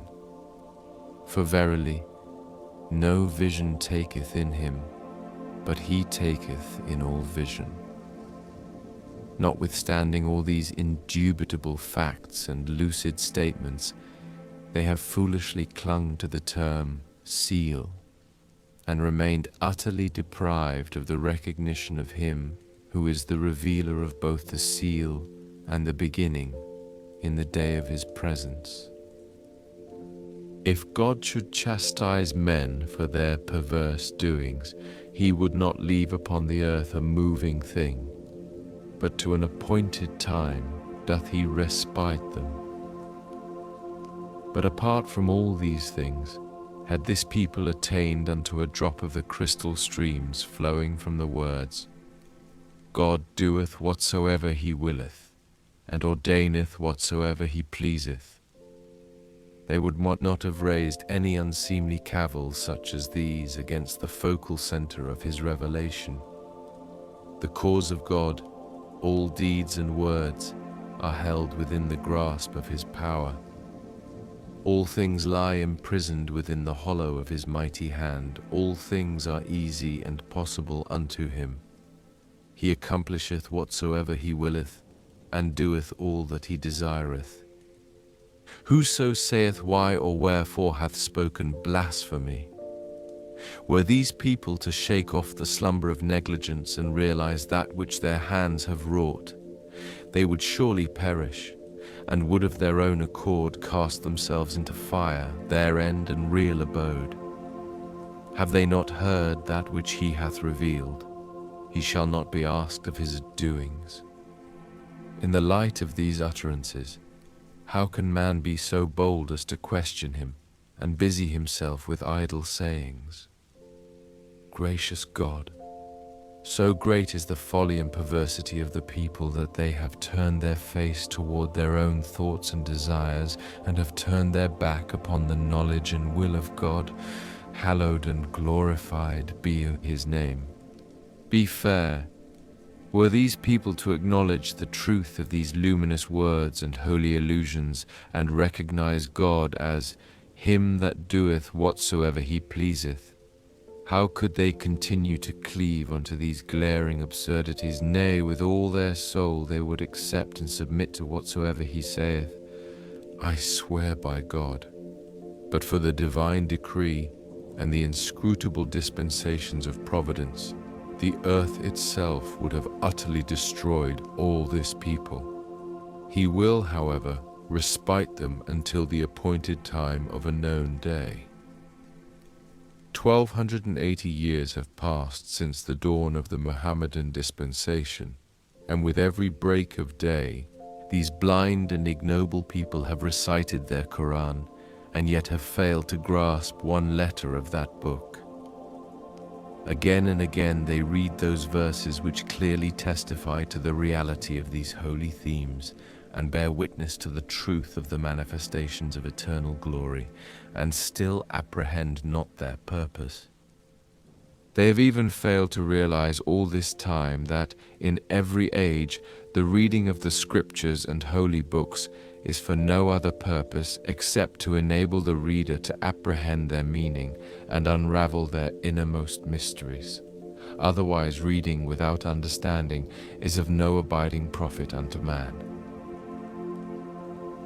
And it came to pass that on a certain day a needy man came to visit this soul, craving for the ocean of his knowledge. While conversing with him, mention was made concerning the signs of the day of judgment, resurrection, revival, and reckoning.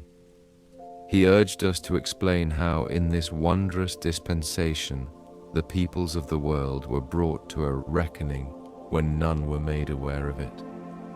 Thereupon we imparted unto him, according to the measure of his capacity and understanding, certain truths of science and ancient wisdom. We then asked him, saying, Hast thou not read the Quran, and art thou not aware of this blessed verse? On that day shall neither man nor spirit be asked of his sin.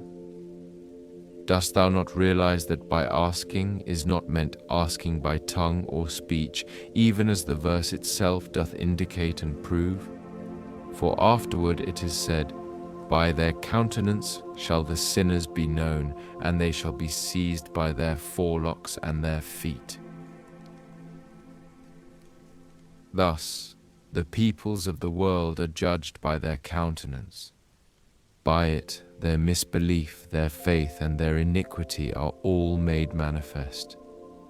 Even as it is evident in this day how the people of error are, by their countenance, known and distinguished from the followers of divine guidance.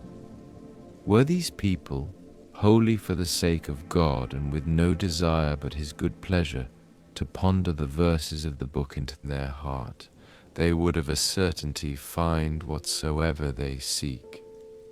In its verses would they find revealed and manifest all the things, be they great or small, that have come to pass in this dispensation. They would even recognize in them references unto the departure of the manifestations of the names and attributes of God from out their native land, to the opposition and disdainful arrogance of government and people, and to the dwelling and establishment of the universal manifestation in an appointed and specially designated land. No man, however, can comprehend this, except he who is possessed of an understanding heart.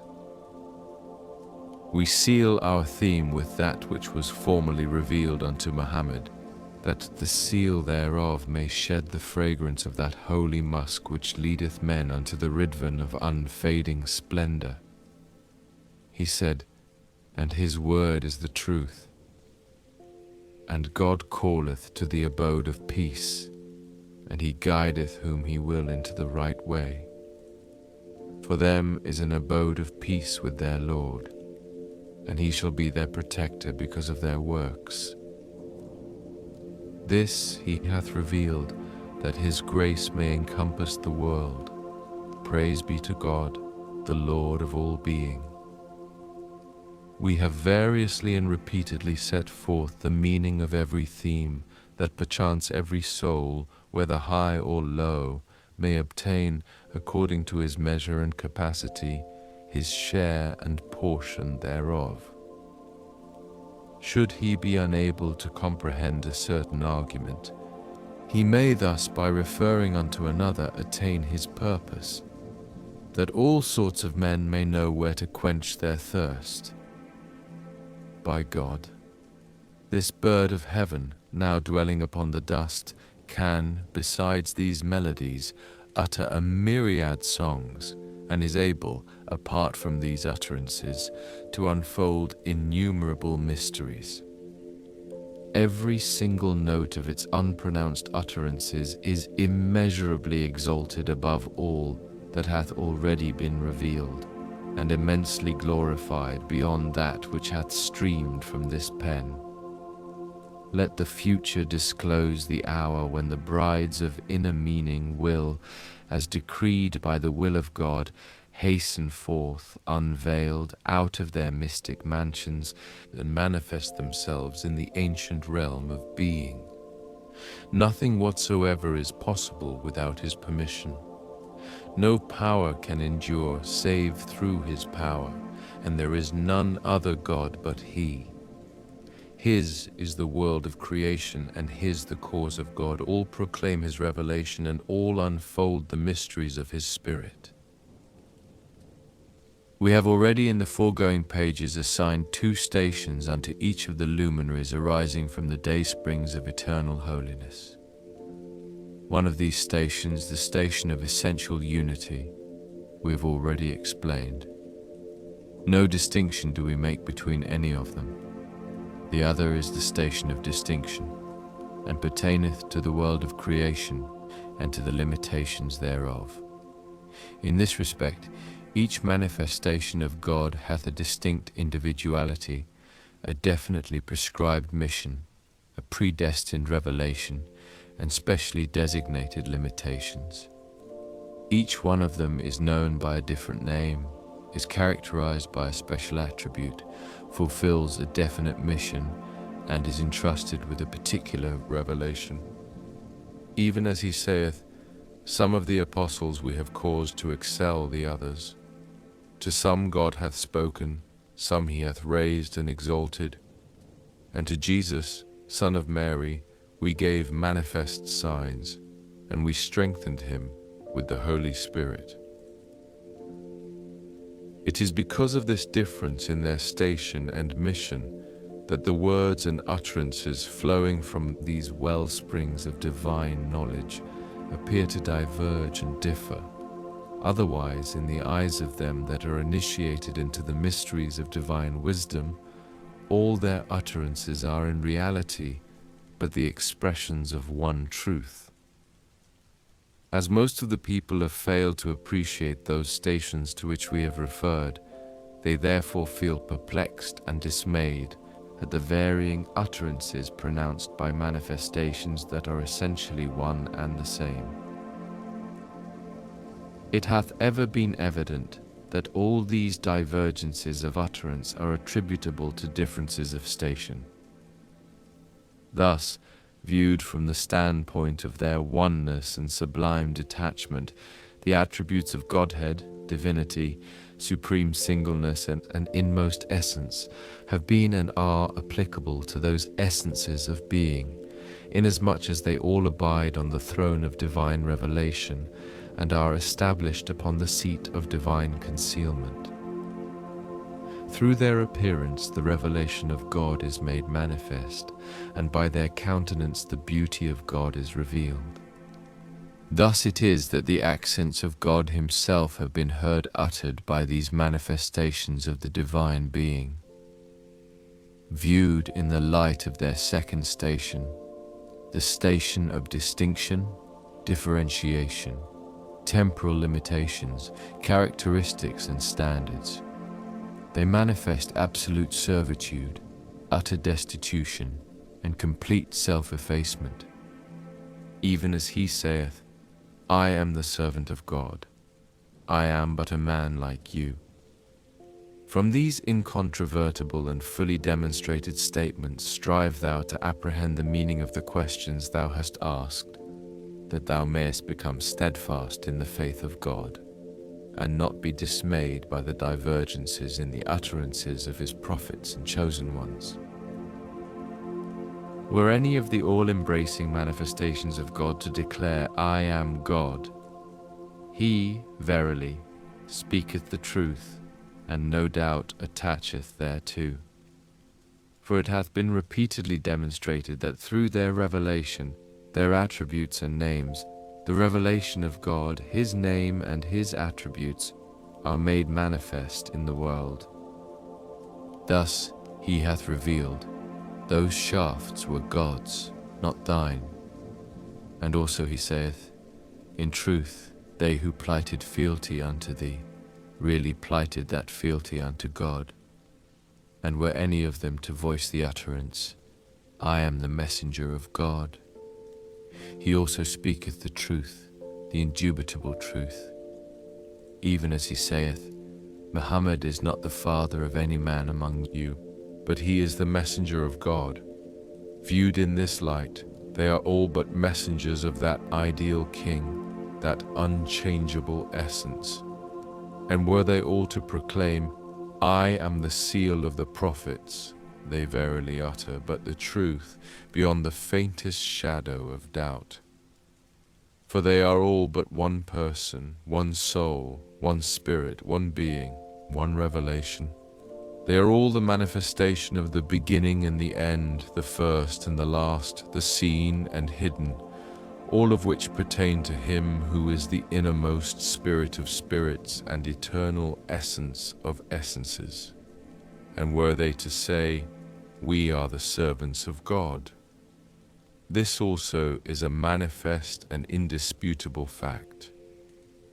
For they have been made manifest in the uttermost state of servitude, a servitude the like of which no man can possibly attain. Thus, in moments in which these essences of being were deeply immersed beneath the oceans of ancient and everlasting holiness, or when they soared to the loftiest summits of divine mysteries, they claimed their utterance to be the voice of divinity, the call of God Himself. Were the eye of discernment to be opened, it would recognize that in this very state they have considered themselves utterly effaced and non-existent in the face of Him who is the all-pervading, the incorruptible. Methinks they have regarded themselves as utter nothingness, and deemed their mention in that court an act of blasphemy. For the slightest whispering of self within such a court is an evidence of self-assertion and independent existence. In the eyes of them that have attained unto that court, such a suggestion is itself a grievous transgression. How much more grievous would it be were aught else to be mentioned in that presence? Were man's heart, his tongue, his mind, or his soul to be busied with anyone but the well-beloved? Were his eyes to behold any countenance other than his beauty? Were his ear to be inclined to any melody but his voice? And were his feet to tread any way but his way?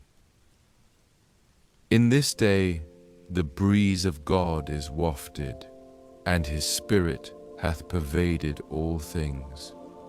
Such is the outpouring of His grace, that the pen is stilled, and the tongue is speechless. By virtue of this station, they have claimed for themselves the voice of divinity and the like, whilst by virtue of their station of messengership, they have declared themselves the messengers of God.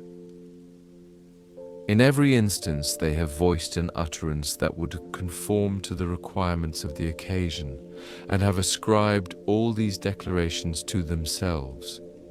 Declarations ranging from the realm of divine revelation to the realm of creation, and from the domain of divinity even unto the domain of earthly existence. Thus it is that whatsoever be their utterance, whether it pertain to the realm of divinity, lordship, prophethood, messengership, guardianship, apostleship, or servitude, all is true beyond the shadow of a doubt. Therefore, these sayings which we have quoted in support of our argument must be attentively considered, that the divergent utterances of the manifestations of the unseen and day springs of holiness may cease to agitate the soul and perplex the mind. Those words uttered by the luminaries of truth must needs be pondered, and should their significance be not grasped, enlightenment should be sought from the trustees of the depositories of knowledge, that these may expound their meaning and unravel their mystery. For it behoveth no man to interpret the holy words according to his own imperfect understanding, nor, having found them to be contrary to his inclination and desires, to reject and repudiate their truth.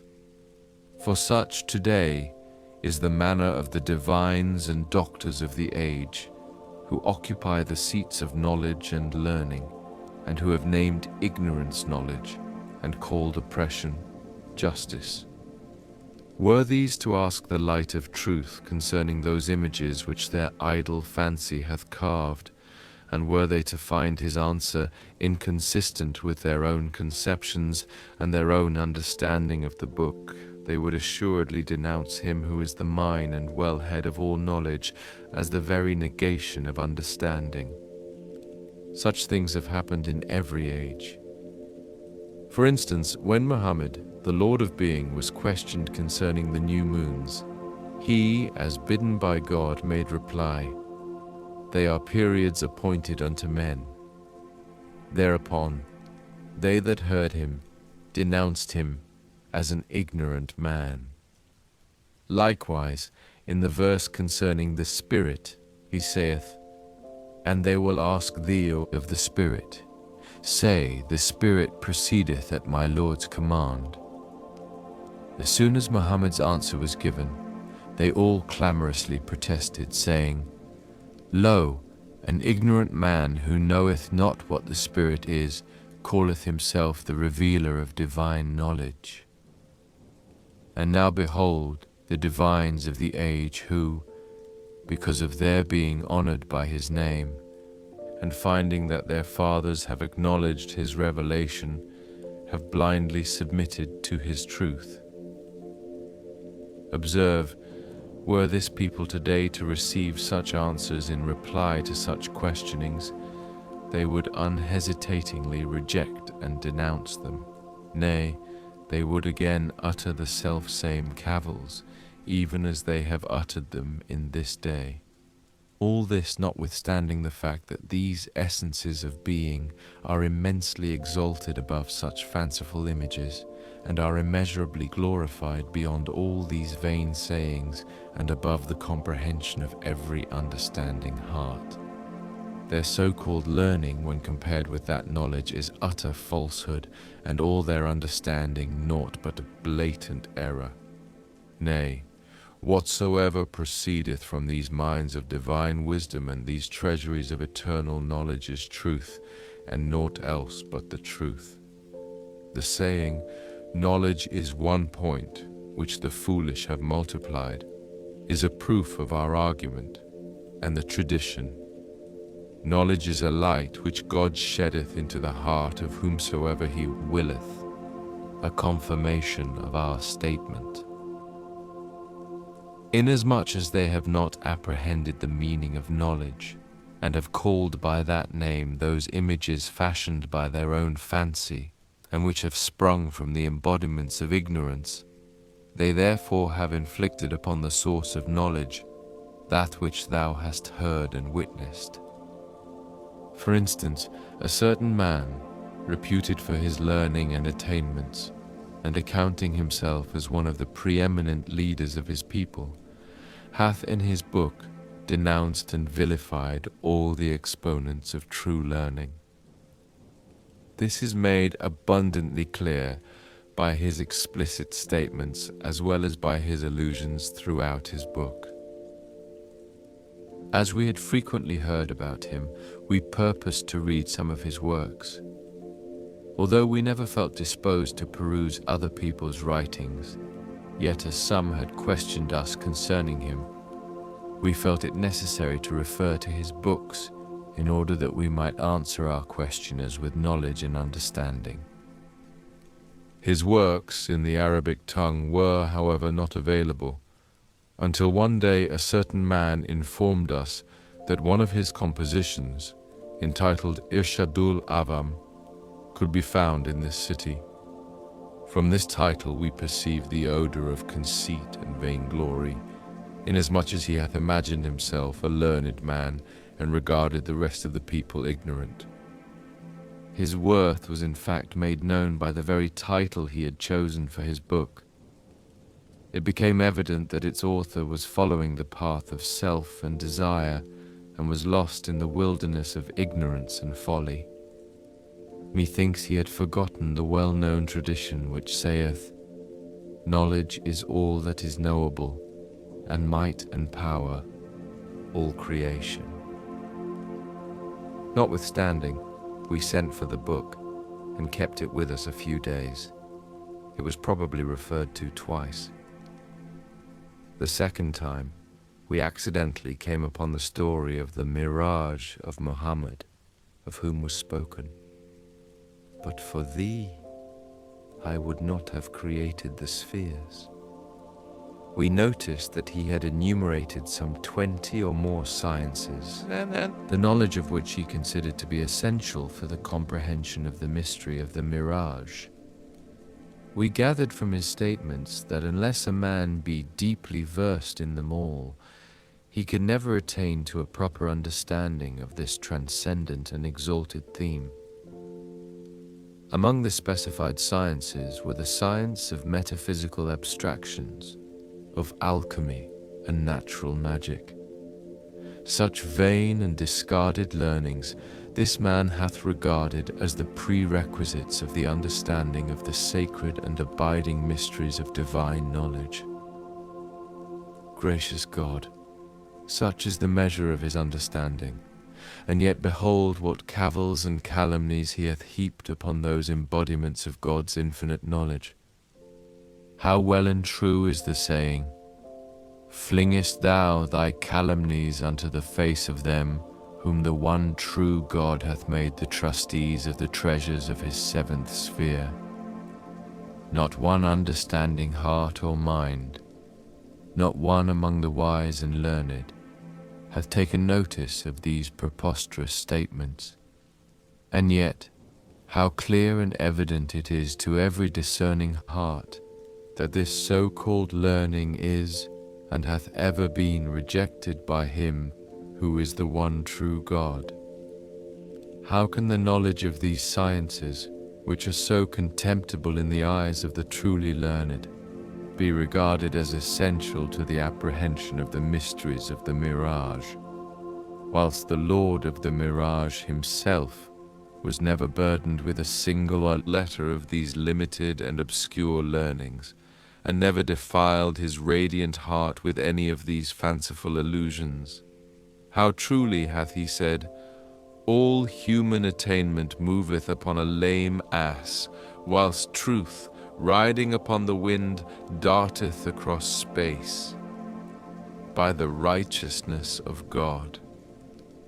Whoso desireth to fathom the mystery of this mirage, and craveth a drop from this ocean, if the mirror of his heart be already obscured by the dust of these learnings, he must needs cleanse and purify it ere the light of this mystery can be reflected therein. In this day, they that are submerged beneath the ocean of ancient knowledge, and dwell within the ark of divine wisdom, forbid the people such idle pursuits. Their shining breasts are, praise be to God, sanctified from every trace of such learning, and are exalted above such grievous veils. We have consumed this densest of all veils with the fire of the love of the Beloved, the veil referred to in the saying, "The most grievous of all veils is the veil of knowledge." Upon its ashes we have reared the tabernacle of divine knowledge. We have, praise be to God, burned the veils of glory with the fire of the beauty of the best beloved. We have driven from the human heart all else but him who is the desire of the world, and glory therein. We cleave to no knowledge but his knowledge, and set our hearts on naught save the effulgent glories of his light.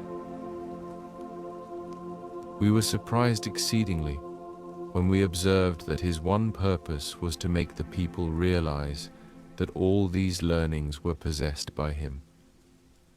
And yet, I swear by God that not one breath, blowing from the meads of divine knowledge, hath ever been wafted upon his soul, nor hath he ever unravelled a single mystery of ancient wisdom. Nay, were the meaning of knowledge ever to be expounded unto him, dismay would fill his heart, and his whole being would shake to its foundation. Notwithstanding his base and senseless statements, behold to what heights of extravagance his claims have reached.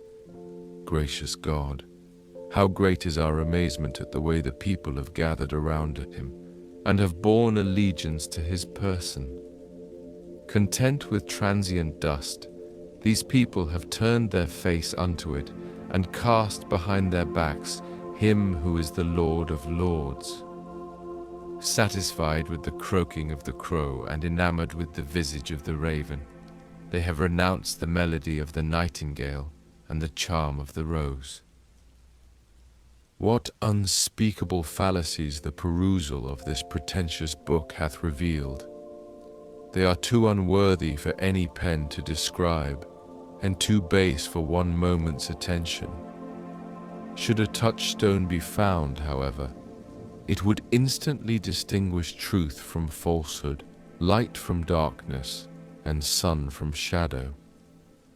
Among the sciences which this pretender hath professed is that of alchemy. We cherish the hope that either a king or a man of preeminent power may call upon him to translate this science from the realm of fancy to the domain of fact, and from the plane of mere pretension to that of actual achievement. Would that this unlearned and humble servant, who never laid any pretension to such things, nor even regarded them as the criterion of true knowledge, might undertake the same task, that thereby the truth might be known and distinguished from falsehood.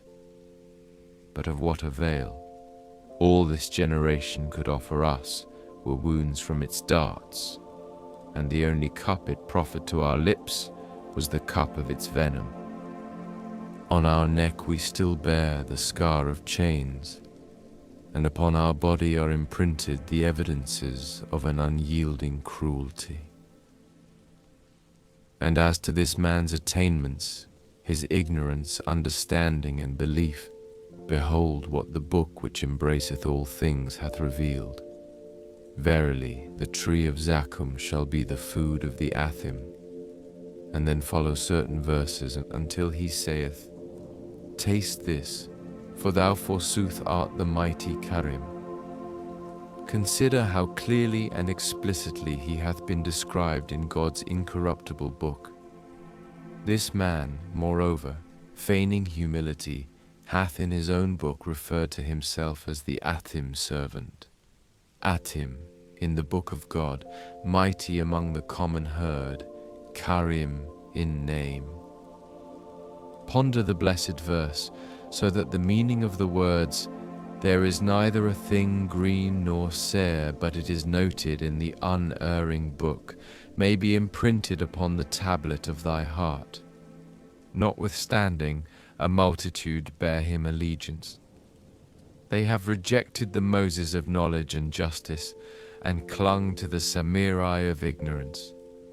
They have turned away their eyes from the day-star of truth which shineth in the divine and everlasting heaven, and have utterly ignored its splendor. O my brother, a divine mind only can yield the gems of divine knowledge, and the fragrance of the mystic flower can be inhaled only in the ideal garden, and the lilies of ancient wisdom can blossom nowhere except in the city of a stainless heart. In a rich soil, its plants spring forth abundantly by permission of its Lord, and in that soil which is bad, they spring forth but scantily. Inasmuch as it hath been clearly shown that only those who are initiated into the divine mysteries can comprehend the melodies uttered by the bird of heaven, it is therefore incumbent upon every one to seek enlightenment from the illumined in heart, and from the treasuries of divine mysteries regarding the intricacies of God's faith, and the abstruse allusions in the utterances of the daysprings of holiness. Thus will these mysteries be unraveled, not by the aid of acquired learning, but solely through the assistance of God and the outpourings of His grace. Ask ye, therefore, of them that have the custody of the Scriptures, if ye know it not. But, O my brother, when a true seeker determineth to take the step of search in the path leading to the knowledge of the Ancient of Days, he must before all else cleanse and purify his heart, which is the seat of the revelation of the inner mysteries of God, from the obscuring dust of all acquired knowledge and the illusions of the embodiments of satanic fancy. He must purge his breast, which is the sanctuary of the abiding love of the Beloved, of every defilement, and sanctify his soul from all that pertaineth to water and clay, from all shadowy and ephemeral attachments. He must so cleanse his heart that no remnant of either love or hate may linger therein, lest that love blindly incline him to error, or that hate repel him away from the truth. Even as thou dost witness in this day how most of the people, because of such love and hate, are bereft of the immortal face, have strayed far from the embodiments of the divine mysteries, and shepherdless are roaming through the wilderness of oblivion and error. That seeker must at all times put his trust in God, must renounce the peoples of the earth, detach himself from the world of dust, and cleave unto him who is the Lord of Lords. He must never seek to exalt himself above anyone, must wash away from the tablet of his heart every trace of pride and vainglory, must cling unto patience and resignation, observe silence, and refrain from idle talk. For the tongue is a smouldering fire, and excessive speech a deadly poison. Material fire consumeth the body, whereas the fire of the tongue devoureth both heart and soul. The force of the former lasteth but for a time, whilst the effects of the latter endure a century.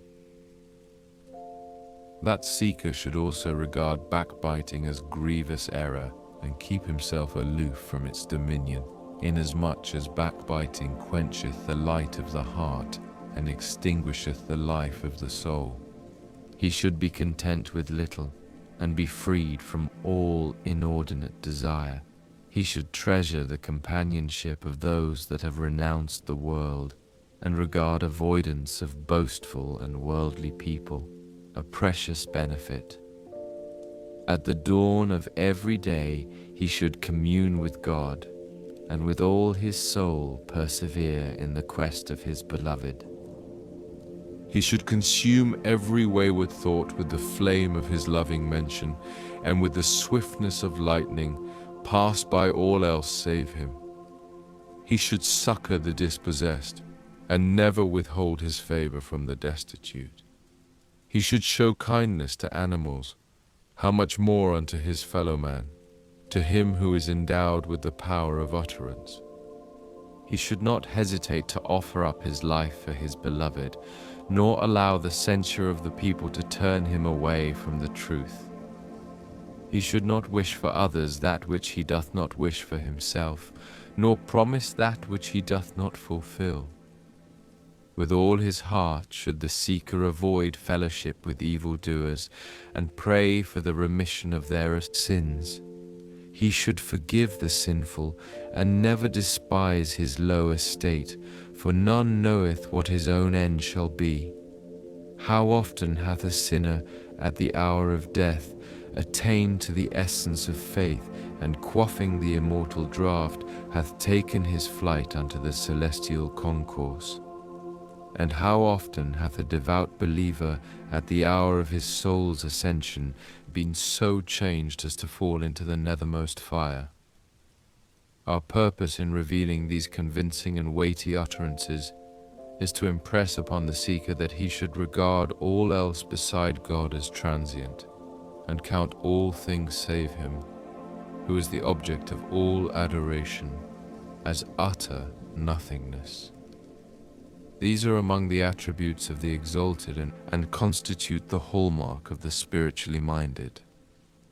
They have already been mentioned in connection with the requirements of the wayfarers that tread the path of positive knowledge. When the detached wayfarer and sincere seeker hath fulfilled these essential conditions, then and only then can he be called a true seeker.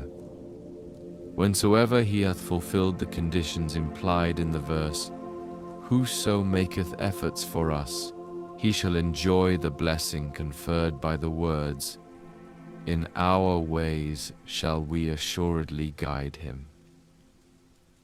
Only when the lamp of search, of earnest striving, of longing desire, of passionate devotion, of fervid love, of rapture and ecstasy is kindled within the seeker's heart, and the breeze of his loving kindness is wafted upon his soul, will the darkness of error be dispelled, the mists of doubts and misgivings be dissipated, and the lights of knowledge and certitude envelop his being. At that hour will the mystic herald, bearing the joyful tidings of the Spirit, shine forth from the city of God resplendent as the morn, and through the trumpet blast of knowledge will awaken the heart, the soul, and the spirit from the slumber of negligence.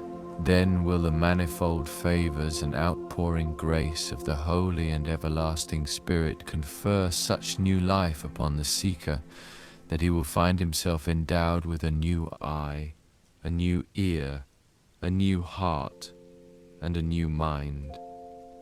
He will contemplate the manifest signs of the universe and will penetrate the hidden mysteries of the soul. Gazing with the eye of God, he will perceive within every atom a door that leadeth him to the stations of absolute certitude. He will discover in all things the mysteries of divine revelation and the evidences of an everlasting manifestation.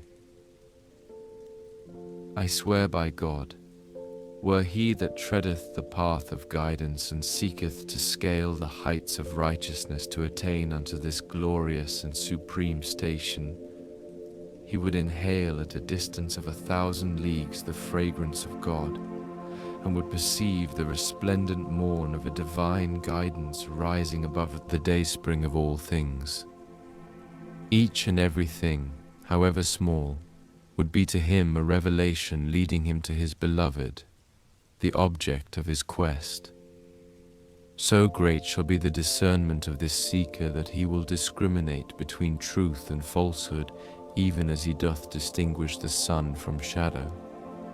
If in the uttermost corners of the east the sweet savours of God be wafted, he will assuredly recognize and inhale their fragrance, even though he be dwelling in the uttermost ends of the west. He will likewise clearly distinguish all the signs of God, his wondrous utterances, his great works and mighty deeds, from the doings, words, and ways of men, even as the jeweller who knoweth the gem from the stone, or the man who distinguisheth the spring from autumn and heat from cold. When the channel of the human soul is cleansed of all worldly and impeding attachments, it will unfailingly perceive the breath of the beloved across immeasurable distances, and will, led by its perfume, attain and enter the city of certitude. Therein he will discern the wonders of his ancient wisdom, and will perceive all the hidden teachings from the rustling leaves of the tree which flourisheth in that city.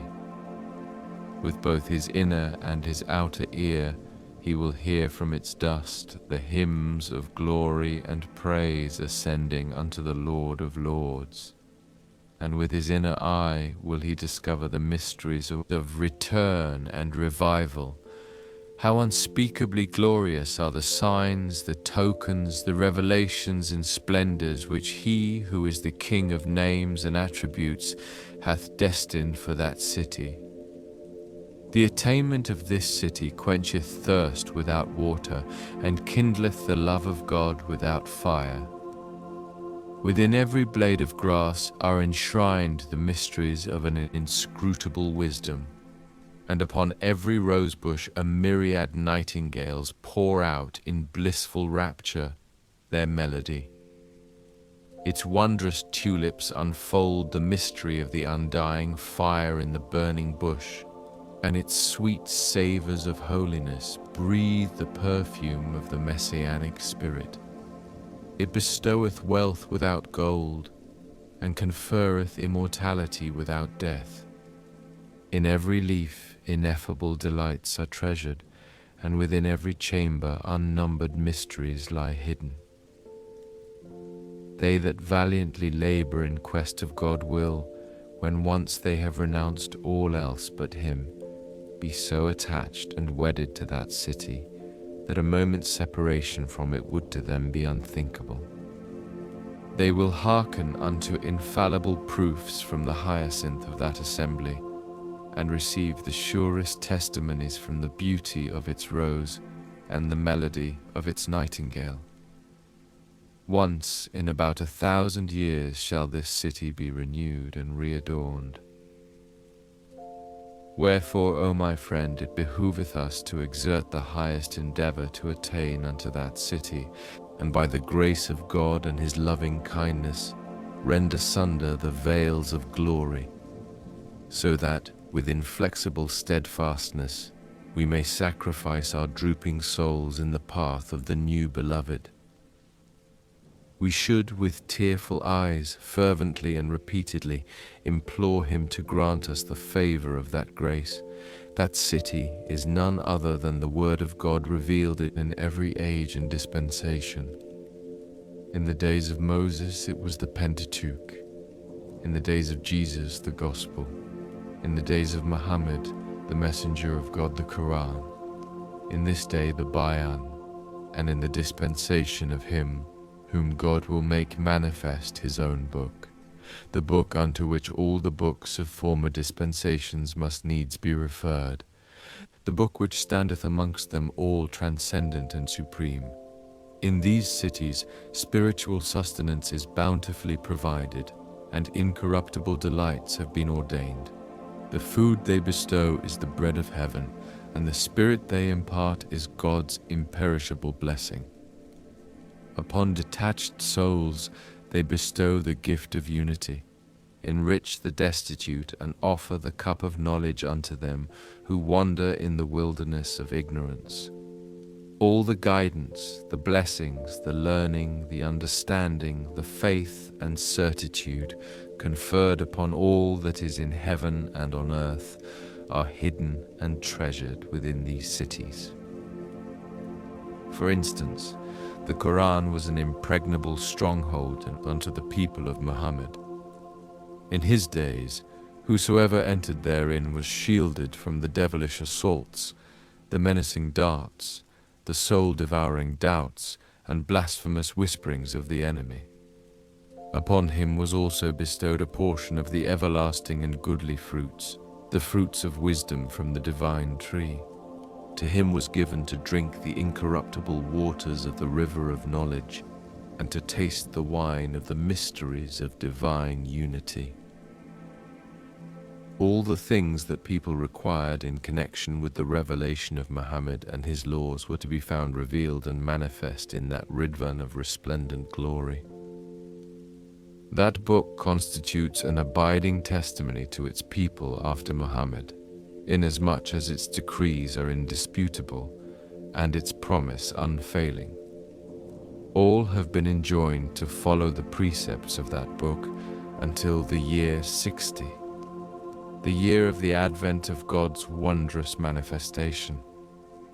That book is the book which unfailingly leadeth the seeker unto the Ridvan of the divine presence, and causeth him that hath forsaken his country and is treading the seeker's path to enter the tabernacle of everlasting reunion.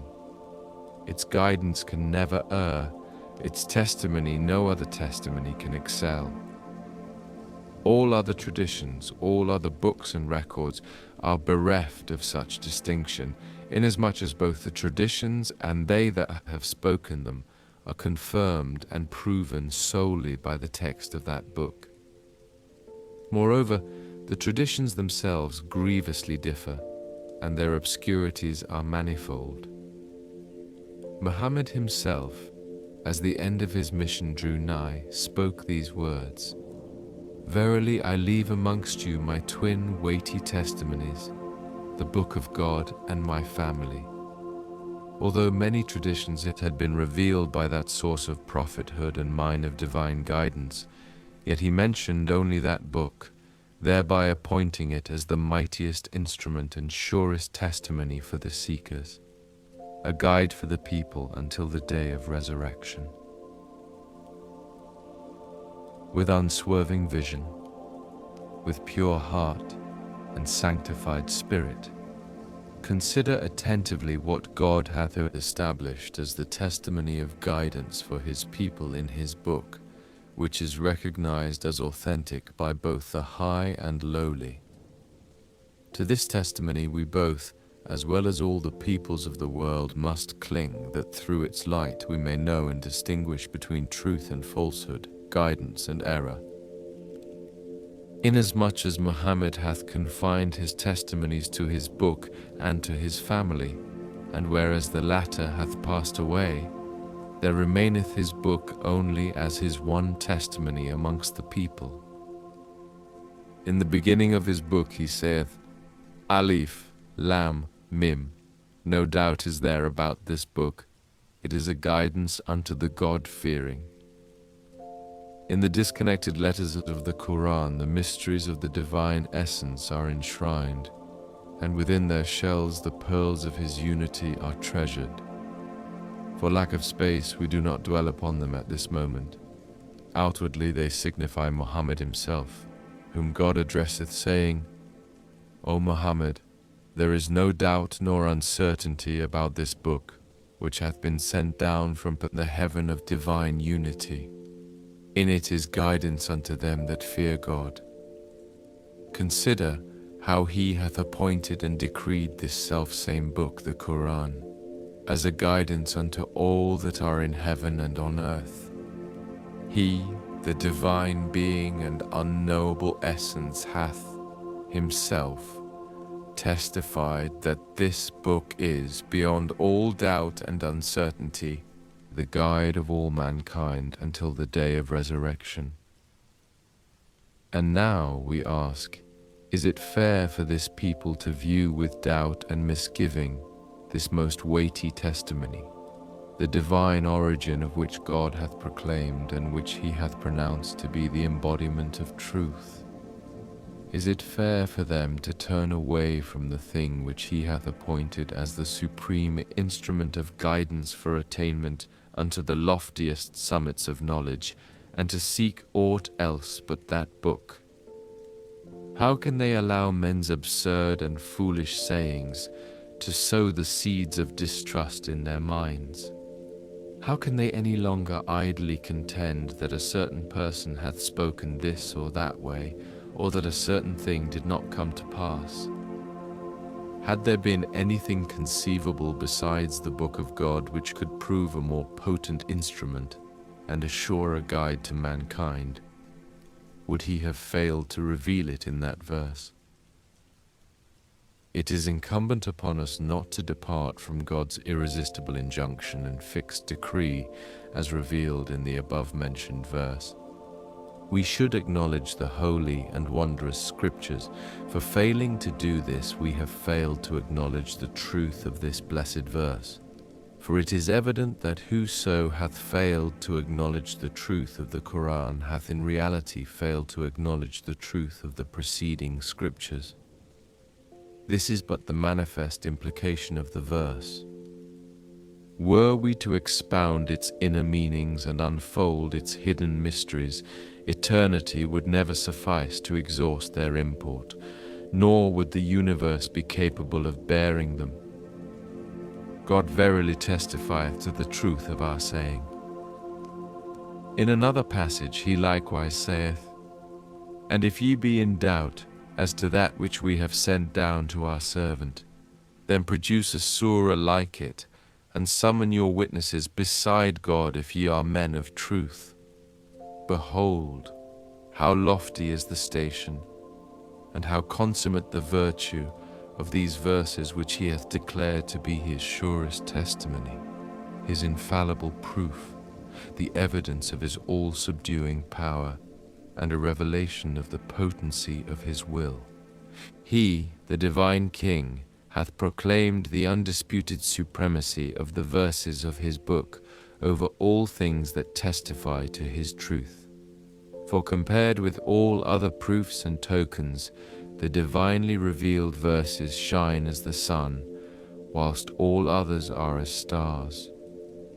To the peoples of the world, they are the abiding testimony, the incontrovertible proof, the shining light of the ideal King.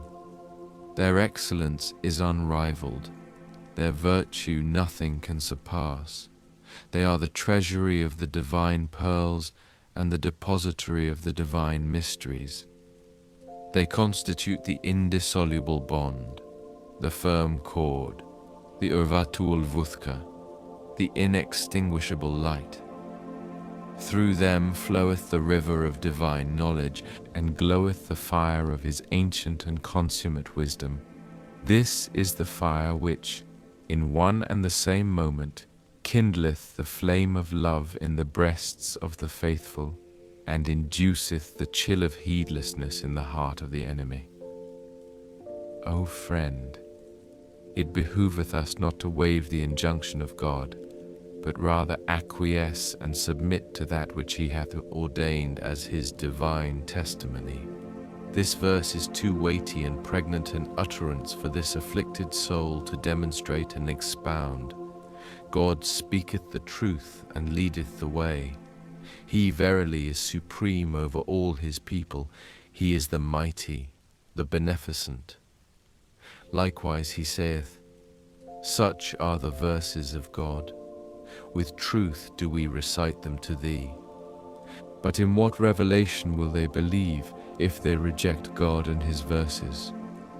If thou wilt grasp the implication of this verse, thou wilt recognize the truth that no manifestation greater than the prophets of God hath ever been revealed, and no testimony mightier than the testimony of their revealed verses hath ever appeared upon the earth. Nay, this testimony no other testimony can ever excel, except that which the Lord thy God willeth. In another passage he saith, woe to every lying sinner who heareth the verses of God recited to him, and then, as though he heard them not, persisteth in proud disdain. Apprise him of a painful punishment. The implications of this verse alone suffice all that is in heaven and on earth were the people to ponder the verses of their Lord. For thou hearest how in this day the people disdainfully ignore the divinely revealed verses, as though they were the meanest of all things, and yet nothing greater than these verses hath ever appeared, nor will ever be made manifest in the world. Say unto them, O heedless people, ye repeat what your fathers in a bygone age have said. Whatever fruits they have gathered from the tree of their faithlessness, the same shall ye gather also. Ere long shall ye be gathered unto your fathers, and with them shall ye dwell in hellish fire. An ill abode, the abode of the people of tyranny. In yet another passage he saith, and when he becometh acquainted with any of our verses, he turneth them to ridicule. There is a shameful punishment for them. The people derisively observed, saying, work thou another miracle, and give us another sign. One would say, make now a part of the heaven to fall down upon us. And another, if this be the very truth from before thee, rain down stones upon us from heaven. Even as the people of Israel, in the time of Moses, bartered away the bread of heaven for the sordid things of the earth, these people likewise sought to exchange the divinely revealed verses for their foul, their vile and idle desires. In like manner, thou beholdest in this day that although spiritual sustenance hath descended from the heaven of divine mercy, and been showered from the clouds of his loving kindness, and although the seas of life, at the behest of the Lord of all being, are surging within the ridvan of the heart, yet these people, ravenous as the dogs, have gathered around carrion, and contented themselves with the stagnant waters of a briny lake. Gracious God, how strange the way of this people! They clamour for guidance, although the standards of him who guideth all things are already hoisted.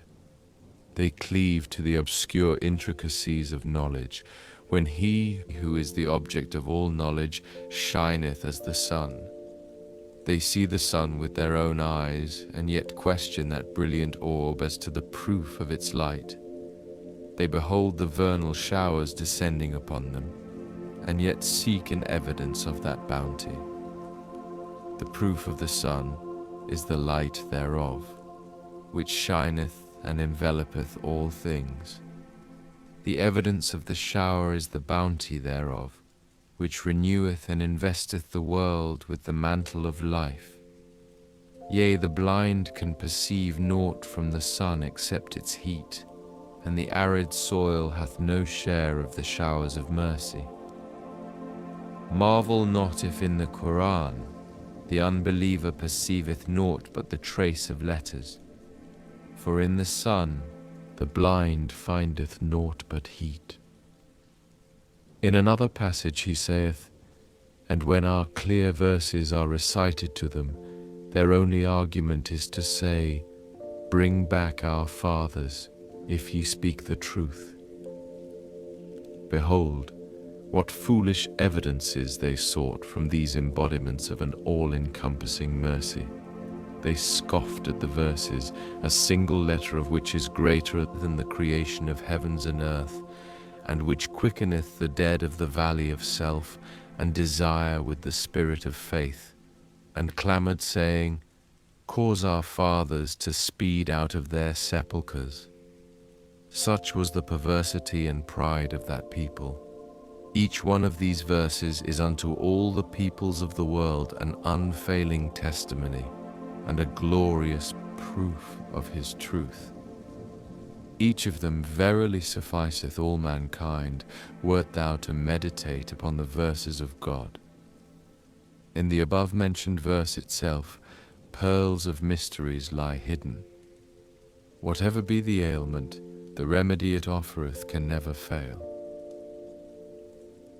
Heed not the idle contention of those who maintain that the book and verses thereof can never be a testimony unto the common people, inasmuch as they neither grasp their meaning nor appreciate their value. And yet, the unfailing testimony of God to both the East and the West is none other than the Quran. Were it beyond the comprehension of men, how could it have been declared as a universal testimony unto all people?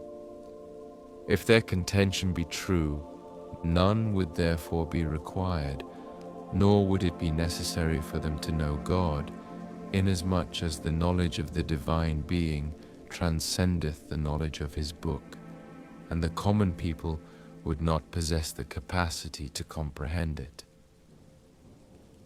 Such contention is utterly fallacious and inadmissible. It is actuated solely by arrogance and pride. Its motive is to lead the people astray from the Ridvan of divine good pleasure and to tighten the reins of their authority over the people. And yet, in the sight of God, these common people are infinitely superior and exalted above their religious leaders who have turned away from the one true God. The understanding of his words and the comprehension of the utterances of the birds of heaven are in no wise dependent upon human learning. They depend solely upon purity of heart, chastity of soul, and freedom of spirit. This is evidenced by those who, today, though without a single letter of the accepted standards of learning, are occupying the loftiest seats of knowledge, and the garden of their hearts is adorned, through the showers of divine grace, with the roses of wisdom and the tulips of understanding. Well is it with the sincere in heart for their share of the light of a mighty day. And likewise he saith, As for those who believe not in the verses of God, or that they shall ever meet him, these of my mercy shall despair, and these doth a grievous chastisement await. Also, and they say, Shall we then abandon our gods for a crazed poet? The implication of this verse is manifest. Behold what they observed after the verses were revealed. They called him a poet, scoffed at the verses of God, and exclaimed, saying, These words of his are but tales of the ancients. By this they meant that those words which were spoken by the peoples of old Muhammad hath compiled and called them the word of God. Likewise in this day Thou hast heard the people impute similar charges to this revelation, saying, He hath compiled these words from the words of old, or these words are spurious. Vain and haughty are their sayings, low their estate and station. After the denials and denunciations which they uttered, and unto which we have referred, they protested, saying, No independent prophet, according to our scriptures, should arise after Moses and Jesus to abolish the law of divine revelation. Nay, he that is to be made manifest must needs fulfill the law. Thereupon this verse, indicative of all the divine themes, and testifying to the truth that the flow of the grace of the All-Merciful can never cease, was revealed. And Joseph came to you aforetime with clear tokens, but ye ceased not to doubt of the message with which he came to you, until, when he died, ye said, God will by no means raise up a messenger after him. Thus God misleadeth him who is the transgressor, the doubter. Therefore, understand from this verse and know of a certainty that the people in every age, clinging to a verse of the book, have uttered such vain and absurd sayings, contending that no prophet should again be made manifest to the world. Even as the Christian divines who, holding fast to the verse of the gospel to which we have already referred, have sought to explain that the law of the gospel shall at no time be annulled, and that no independent prophet shall again be made manifest, unless he confirmeth the law of the gospel. Most of the people have become afflicted with the same spiritual disease. Even as thou dost witness how the people of the Quran, like unto the people of old, have allowed the words seal of the prophets to veil their eyes, and yet they themselves testify to this verse. None knoweth the interpretation thereof but God, and they that are well grounded in knowledge. And when he who is well grounded in all knowledge, he who is the mother, the soul, the secret, and the essence thereof, revealeth that which is the least contrary to their desire, they bitterly oppose him and shamelessly deny him. These thou hast already heard and witnessed. Such deeds and words have been solely instigated by leaders of religion, they that worship no God but their own desire, who bear allegiance to naught but gold, who are wrapped in the densest veils of learning, and who, enmeshed by its obscurities, are lost in the wilds of error. Even as the Lord of Being hath explicitly declared, What thinkest thou? He who hath made a god of his passions, and whom God causeth to err through a knowledge, and whose ears and whose heart he hath sealed up, and over whose sight he hath cast a veil, who, after his rejection by God, shall guide such a one? Will ye not then be warned? Although the outward meaning of whom God causeth to err through a knowledge is what hath been revealed, yet to us it signifieth those divines of the age who have turned it away from the beauty of God, and who, clinging unto their own learning, as fashioned by their own fancies and desires, have denounced God's divine message and revelation. Say, it is a weighty message from which ye turn aside. Likewise he saith, And when our clear verses are recited to them, they say, This is merely a man who would fain pervert you from your father's worship. And they say, This is none other than a forged falsehood. Give ear unto God's holy voice, and heed thou his sweet and immortal melody. Behold how he hath solemnly warned them that have repudiated the verses of God, and hath disowned them that have denied his holy words. Consider how far the people have strayed from the Kawthar of the divine presence. and how grievous hath been the faithlessness and arrogance of the spiritually destitute in the face of that sanctified beauty. Although that essence of loving kindness and bounty caused those evanescent beings to step into the realm of immortality, and guided those destitute souls to the sacred river of wealth, yet some denounced him as a calumniator of God, the Lord of all creatures. Others accused him of being the one that withholdeth the people from the path of faith and true belief, and still others declared him to be a lunatic and the like. In like manner, thou observest in this day with what vile imputations they have assailed that gem of immortality, and what unspeakable transgressions they have heaped upon him who is the source of purity. Although God hath throughout his book, and in his holy and immortal tablet, warned them that deny and repudiate the revealed verses, and hath announced his grace unto them that accept them, yet behold the unnumbered cavils they raised against those verses which have been sent down from the new heaven of God's eternal holiness. This, notwithstanding the fact that no eye hath beheld so great an outpouring of bounty, nor hath any ear heard of such a revelation of loving kindness. Such bounty and revelation have been made manifest, that the revealed verses seemed as vernal showers raining from the clouds of the mercy of the All-Bountiful. The prophets, endowed with constancy, whose loftiness and glory shine as the sun, were each honored with a book which all have seen, and the verses of which have been duly ascertained. Whereas the verses which have rained from this cloud of divine mercy have been so abundant that none hath yet been able to estimate their number. A score of volumes are now available. How many still remain beyond our reach?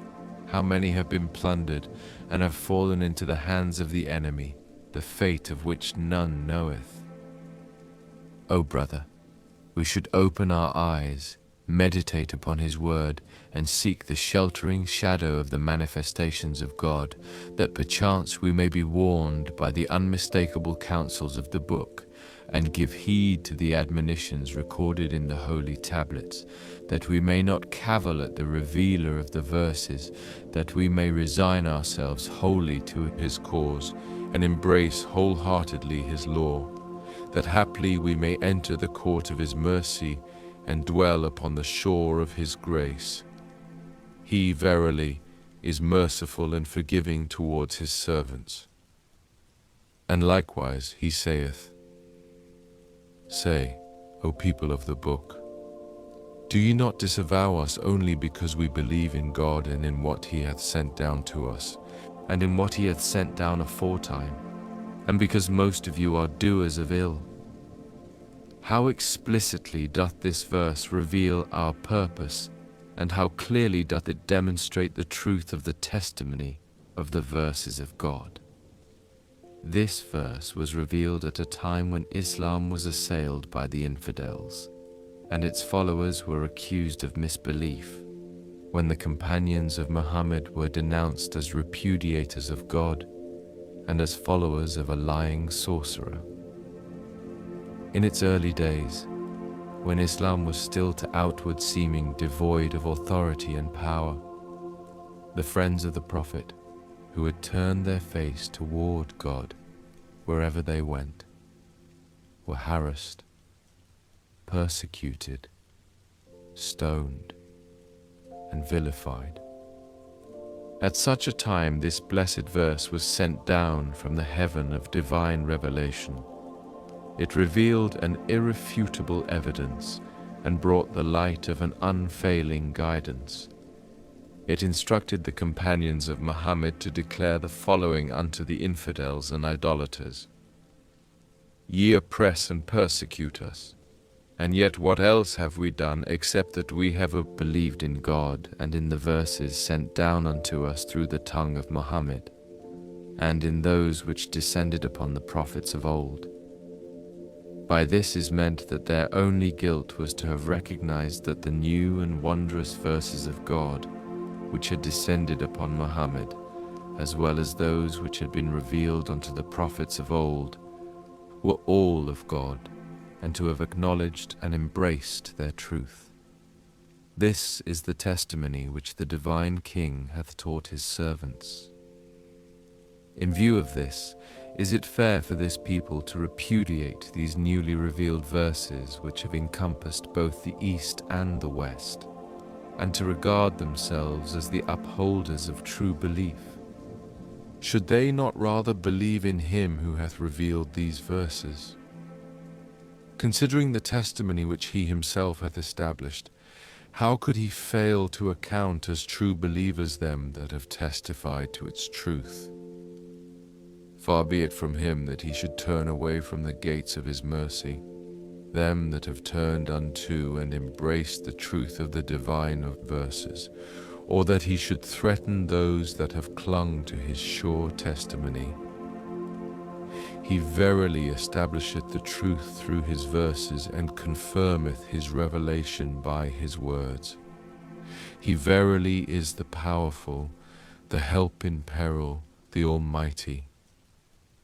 And likewise he saith, And had we sent down unto thee a book written on parchment, and they had touched it with their hands, the infidels would surely have said, This is naught but palpable sorcery. Most of the verses of the Quran are indicative of this theme. We have, for the sake of brevity, mentioned only these verses.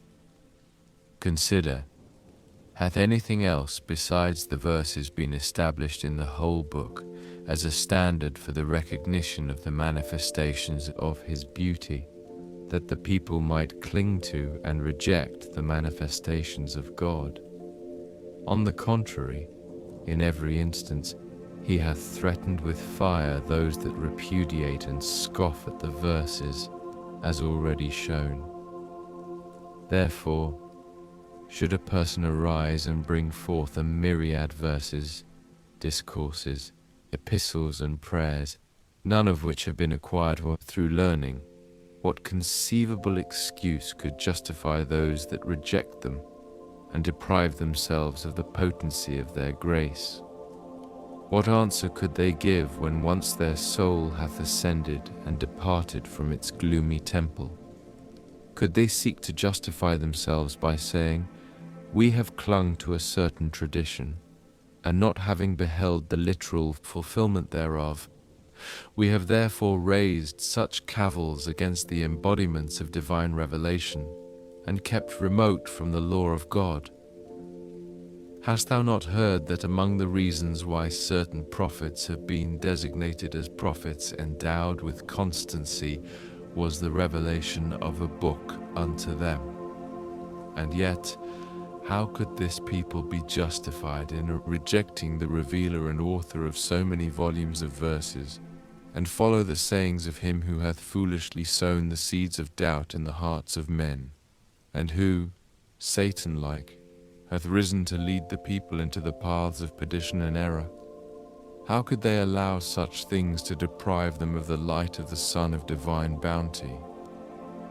Aside from these things, if these people shun and reject such a divine soul, such holy breath, to whom, we wonder, could they cling, to whose face besides his face could they turn? Yea, all have a quarter of the heavens to which they turn. We have shown thee these two ways. Walk thou the way thou choosest. This verily is the truth, and after truth there remaineth naught but error. Amongst the proofs demonstrating the truth of this revelation is this, that in every age and dispensation, whenever the invisible essence was revealed in the person of his manifestation, certain souls, obscure and detached from all worldly entanglements, would seek illumination from the sun of prophethood and moon of divine guidance, and would attain unto the divine presence. For this reason, the divines of the age and those possessed of wealth would scorn and scoff at these people, even as he hath revealed concerning them that erred. Then said the chiefs of his people who believed not, We see in thee but a man like ourselves, and we see not any who have followed thee except our meanest ones of hasty judgment, nor see we any excellence in you above ourselves. Nay, we deem you liars. They cavilled at those holy manifestations and protested, saying, None hath followed you except the abject amongst us, those who are worthy of no attention. Their aim was to show that no one amongst the learned, the wealthy, and the renowned believed in them. By this and similar proofs they sought to demonstrate the falsity of him that speaketh naught but the truth. In this most resplendent dispensation, however, this most mighty sovereignty, a number of illumined divines, of men of consummate learning, of doctors of mature wisdom, have attained unto his court, drunk the cup of his divine presence, and been invested with the honor of his most excellent favor. They have renounced for the sake of the beloved the world and all that is therein. We will mention the names of some of them, that perchance it may strengthen the faint-hearted and encourage the timorous. Among them was Mullah Hussein, who became the recipient of the effulgent glory of the Son of Divine Revelation. But for him, God would not have been established upon the seat of his mercy, nor ascended the throne of eternal glory. Among them also was Sayyid Yahya, that unique and peerless figure of his age, Mullah Muhammad Ali-i Zanjani, Mullah Ali-i Bastami, Mullah Saidi Barfurushi, Mullah Nimatullah-i Mazindarani, Mullah Yusuf-i Ardibili, Mullah Miti-i Kui, Sayyid Husseini Turshizi, Mullah Mehdi-i Kandi, Mullah Bakir, Mullah Abdul Khaliki Yazdi, Mullah Ali Barakani, and others, well nigh 400 in number, whose names are all inscribed upon the guarded tablet of God. All these were guided by the light of that Sun of divine revelation, confessed and acknowledged his truth. Such was their faith that most of them renounced their substance and kindred, and cleaved to the good pleasure of the All-Glorious. They laid down their lives for their well-beloved, and surrendered their all in his path. Their breasts were made targets for the darts of the enemy, and their heads adorned the spears of the infidel. No land remained which did not drink the blood of these embodiments of detachment, and no sword that did not bruise their necks. Their deeds alone testify to the truth of their words. Doth not the testimony of these holy souls, who have so gloriously risen to offer up their lives for their beloved, that the whole world marveled at the manner of their sacrifice, suffice the people of this day? Is it not sufficient witness against the faithlessness of those who for a trifle betrayed their faith, who bartered away immortality for that which perisheth, who gave up the Kawthar of the divine presence for salty springs, and whose one aim in life is to usurp the property of others? Even as thou dost witness how all of them have busied themselves with the vanities of the world, and have strayed far from him who is the Lord, the Most High. Be fair is the testimony of those acceptable and worthy of attention whose deeds agree with their words, whose outward behavior conforms with their inner life. The mind is bewildered at their deeds, and the soul marveleth at their fortitude and bodily endurance. Or is the testimony of these faithless souls who breathe naught but the breath of selfish desire, and who lie imprisoned in the cage of their idle fancies, acceptable? Like the bats of darkness, they lift not their heads from their couch, except to pursue the transient things of the world, and find no rest by night except as they labor to advance the aims of their sordid life. Immersed in their selfish schemes, they are oblivious of the divine decree. In the daytime they strive with all their soul after worldly benefits, and in the night season their sole occupation is to gratify their carnal desires. By what law or standard could men be justified in cleaving to the denials of such petty-minded souls, and in ignoring the faith of them that have renounced for the sake of the good pleasure of God their life and substance, their fame and renown, their reputation and honor? Were not the happenings of the life of the Prince of Martyrs regarded as the greatest of all events, as the supreme evidence of his truth? Did not the people of old declare those happenings to be unprecedented? Did they not maintain that no manifestation of truth hath ever evinced such constancy, such conspicuous glory? And yet, that episode of his life, commencing as it did in the morning, was brought to a close by the middle of the same day, whereas these holy lights have for 18 years heroically endured the showers of afflictions which from every side have rained upon them. With what love, what devotion, what exultation and holy rapture they sacrificed their lives in the path of the All-Glorious, to the truth of this all-witness. And yet, how can they belittle this revelation? Hath any age witnessed such momentous happenings? If these companions be not the true strivers after God, who else could be called by this name? Have these companions been seekers after power or glory? Have they ever yearned for riches? Have they cherished any desire except the good pleasure of God? If these companions, with all their marvelous testimonies and wondrous works, be false, who then is worthy to claim for himself the truth? I swear by God, their very deeds are a sufficient testimony and an irrefutable proof unto all the peoples of the earth, were men to ponder in their hearts the mysteries of divine revelation. And they who act unjustly shall soon know what lot awaiteth them. Furthermore, the sign of truth and falsehood is designated and appointed in the book. By this divinely appointed touchstone, the claims and pretensions of all men must needs be assayed, so that the truthful may be known and distinguished from the impostor. This touchstone is no other than this verse: wish for death, if ye are men of truth.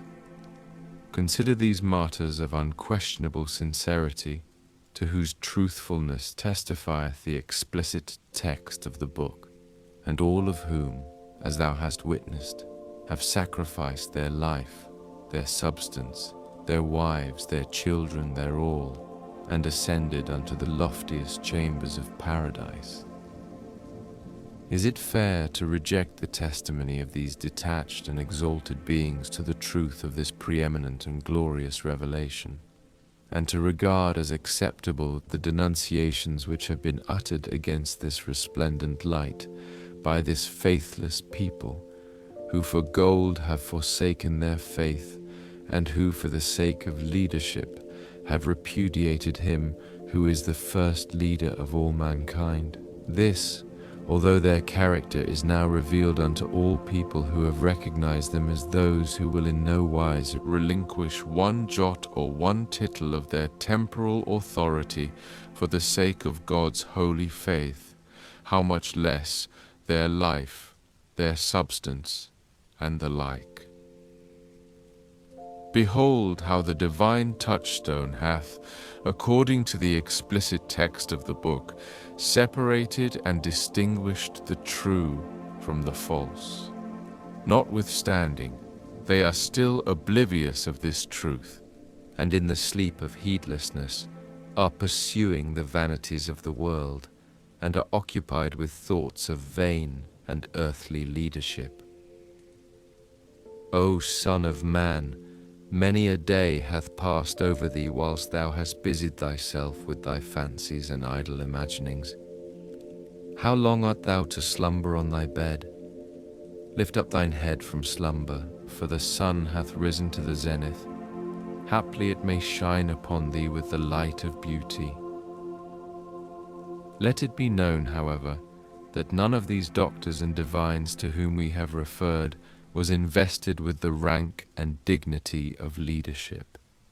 For well-known and influential leaders of religion who occupy the seats of authority and exercise the functions of leadership can in no wise bear allegiance to the revealer of truth, except whomsoever thy Lord willeth. But for a few, such things have never come to pass, and few of my servants are the thankful. Even as in this dispensation, not one amongst the renowned divines, in the grasp of whose authority were held the reins of the people, hath embraced the faith. Nay, they have striven against it with such animosity and determination that no ear hath heard and no eye hath seen the like. The Bab, the Lord, the most exalted, may the life of all be a sacrifice unto him, hath specifically revealed an epistle unto the divines of every city, wherein he hath fully set forth the character of the denial and repudiation of each of them. Wherefore take ye good heed, ye who are men of insight.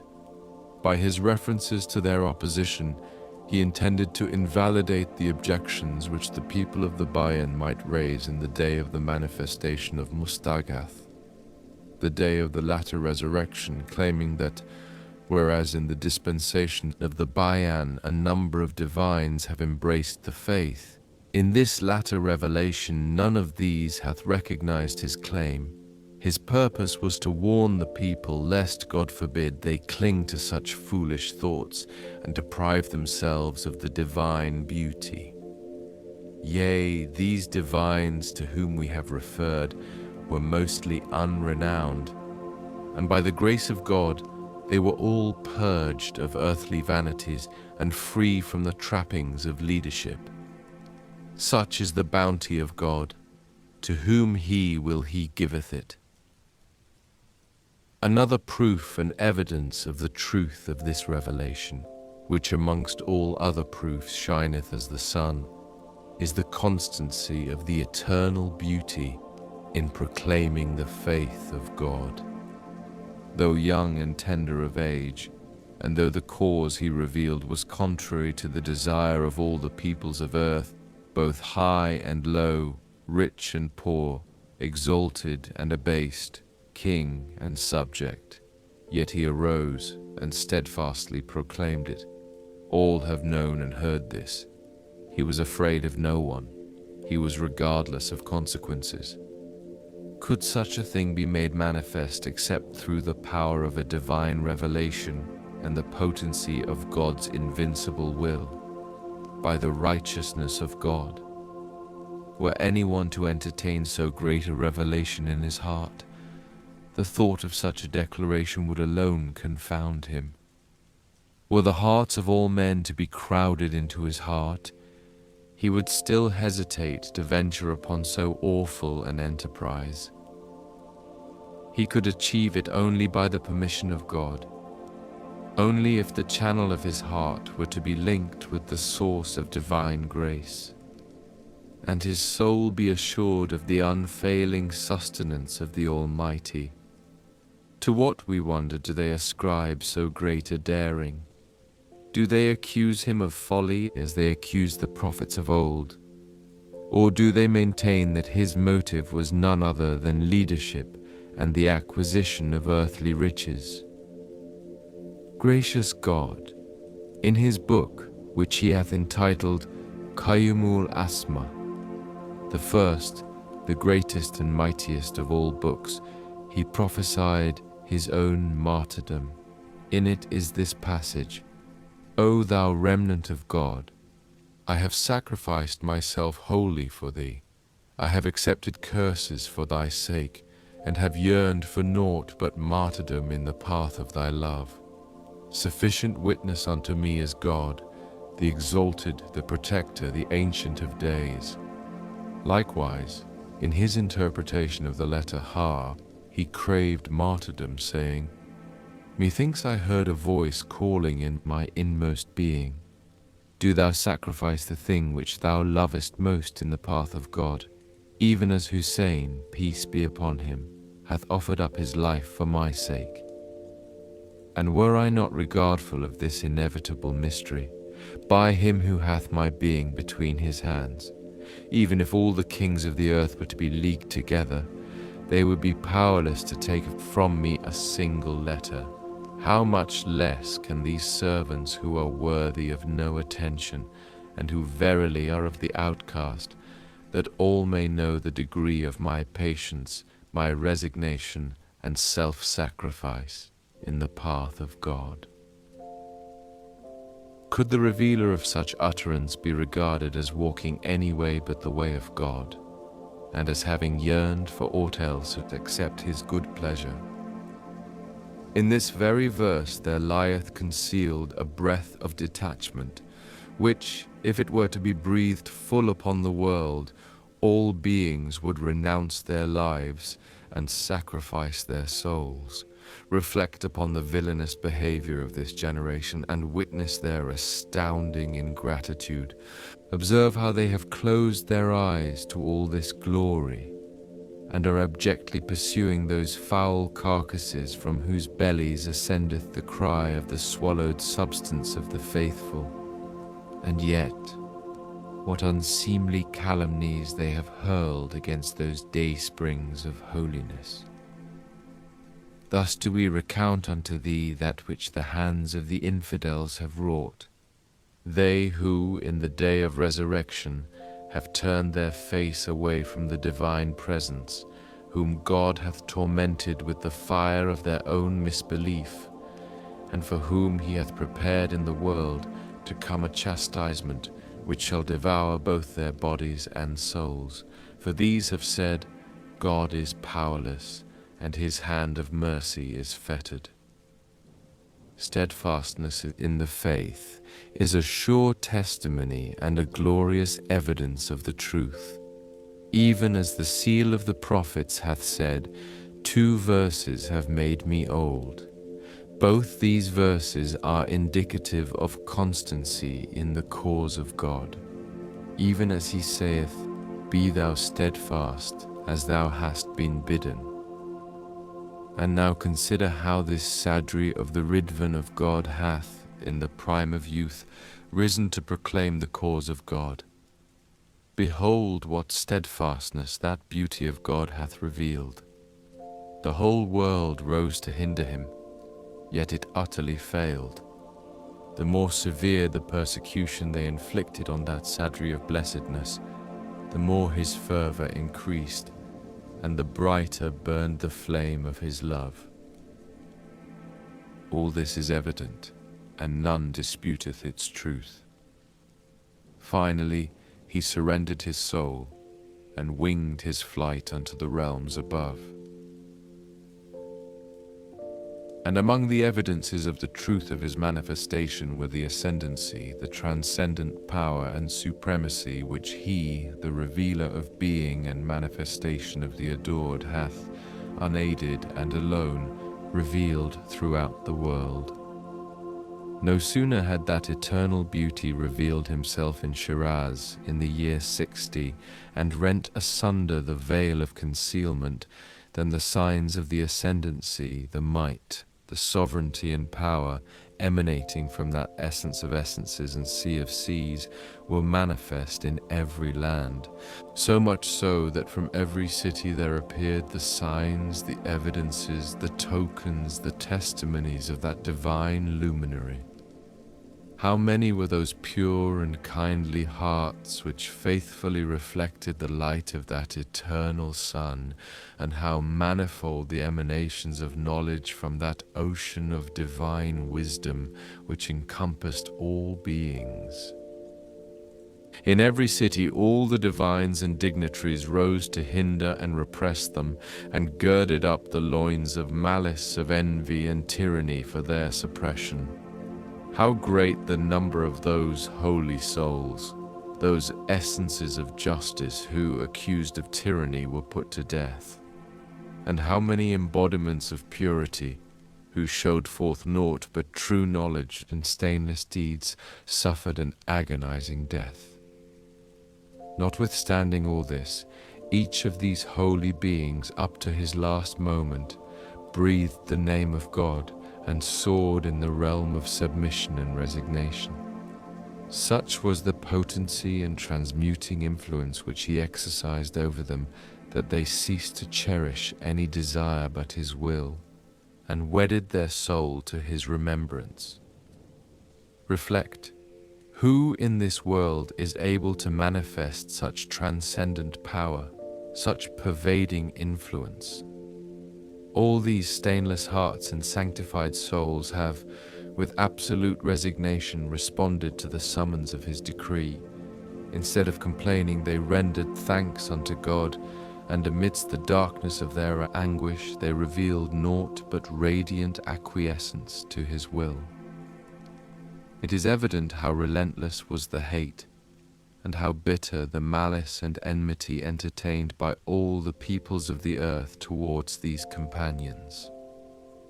The persecution and pain they inflicted on these holy and spiritual beings were regarded by them as means unto salvation, prosperity, and everlasting success. Hath the world, since the days of Adam, witnessed such tumult, such violent commotion? Notwithstanding all the torture they suffered, and manifold the afflictions they endured, they became the object of universal opprobrium and execration. Methinks patience was revealed only by virtue of their fortitude, and faithfulness itself was begotten only by their deeds. Do thou ponder these momentous happenings in thy heart, so that thou mayest apprehend the greatness of this revelation, and perceive its stupendous glory.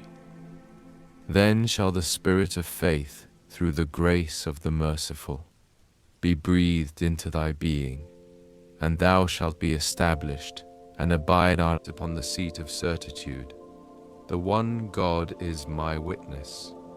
Wert thou to ponder a while, thou wilt recognize that, apart from all these established truths and above-mentioned evidences, the repudiation, cursing, and execration pronounced by the people of the earth are in themselves the mightiest proof and the surest testimony of the truth of these heroes of the field of resignation and detachment. Whenever thou dost meditate upon the cavils uttered by all the people, be they divines, learned or ignorant, the firmer and the more steadfast wilt thou grow in the faith. For whatsoever hath come to pass hath been prophesied by them who are the minds of divine knowledge, and recipients of God's eternal law. Although we did not intend to make mention of the traditions of a bygone age, yet, because of our love for thee, we will cite a few which are applicable to our argument. We do not feel their necessity, however, inasmuch as the things we have already mentioned suffice the world and all that is therein. In fact, all the scriptures and the mysteries thereof are condensed into this brief account. So much so that were a person to ponder it a while in his heart, he would discover from all that hath been said the mysteries of the words of God, and would apprehend the meaning of whatever hath been manifested by that ideal king. As the people differ in their understanding and station, we will accordingly make mention of a few traditions, that these may impart constancy to the wavering soul and tranquility to the troubled mind. Thereby will the testimony of God unto the people, both high and low, be complete and perfect. Among them is the tradition, and when the standard of truth is made manifest, the people of both the East and the West curse it. The wine of renunciation must needs be quaffed. The lofty heights of detachment must needs be attained. And the meditation referred to in the words, 1 hour's reflection is preferable to 70 years of pious worship, must needs be observed, so that the secret of the wretched behavior of the people might be discovered. Those people who, despite the love and yearning for truth which they profess, curse the followers of truth when once he hath been made manifest. To this truth the above-mentioned tradition beareth witness. It is evident that the reason for such behavior is none other than the annulment of those rules, customs, habits, and ceremonials to which they have been subjected. Otherwise, were the beauty of the merciful to comply with those same rules and customs which are current amongst the people, and were he to sanction their observances, such conflict and mischief would in no wise be made manifest in the world. This exalted tradition is attested and substantiated by these words which he hath revealed, the day when the summoner shall summon to a stern business. The divine call of the celestial herald from beyond the veil of glory, summoning mankind to renounce utterly all the things to which they cleave, is repugnant to their desire. And this is the cause of the bitter trials and violent commotions which have occurred. Consider the way of the people. They ignore these well-founded traditions, all of which have been fulfilled, and cling unto those of doubtful validity, and ask why these have not been fulfilled. And yet, those things which to them were inconceivable have been made manifest. The signs and tokens of the truth shine even as the midday sun, and yet the people are wandering aimlessly and perplexedly in the wilderness of ignorance and folly. Notwithstanding all the verses of the Quran and the recognized traditions, which are all indicative of a new faith, a new law, and a new revelation, this generation still waiteth in the expectation of beholding the promised one, who should uphold the law of the Muhammadan dispensation. The Jews and the Christians in like manner uphold the same contention. Among the utterances that foreshadow a new law and a new revelation are the passages in the prayer of Nudbi. Where is he who is preserved to renew the ordinances and laws? Where is he who hath the authority to transform the faith and the followers thereof?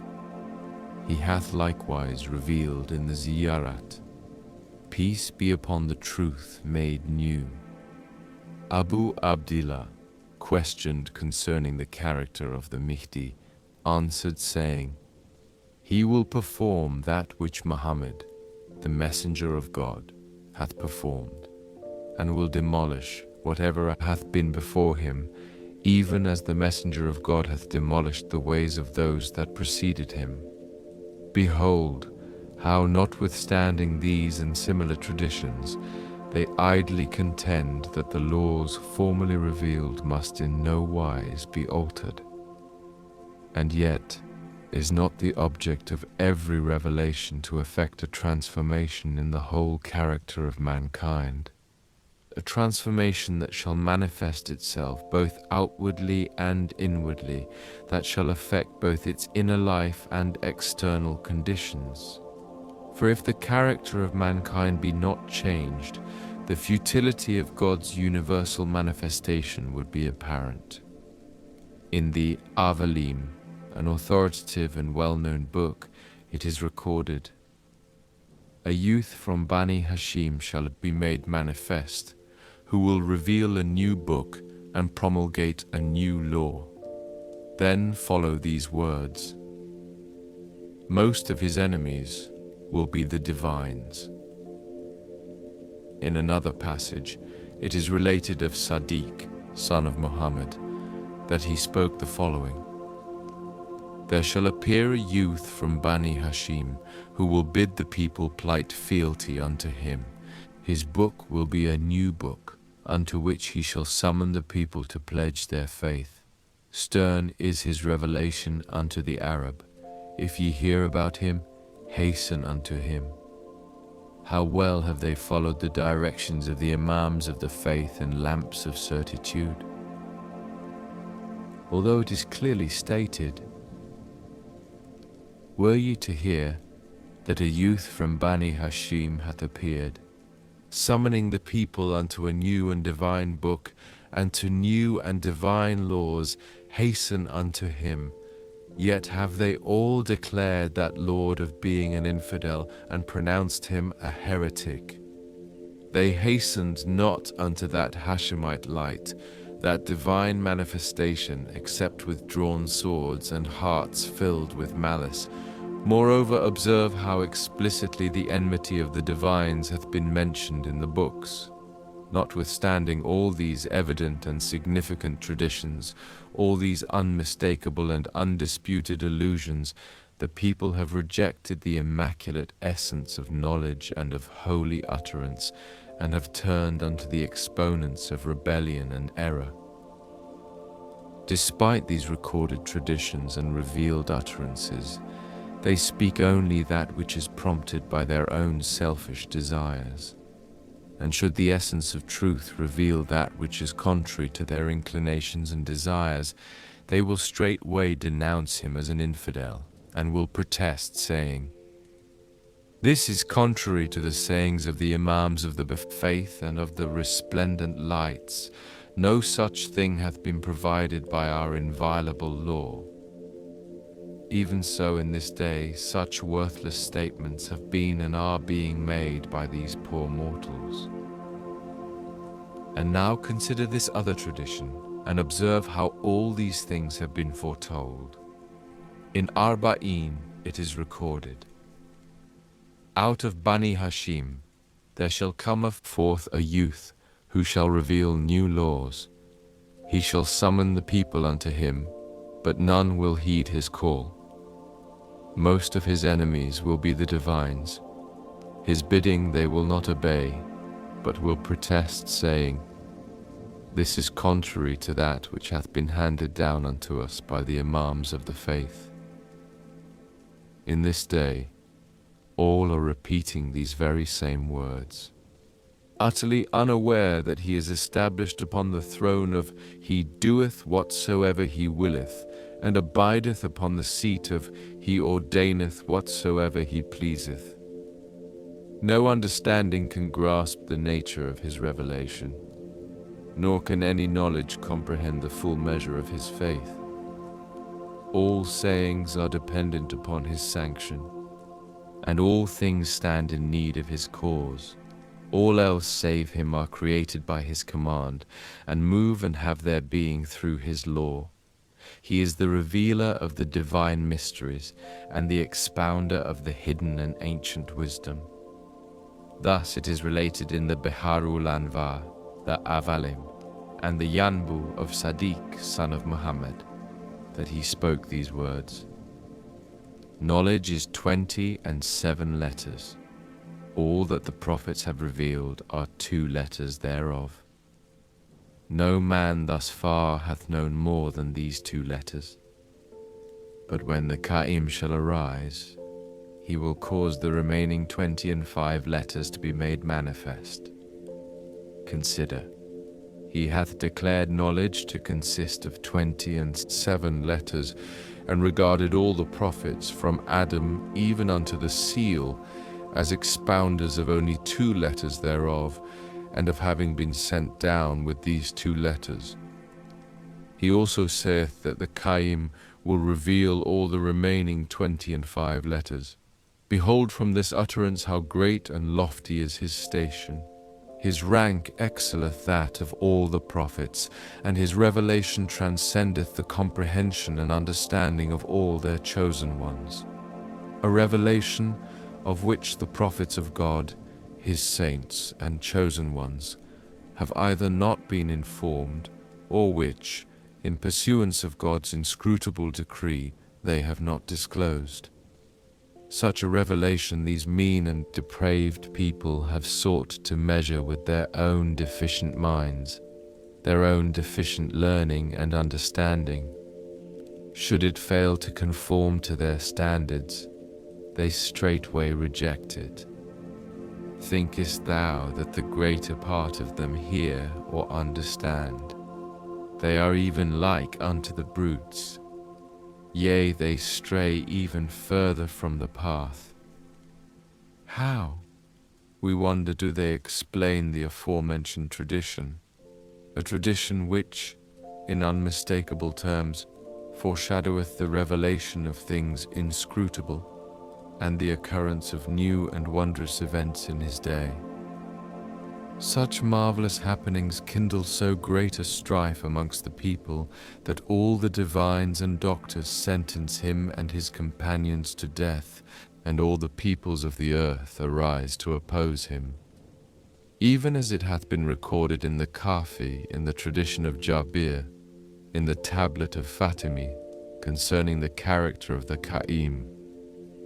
He shall manifest the perfection of Moses, the splendor of Jesus, and the patience of Job. His chosen ones shall be abased in his day. Their heads shall be offered as presents, even as the heads of the Turks and the Dalemites. They shall be slain and burnt. Fear shall seize them. Dismay and alarm shall strike terror into their hearts. The earth shall be dyed with their blood. Their womenfolk shall bewail and lament. These indeed are my friends. Consider, not a single letter of this tradition hath remained unfulfilled. In most of the places their blessed blood hath been shed. In every city they have been made captives, have been paraded throughout the provinces, and some have been burnt with fire. And yet no one hath paused to reflect that if the promised Qaim should reveal the law and ordinances of a former dispensation, why then should such traditions have been recorded? And why should there arise such a degree of strife and conflict that the people should regard the slaying of these companions as an obligation imposed upon them, and deem the persecution of these holy souls as a means of attaining unto the highest favor? Moreover, observe how these things that have come to pass, and the acts which have been perpetrated, have all been mentioned in former traditions, even as it hath been recorded in the Rodi-i-Kafi concerning Zawra. In the Rodi-i-Kafi, it is related of Mu'avi, son of Ahab, that Abu Abdillah hath spoken, Knowest thou Zawra? I said, May my life be a sacrifice unto thee. They say it is Baghdad. Nay, he answered, and then added, Hast thou entered the city of Ray? To which I made reply, Yea, I have entered it. Whereupon he inquired, Didst thou visit the cattle market? Yea, I answered. He said, Hast thou seen the black mountain on the right-hand side of the road? The same is Zawra. There shall 80 men of the children of certain ones be slain, all of whom are worthy to be called caliphs. Who will slay them? I asked.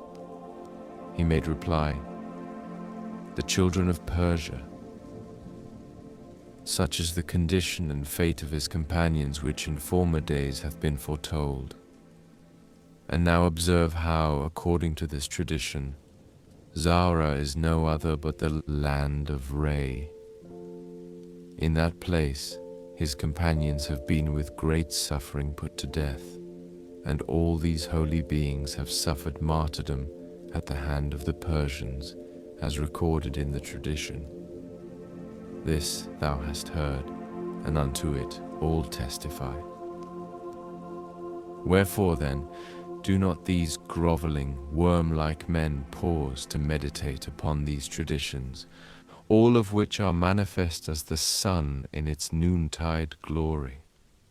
For what reason do they refuse to embrace the truth and allow certain traditions, the significance of which they have failed to grasp, to withhold them from the recognition of the revelation of God and His beauty, and to cause them to dwell in the infernal abyss? Such things are to be attributed to naught but the faithlessness of the divines and doctors of the age. Of these, Sadiq, son of Mohammed, hath said, "The religious doctors of that age shall be the most wicked of the divines beneath the shadow of heaven. Out of them hath mischief proceeded, and unto them it shall return."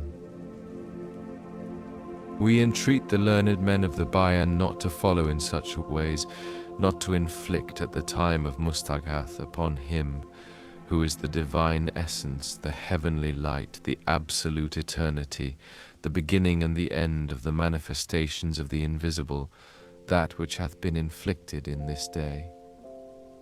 We beg them not to depend upon their intellect, their comprehension and learning, nor to contend with the revealer of celestial and infinite knowledge.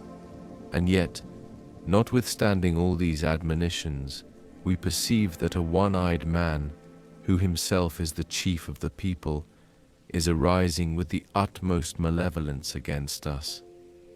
We foresee that in every city people will arise to suppress the blessed beauty, that the companions of that Lord of being and ultimate desires of all men will flee from the face of the oppressor and seek refuge from him in the wilderness, whilst others will resign themselves and with absolute detachment will sacrifice their lives in his path.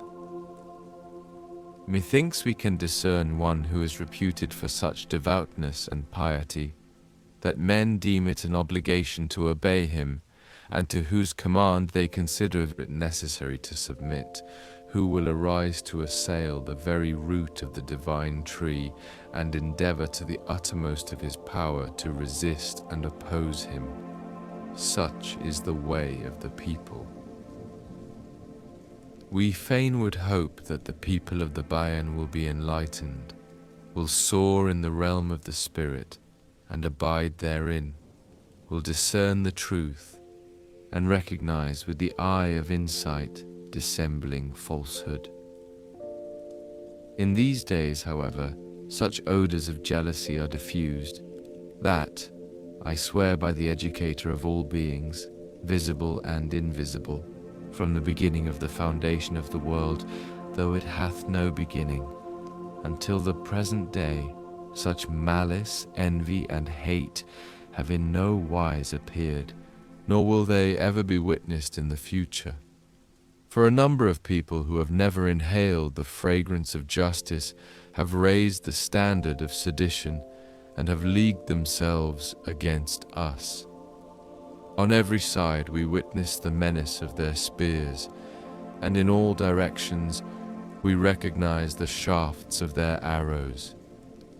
This, although we have never gloried in anything, nor did we seek preference over any soul.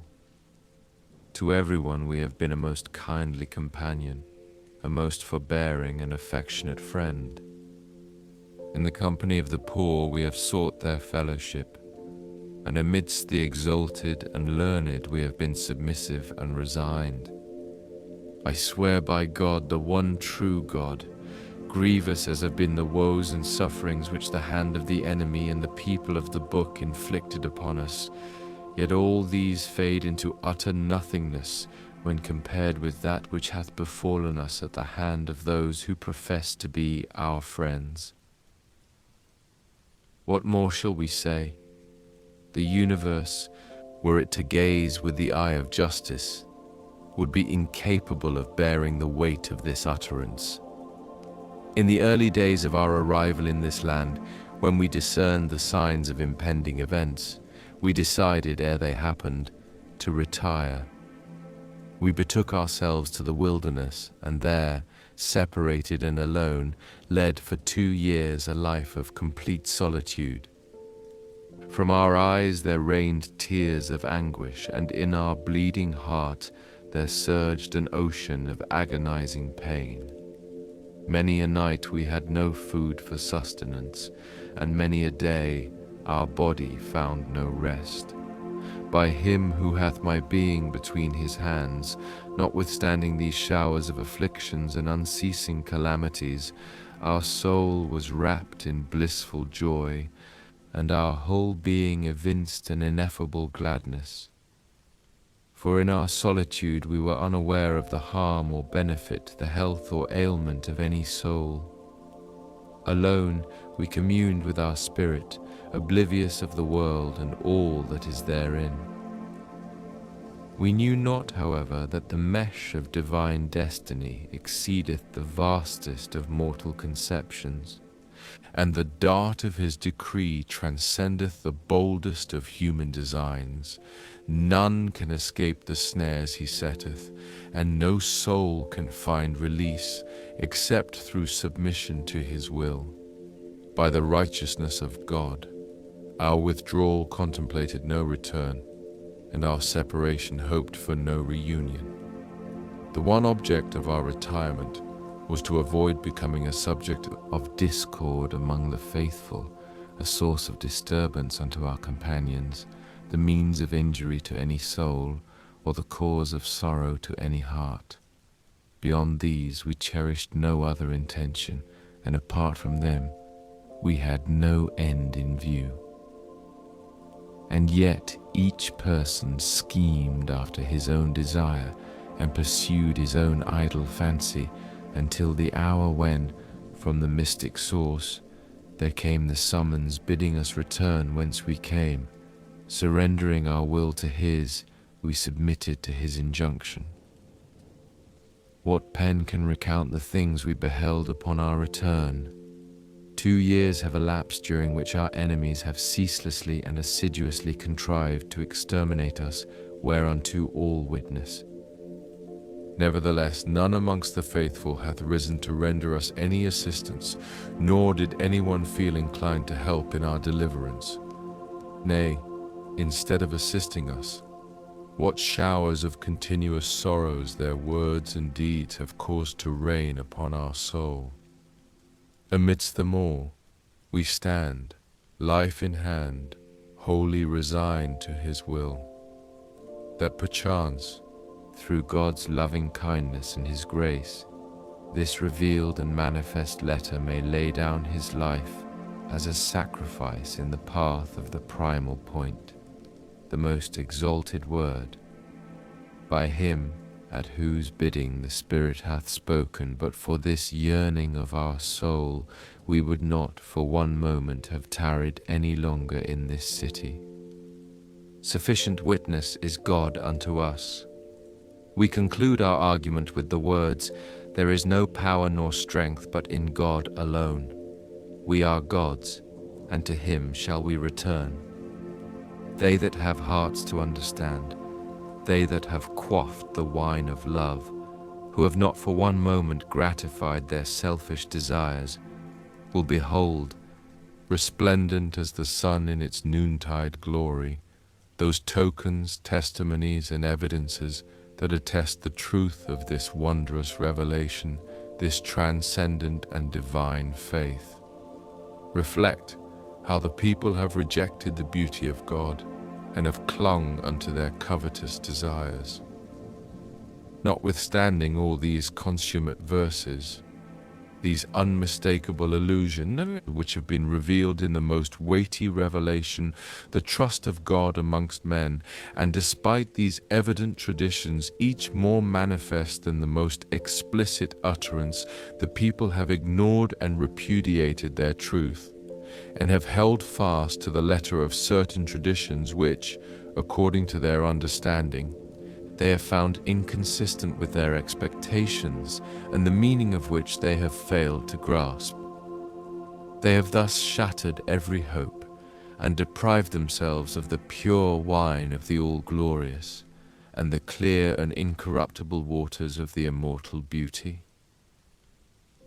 Consider that even the year in which that quintessence of light is to be made manifest hath been specifically recorded in the traditions, yet they still remain unmindful, nor do they for one moment cease to pursue their selfish desires. According to the tradition, Mufaddal asked Sadiq, saying, "What of the sign of his manifestation, O my master?" He made reply, "In the year 60 his cause shall be made manifest, and his name shall be proclaimed." How strange! Notwithstanding these explicit and manifest references, these people have shunned the truth. For instance, mention of the sorrows, the imprisonment and afflictions inflicted upon that essence of divine virtue hath been made in the former traditions. In the Bihar it is recorded, "In our Qa'im there shall be 4 signs from 4 prophets, Moses, Jesus, Joseph, and Muhammad.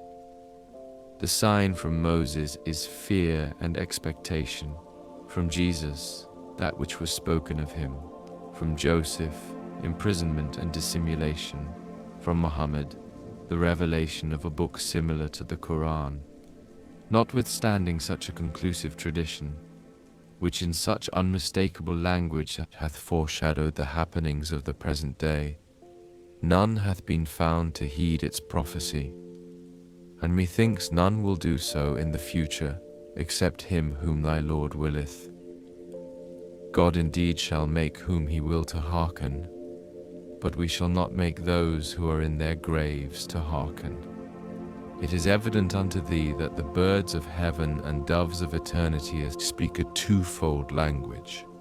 One language, the outward language, is devoid of illusions, is unconcealed and unveiled, that it may be a guiding lamp and a beaconing light, whereby wayfarers may attain the heights of holiness, and seekers may advance into the realm of eternal reunion. Such are the unveiled traditions and the evident verses already mentioned. The other language is veiled and concealed, so that whatever lieth hidden in the heart of the malevolent may be made manifest, and their innermost being be disclosed. Thus hath Sadiq, son of Muhammad, spoken, "God verily will test them and sift them." This is the divine standard, this is the touchstone of God, wherewith he proveth his servants. None apprehendeth the meaning of these utterances except them whose hearts are assured, whose souls have found favor with God, and whose minds are detached from all else but him. In such utterances, the literal meaning, as generally understood by the people, is not what hath been intended.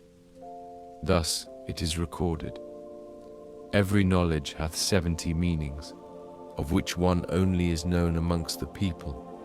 And when the Qaim shall arise, he shall reveal unto men all that which remaineth. He also saith, We speak one word, and by it we intend 71 meanings. Each one of these meanings we can explain. These things we mention only that the people may not be dismayed because of certain traditions and utterances which have not yet been literally fulfilled, that they may rather attribute their perplexity to their own lack of understanding, and not to the non-fulfillment of the promises in the traditions, inasmuch as the meaning intended by the Imams of the faith is not known by this people, as evidenced by the traditions themselves. The people, therefore, must not allow such utterances to deprive them of the divine bounties, but should rather seek enlightenment from them who are the recognized expounders thereof, so that the hidden mysteries may be unraveled and be made manifest unto them. We perceive none, however, amongst the people of the earth who, sincerely yearning for the truth, seeketh the guidance of the divine manifestations concerning the abstruse matters of his faith. All are dwellers in the land of oblivion, and all are followers of the people of wickedness and rebellion. God will verily do unto them that which they themselves are doing, and will forget them even as they have ignored his presence in his day.